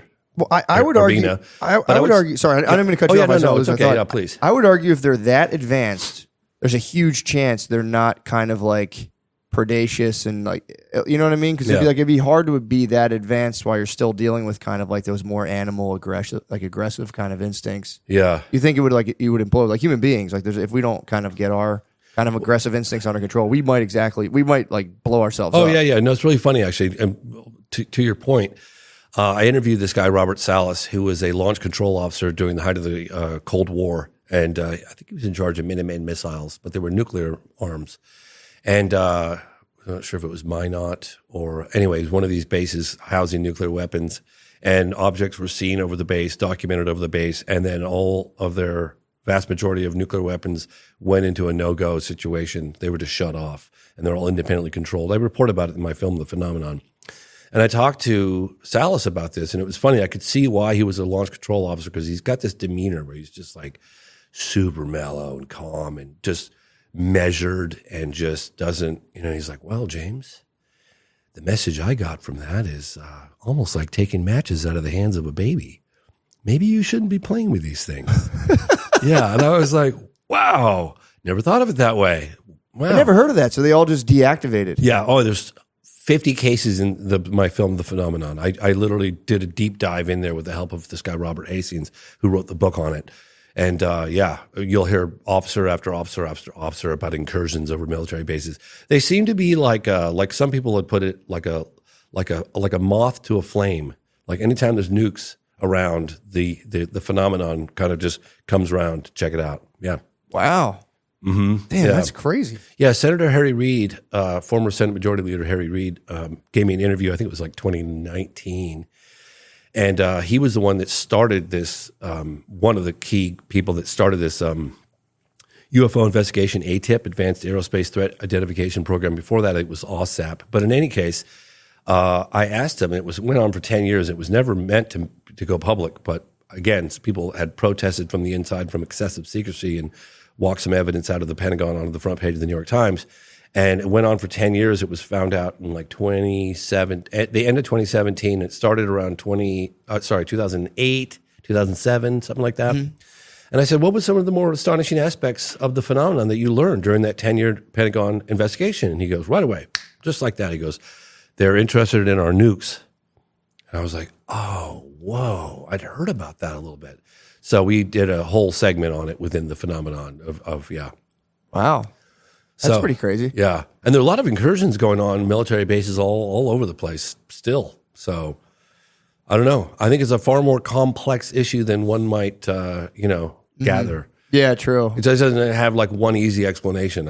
I've been doing this 30 years and I don't know what the hell's going on. Yeah, it's one of those things that does. I wish I did. Well, it kind of dwarfs the perceived power of governments, where you're like, the United States, where like we have all these missiles, or like the cutting edge of technology.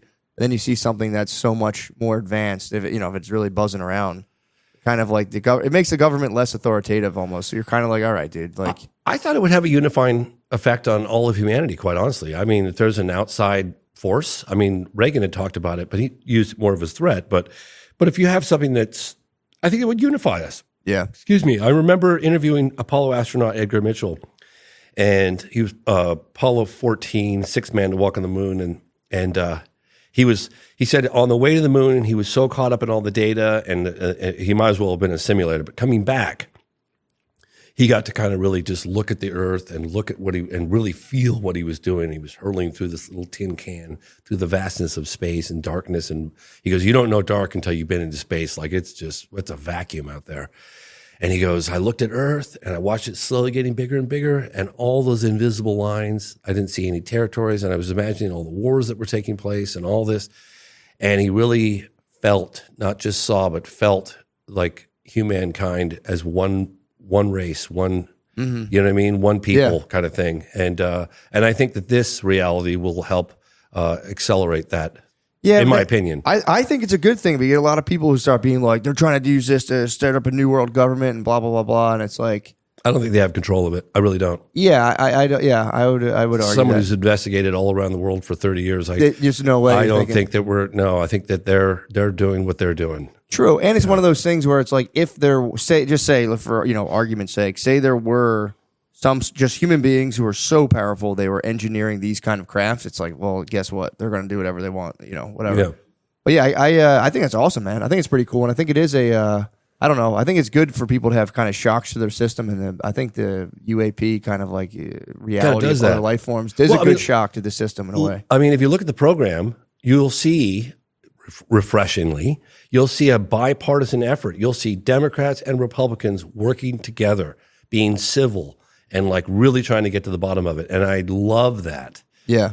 About that. It's uniting Congress and our elected officials. No question about it. You're looking at AOC with Tim Burchett being really kind to each other and calling each other colleagues. And it's very, I love that. I think we need more of it. Yeah. Because you can get so into your like hometown versus a country, you're like ants on a hill. You're like, this is this huge place. Then you get a cosmic perspective and you're like, right? Oh, fucking, that's nothing. They should send all politicians into space. They should. That'd be awesome.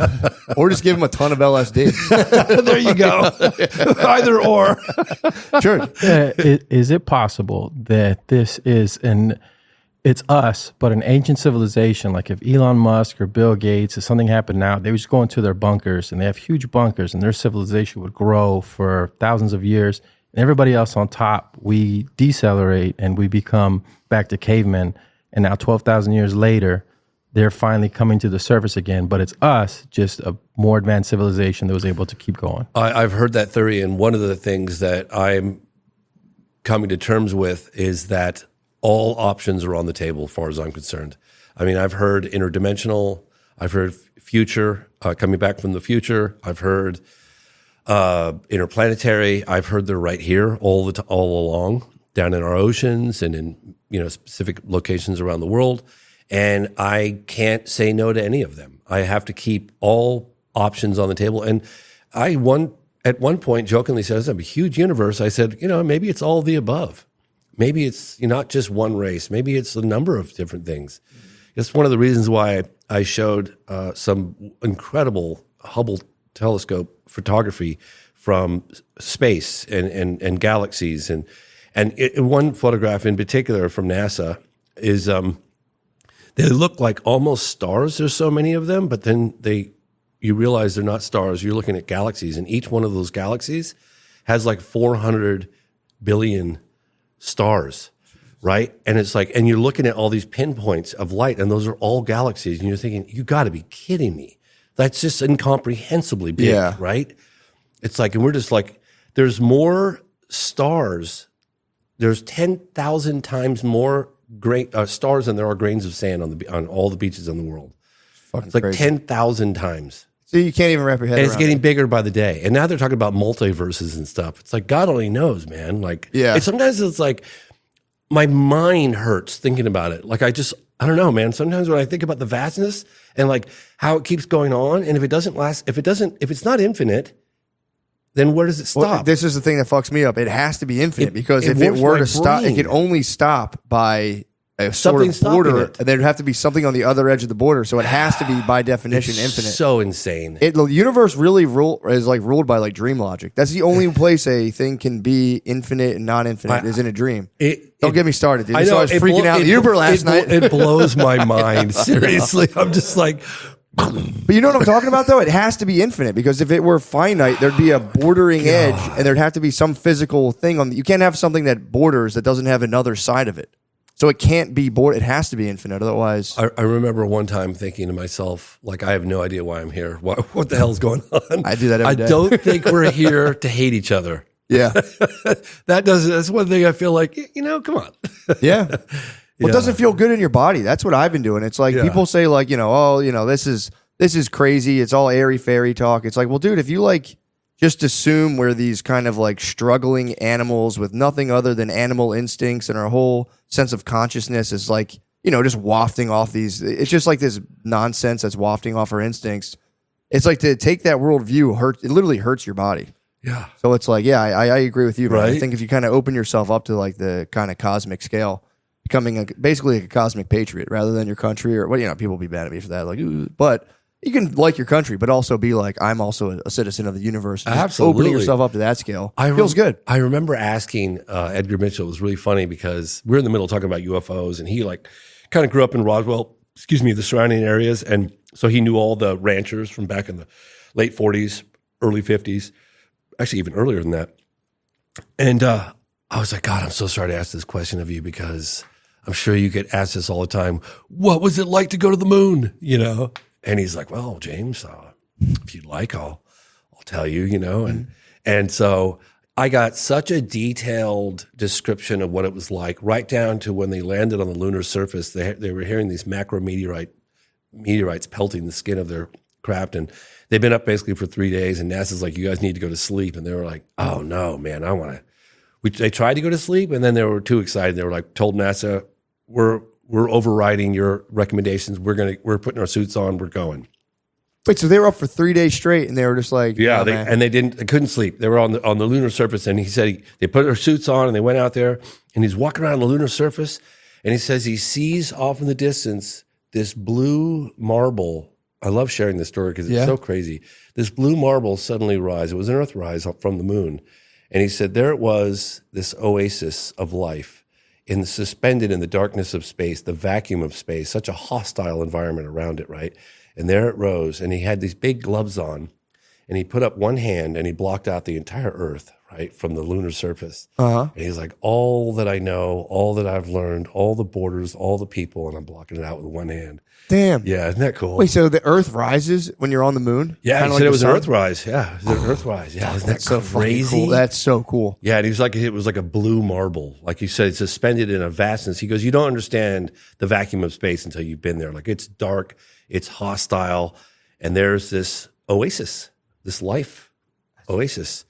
And yeah, it's really. It does suck, and it sucks to waste it just being. Oh just my gosh, fucking miserable dick. It's all we got. I know, and I'm guilty of that. I can be a miserable dickhead, but it's like it really is, especially when you look at it. It's like if you look at the scale, and then you get into like the math behind like what are the if they go, all right, it all happened by chance. Well, what is like the mathematical probability of that? And it's like literally. If you were a math person, you'd be like, well, yeah, my own math proves that this happening for no reason is so statistically improbable.